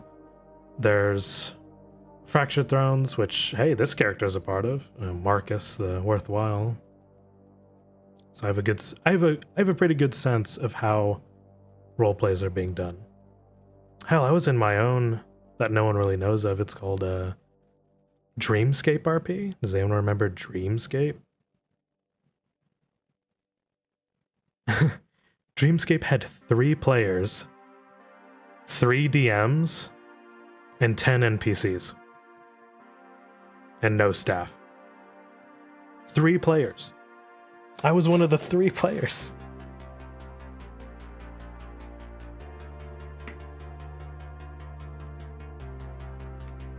Yeah, you went from 30 to 150 PCs.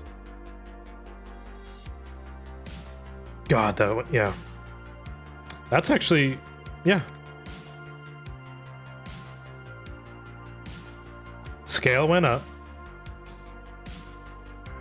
Player trust went down. And that's the number one thing, is trust, right? If your scale goes up, your trust goes down. And God, when we had 3 players, we all trusted each other. It was the sickest thing, dude. There was a DM to each player. It was a 1-to-1 scale.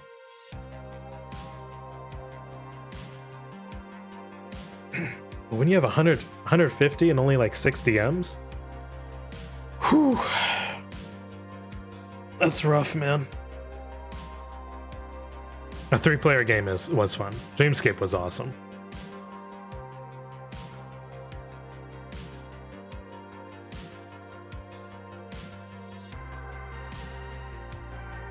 Okay. Noodle, I'm actually very happy you said that one. Scale goes up, trust goes down. I'm gonna make another weird comparison to Neon Divider already. Have y'all read a book called Animal Farm by, what was it, George Orwell? In school?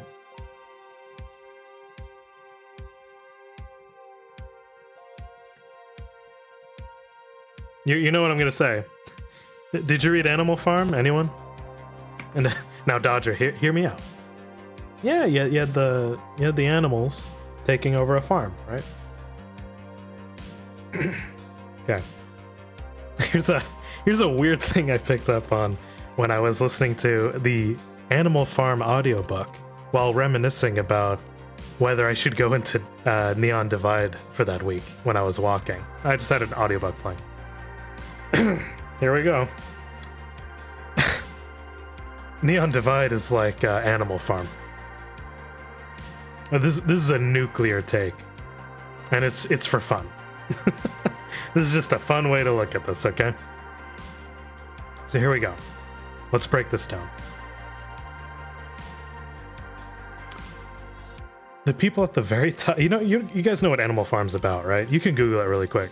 It's about it's like a political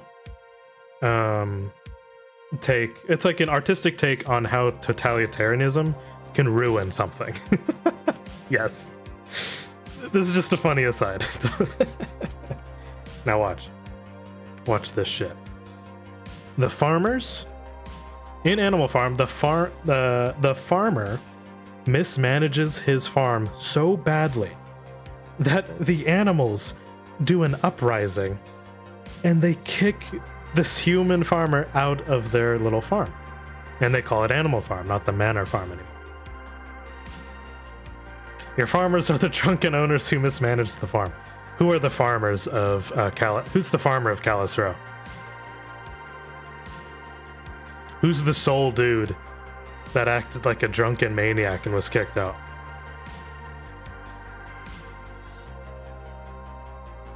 Baltimore. Where do the lizards? Arcadum, yes. Jeremy Black was the farmer who mismanaged his farm and got kicked out.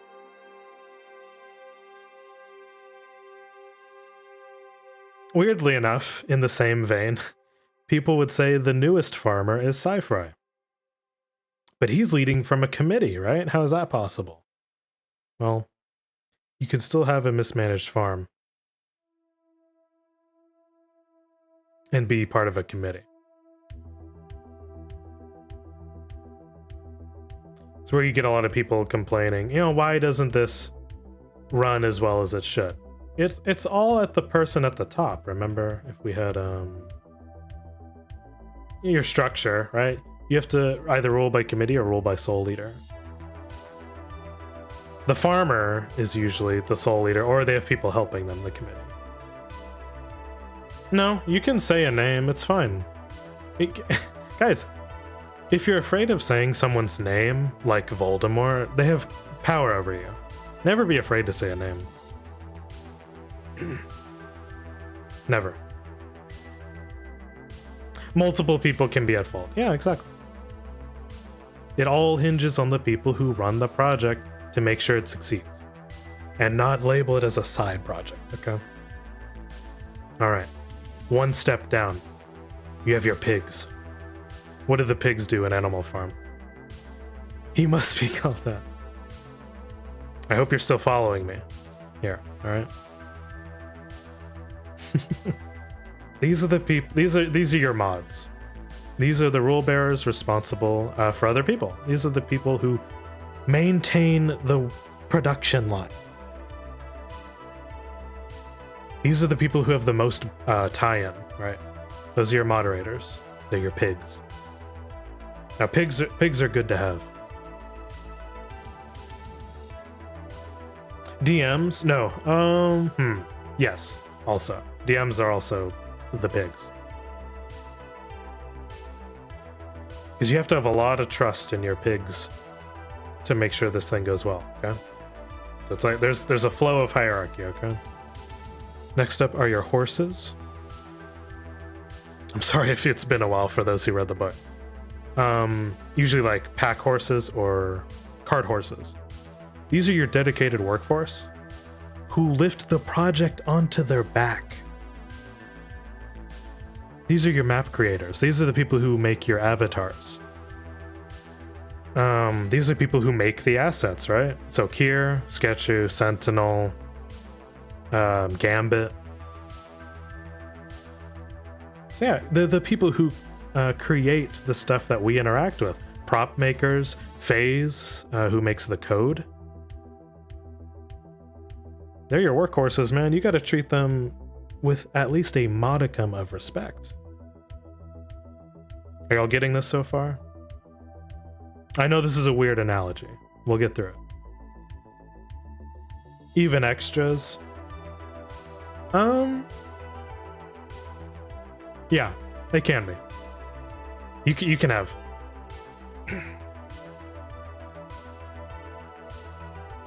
I mean, it's just a fun thing. Don't worry about it. For those that take this too seriously, just say it's a joke. It's a fun little thing. And also, if you're afraid of getting blacklisted for something like this, the project is no longer for fun. It's being like super serious.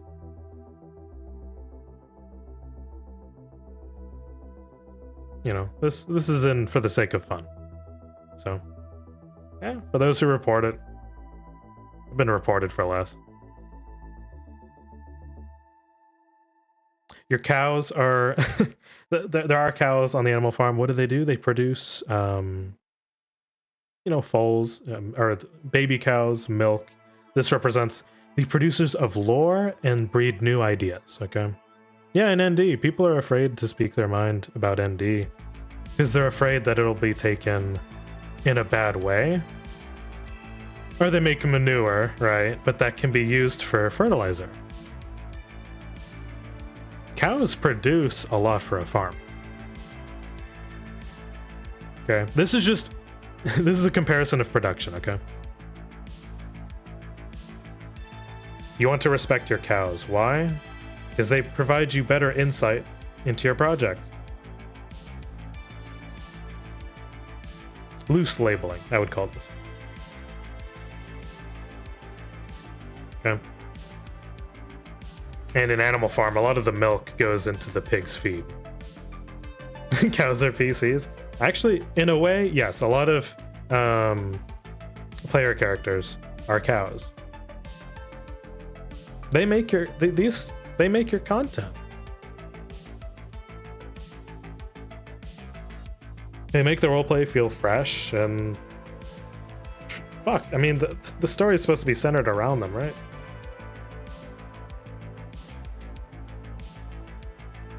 At least I think so. Otherwise, what kind of project do you have? These are your focus characters. Okay. The sheep. These are your least informed players. Or even maybe some audience members, but they kind of help with the project. We have people who play to win. Again, loose terms. Don't think this is a 1-to-1 scale.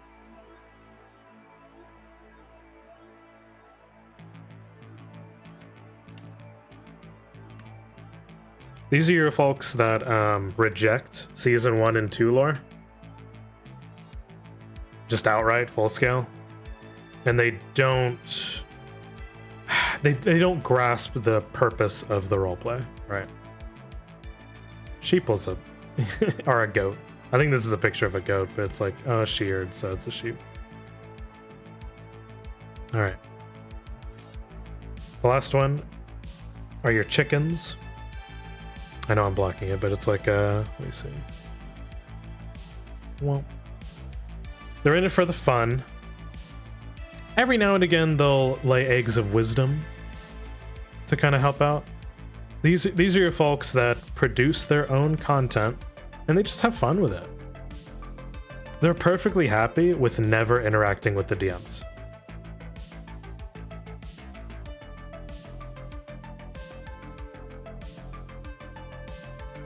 I think this was me at some point towards the end. Yeah, Bernie, exactly. Yeah, they're the laid-back PCs who chill in the background, who don't have a lot going on. Those are your chickens. Those are your hens.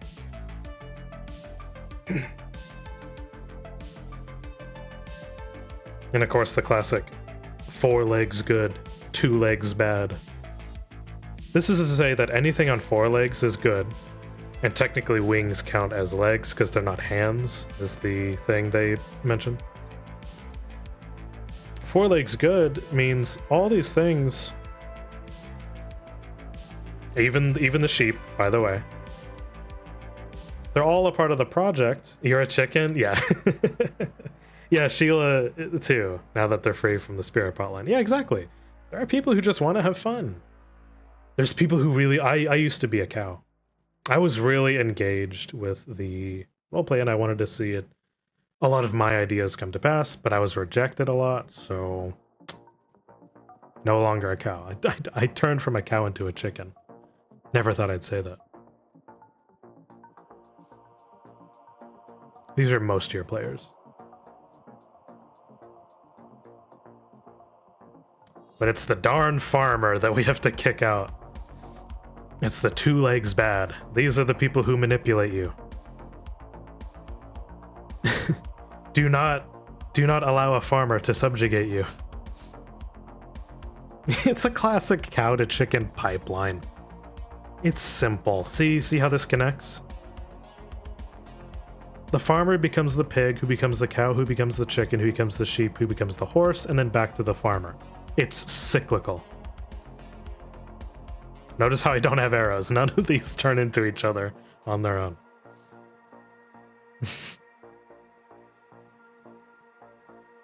Yes. What do y'all think? Is this spot on? For those that read the novel or short story? So there's a lot in there. There's like attack dogs. There's subterfuge. There's conspiracy. There's a lot of juicy stuff in Animal Farm. Highly recommended.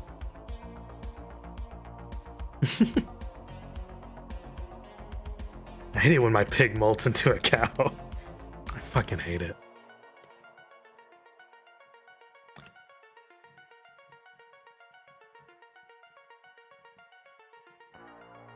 God, like, Dodger, don't you hate it when your chickens turn into horses? Or your roosters, if you had any? Andy, literally 1984. Oh, God.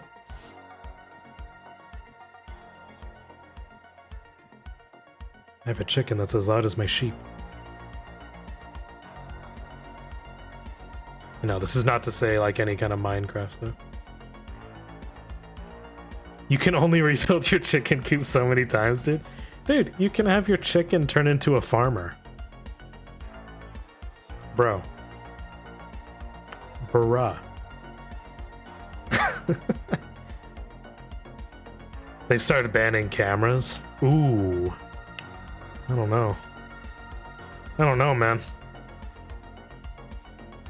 Dude, freedom of information is how you combat tyranny.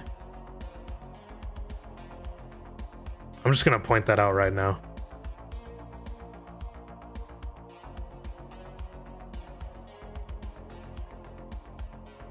The more they take away from you, the more they can control you, right?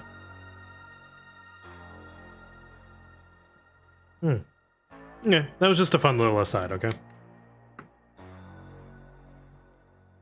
No, by the way, guys, if I get axed off of ND for this, you'll know why.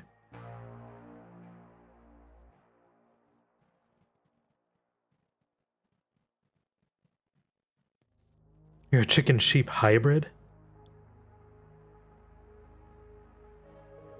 Sick, dude. I'm a cow chicken.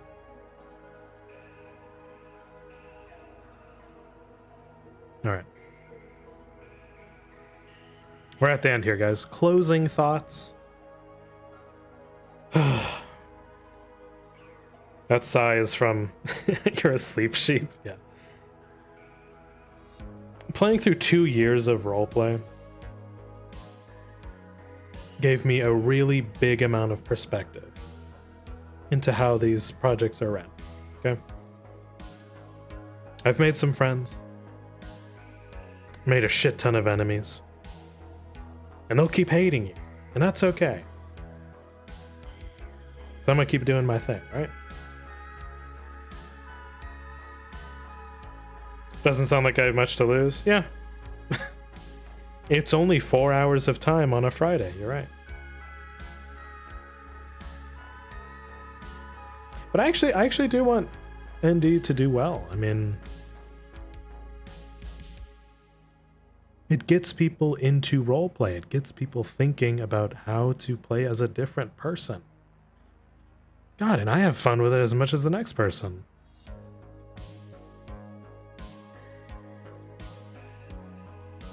The only problem is I've been spoiled by other projects, right? Oh, they've banned for less boneless. So at this point, it would just be for the clout. Yeah, there's so much more out there, guys. Like, Neon Divide feeds off of your FOMO, your fear of missing out. You're like, oh, I have all these friends in this roleplay. Like, out of this list, like 150 players, 50 of them are my friends, right? But there's 100 people that I don't vibe with, that I don't fuck with. And there's a lot of people that just make the roleplay worse. Even DMs. You know what's bad, guys?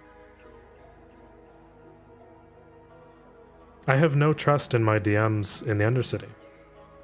That's just a fact. They've already burned me so many times. That it's just not worth it.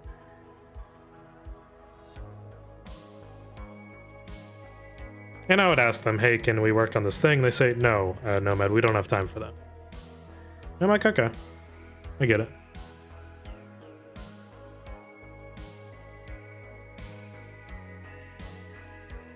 They need to snip meta in the bud. Yeah, you don't want to see meta happen, of course.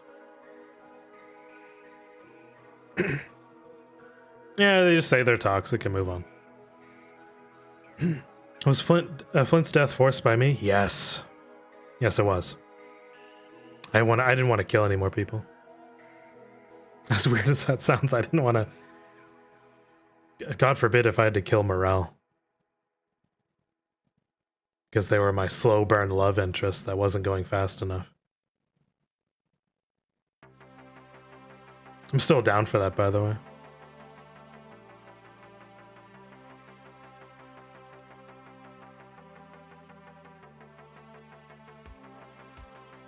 He may be dead, but that doesn't mean he can't love.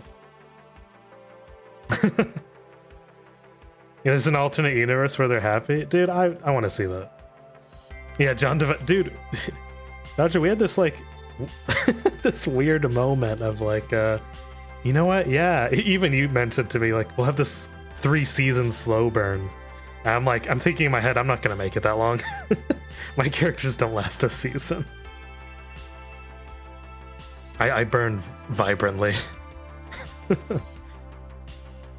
It's the boy! Leroy, hello. Hello, hello. We're just ending out. It was more forced by the combat system.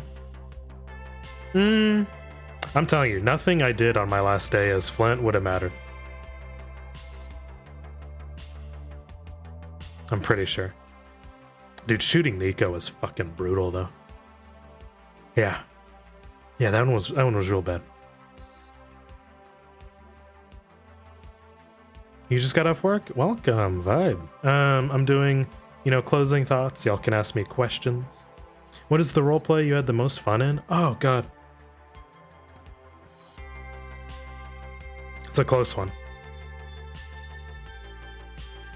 One is Dreamscape RP, which was only 3 players. I was one of the 3, so I felt spoiled for being one of 3 players.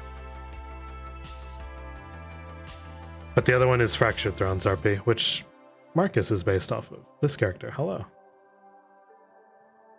Yeah, the whole map was on my ass like hornets, like just kill him, put him down. They shot the small bean. FT baby, let's go. Remembering that Flint's body is still just perfectly preserved in Nico's bed is hilariously fucked. Yes. By the way, Flint's body is having like healing magic being pumped into it daily. It's perfectly preserved on the Grove Tender's bed. Isn't that weird? That's fucked. There's like 3 people who have seen it by now. Is Marcus gonna have to sell his armor for money like the PCs had to do between S1 and S2? Yes. After this little transition, after this mission I'm gonna do. Yes, Leroy, we have to sell it.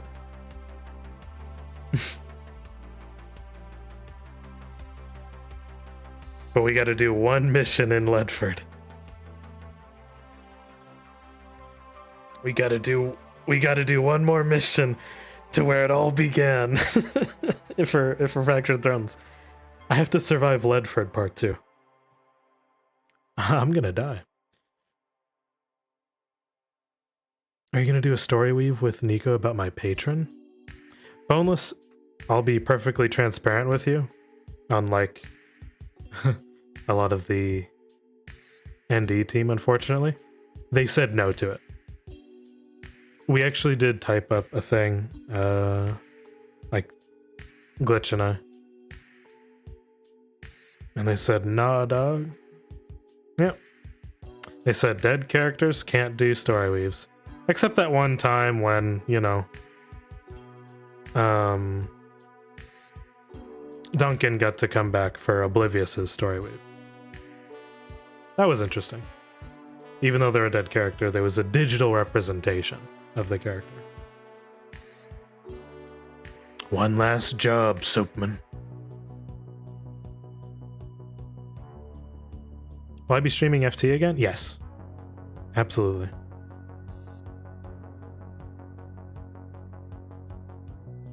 What else can ND do to set stuff back on track besides more DMs and repairing trust? Oh.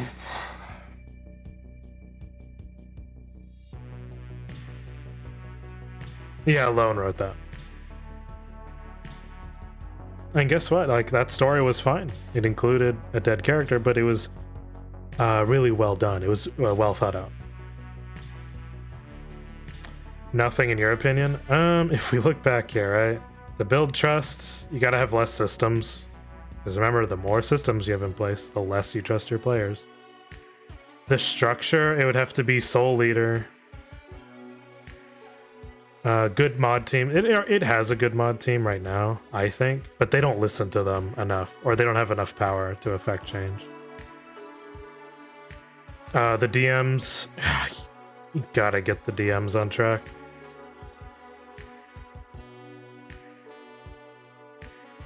Yeah, Oblivious said that the story weave was their favorite moment of everything. Yeah. It tied the character It really tied the character's story in a nice little like present bundle. I'm actually glad Oblivious got that. Hell, I want that for everyone, but you can't do that with 150 players. You can't have that for everyone. Lord knows that my favorite moment was me exercising my agency to blow people up. It was the most fun I had. But all that was an okay from the DMs, right? Yeah, and other people called it weak, and I'm like, really? If the player liked it, then it's fine.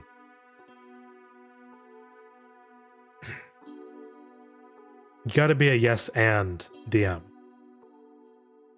You can't just do a no but, which I've faced a lot, which is why I say all this. It's not their story. They can shut it. Yeah, exactly. Curious, what do you think the best balance for PvP and carry? Ooh. Balance. PV. First of all, I would not have do PvP for this many. Or actually, you tell people this is a PvP kind of server if you have this many players and this many factions. There's a lot. Look at all the stuff you have to balance. This is a lot of stuff. But to answer your question, you'd have to reduce this amount by half at the very least. 2 maps. Or fuck, 20 players per map. Yeah. Less maps. More extras per map would do a lot better. More DMs per map would do better. Yeah, if people leave drama at the door, you can do PvP. Absolutely. You have so many teams to have people go off of. It's a nightmare, man.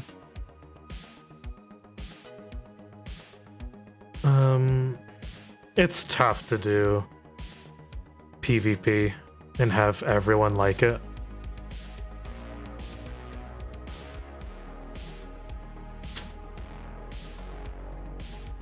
Should death rolls as a concept be replaced with something more solid if the DMs hate doing death rolls? And are there situations where player death shouldn't be an outcome? There's situations where you don't want character death and you need character death, right? If people are doing stupid things, they play stupid games and win stupid prizes, then yeah, death is on the table. Like fucking around and finding out, right? But there are instances where characters shouldn't die, sure.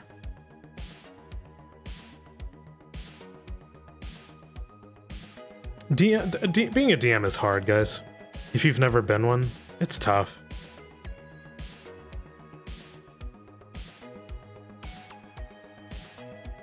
Because it's your responsibility to make sure that a bunch of other people have a fun time.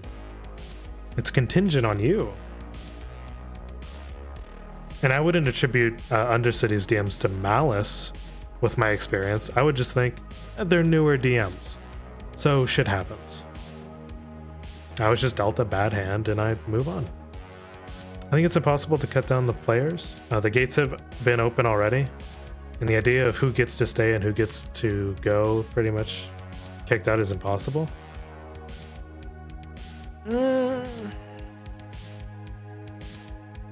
Kind of. Because you don't want to piss off people who already have a slot, right? It is tough, absolutely.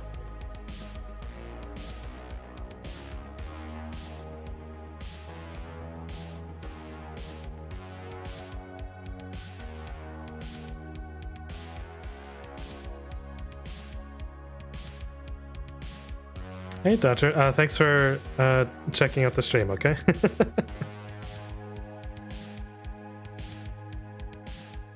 Yes. All right. Thank you. Have a good night.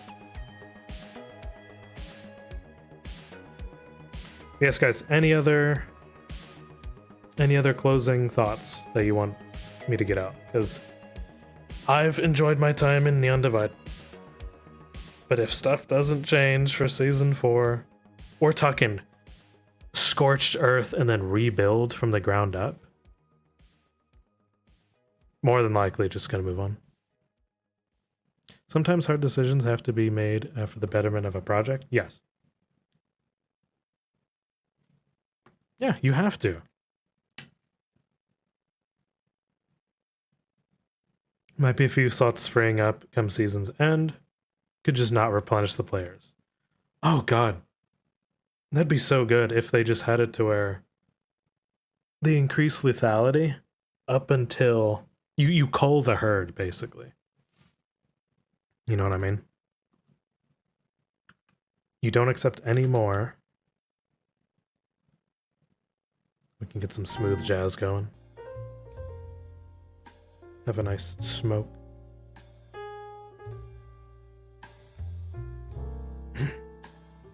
Sending my character Flint off in a decent way.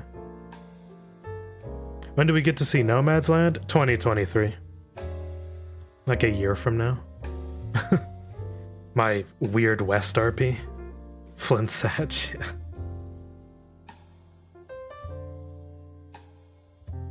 It's kind of telling when the head DM doesn't show up for 3 weeks. That one's pretty bad. And we're towards the finale, too.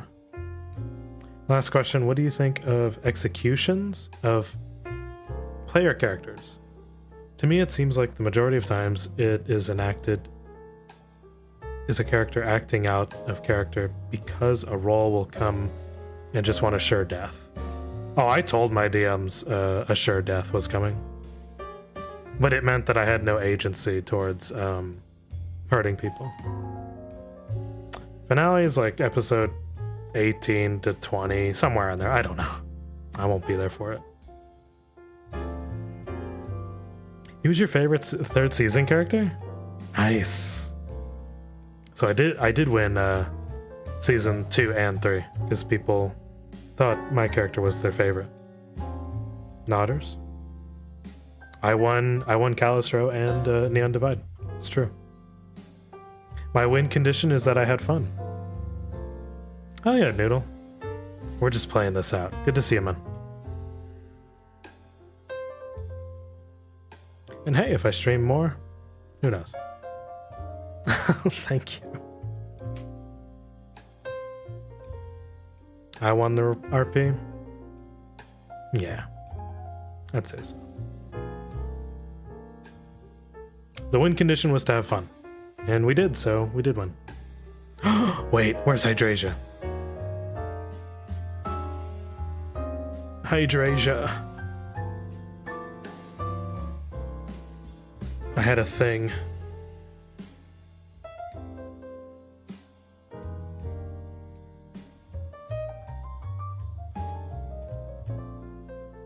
Does anyone remember my character, Rascal? From, yeah, Leroy, I have the thing. You remember Rascal? Boy, do I.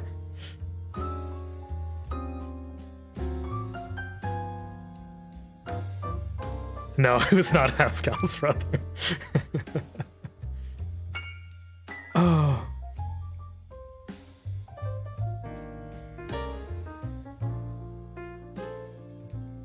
Let me see if I can pull up a picture of him. There we go.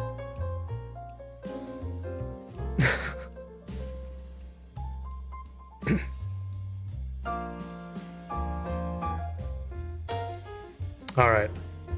We need to tell Hydrasia to get in here.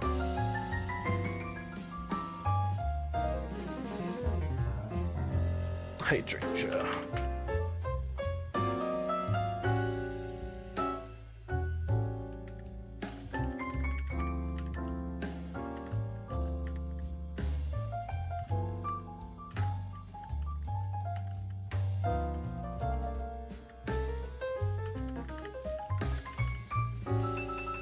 No, we gotta do this live.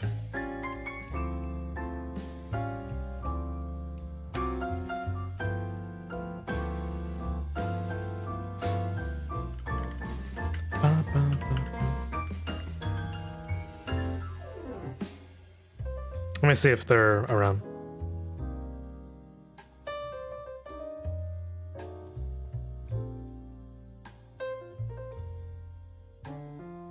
Yes, chat, how did you like the little presentation I had? Did you learn anything? Did you gain some insight? Did you laugh? Did you cry?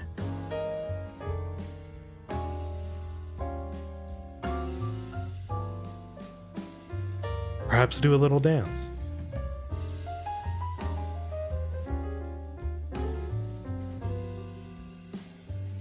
Bit of both? Oh yeah, this was a good stream. Oh, it was so cathartic, dude.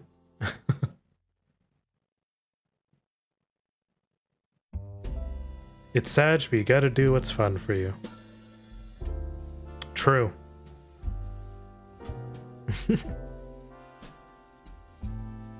I feel like there was a lot more that could be said, but I mean, I said my piece. Oh yeah, dude. Yeah, because it gives a lot of insight because they don't tell you what's going on. It's why it's like the roleplay set its shader to opaque instead of transparent. And anytime someone tries to be transparent about the project, they get clapped about it.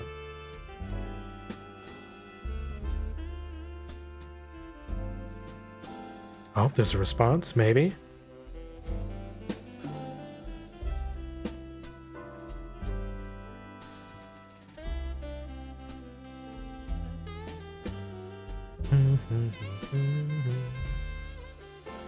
What RPs am I currently? Oh. Fuck.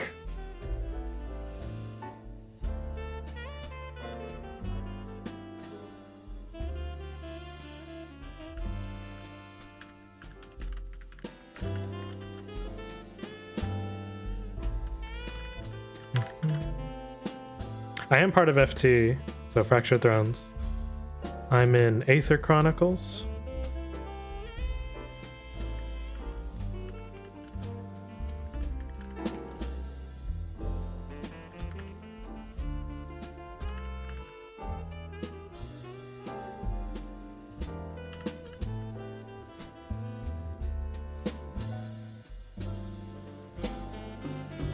I don't know if she's emotionally ready for what I would have planned, but...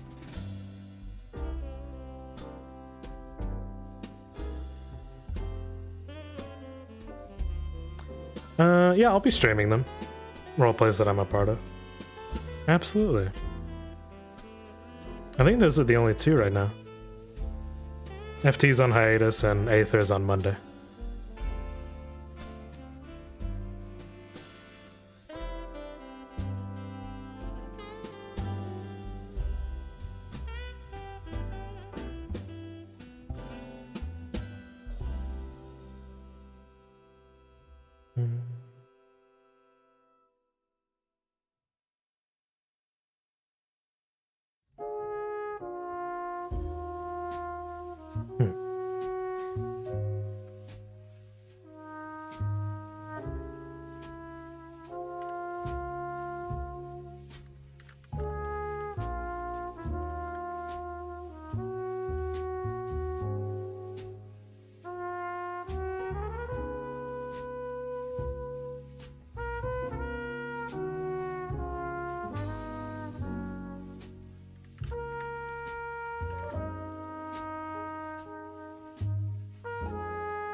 How's my health? My health is doing better ever since the past 2 years. I'm glad Aether exists for new DMs to grow into...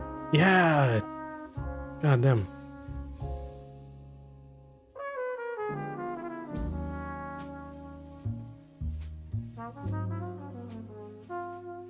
Aether really just like sets the bar for like, hey, you want to join roleplay? Well, here's a little slice of it, okay? It's a nice casual thing, but because it's new, it's always packed. That's why. Season 3 is going to be a seaside city. Will Marcus have a swimsuit model? Sure, dude. Yeah. I'll be in a swimsuit. Absolutely.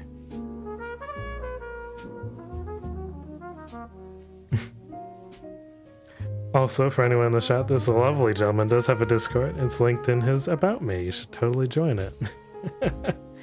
Thank you, Axel. Don't know what I'd do without you. It's a brand new Discord. I'll be using that one for Weird West RP.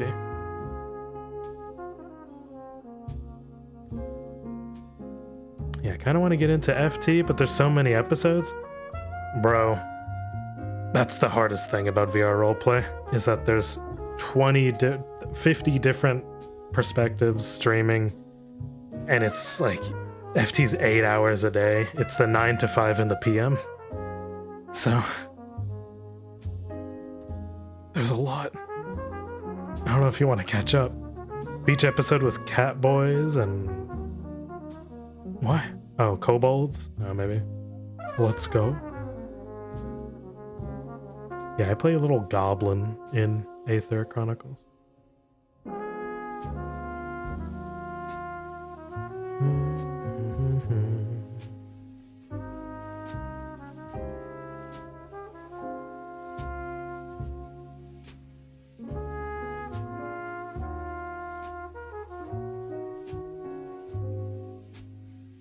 What's Aether about? Aether Chronicles is about a bunch of people who visit the town, or are stuck in the town of Aether, a floating island filled with magical energy that keeps it aloft, but is now slowly falling or crumbling.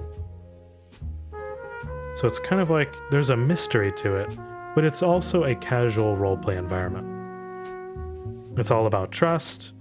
There's barely any systems. All you do is pick a model, a character, a class, and you just play it. That's it. There's 6 classes, and all that does is affect what roles are better for you. You can have people DM for you. You could have like some DM that randomly comes up and says, "Hey, do y'all want to be DM'd?" And you say, "Sure." Within poly limits, yeah.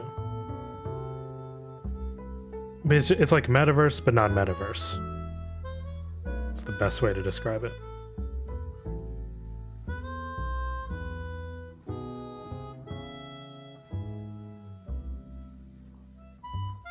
And if y'all haven't already, please give a follow. It looks a lot better when there's bigger numbers. I multi-stream. This is to Twitch, YouTube, Facebook. Is Metaverse any good? I've never watched it. No. No. I've had a lot of bad experiences with Metaverse. Aether is cute though. Axel, you would love Aether. I would love to see you there.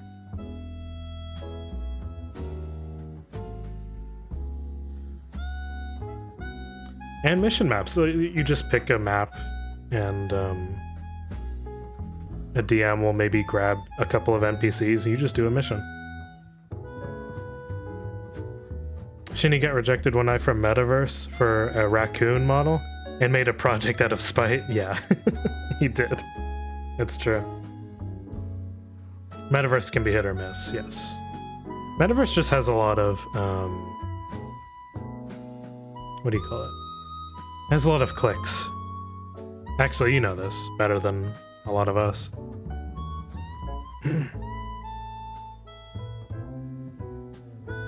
But it's Aether Chronicles is a high fantasy setting.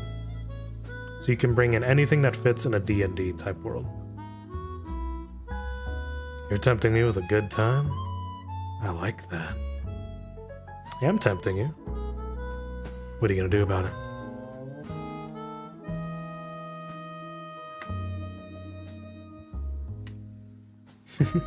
Oh god, yes, clicks out the ass. Clicks in and all around the ass in Metaverse. Yeah, I'll threaten you with a good time any day. Gang RP is Metaverse, I believe.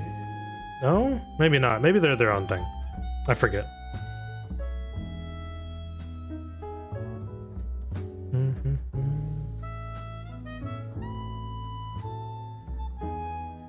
Alright, guys. We're approaching the end of the stream. Do you have any final questions before I send y'all off?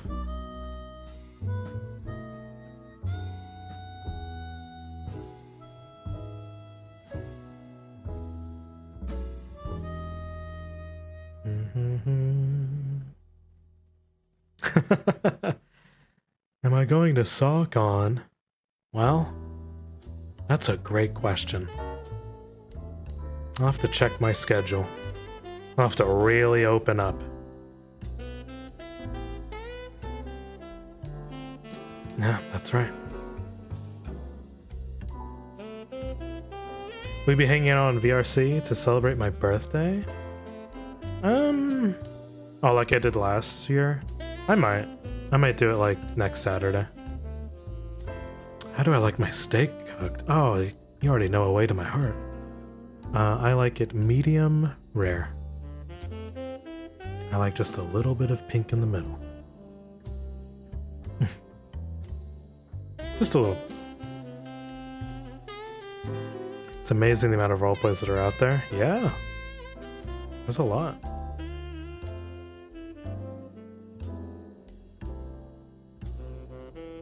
Oh, Gang RP is Metaverse. It's heavily controlled. Yeah. Medium rare D's nuts question mark? Listen, if you're wearing nothing but an apron and you bring me a medium rare steak, that's the good stuff. Nodding? What? I didn't say that.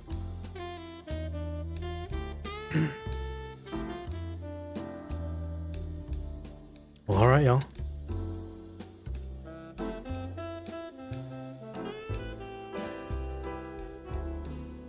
It's about that time of the night. If y'all have anything else for me, just hit up my Discord or hit up me, okay? Because I appreciate y'all.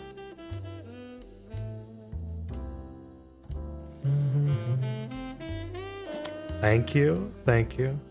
Happy birthday to me. And I wish you all a very good week. Everything else, I'll stream later this week, okay? We'll start some good old Red Dead Redemption. Some southern drawl kind of game.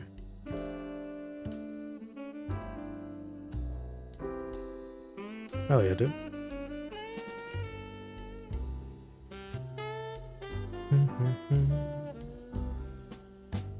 Alright, I'll be seeing y'all, okay? Good night. Jaro, good to see you. Take it easy. Hell yeah. Have a good one.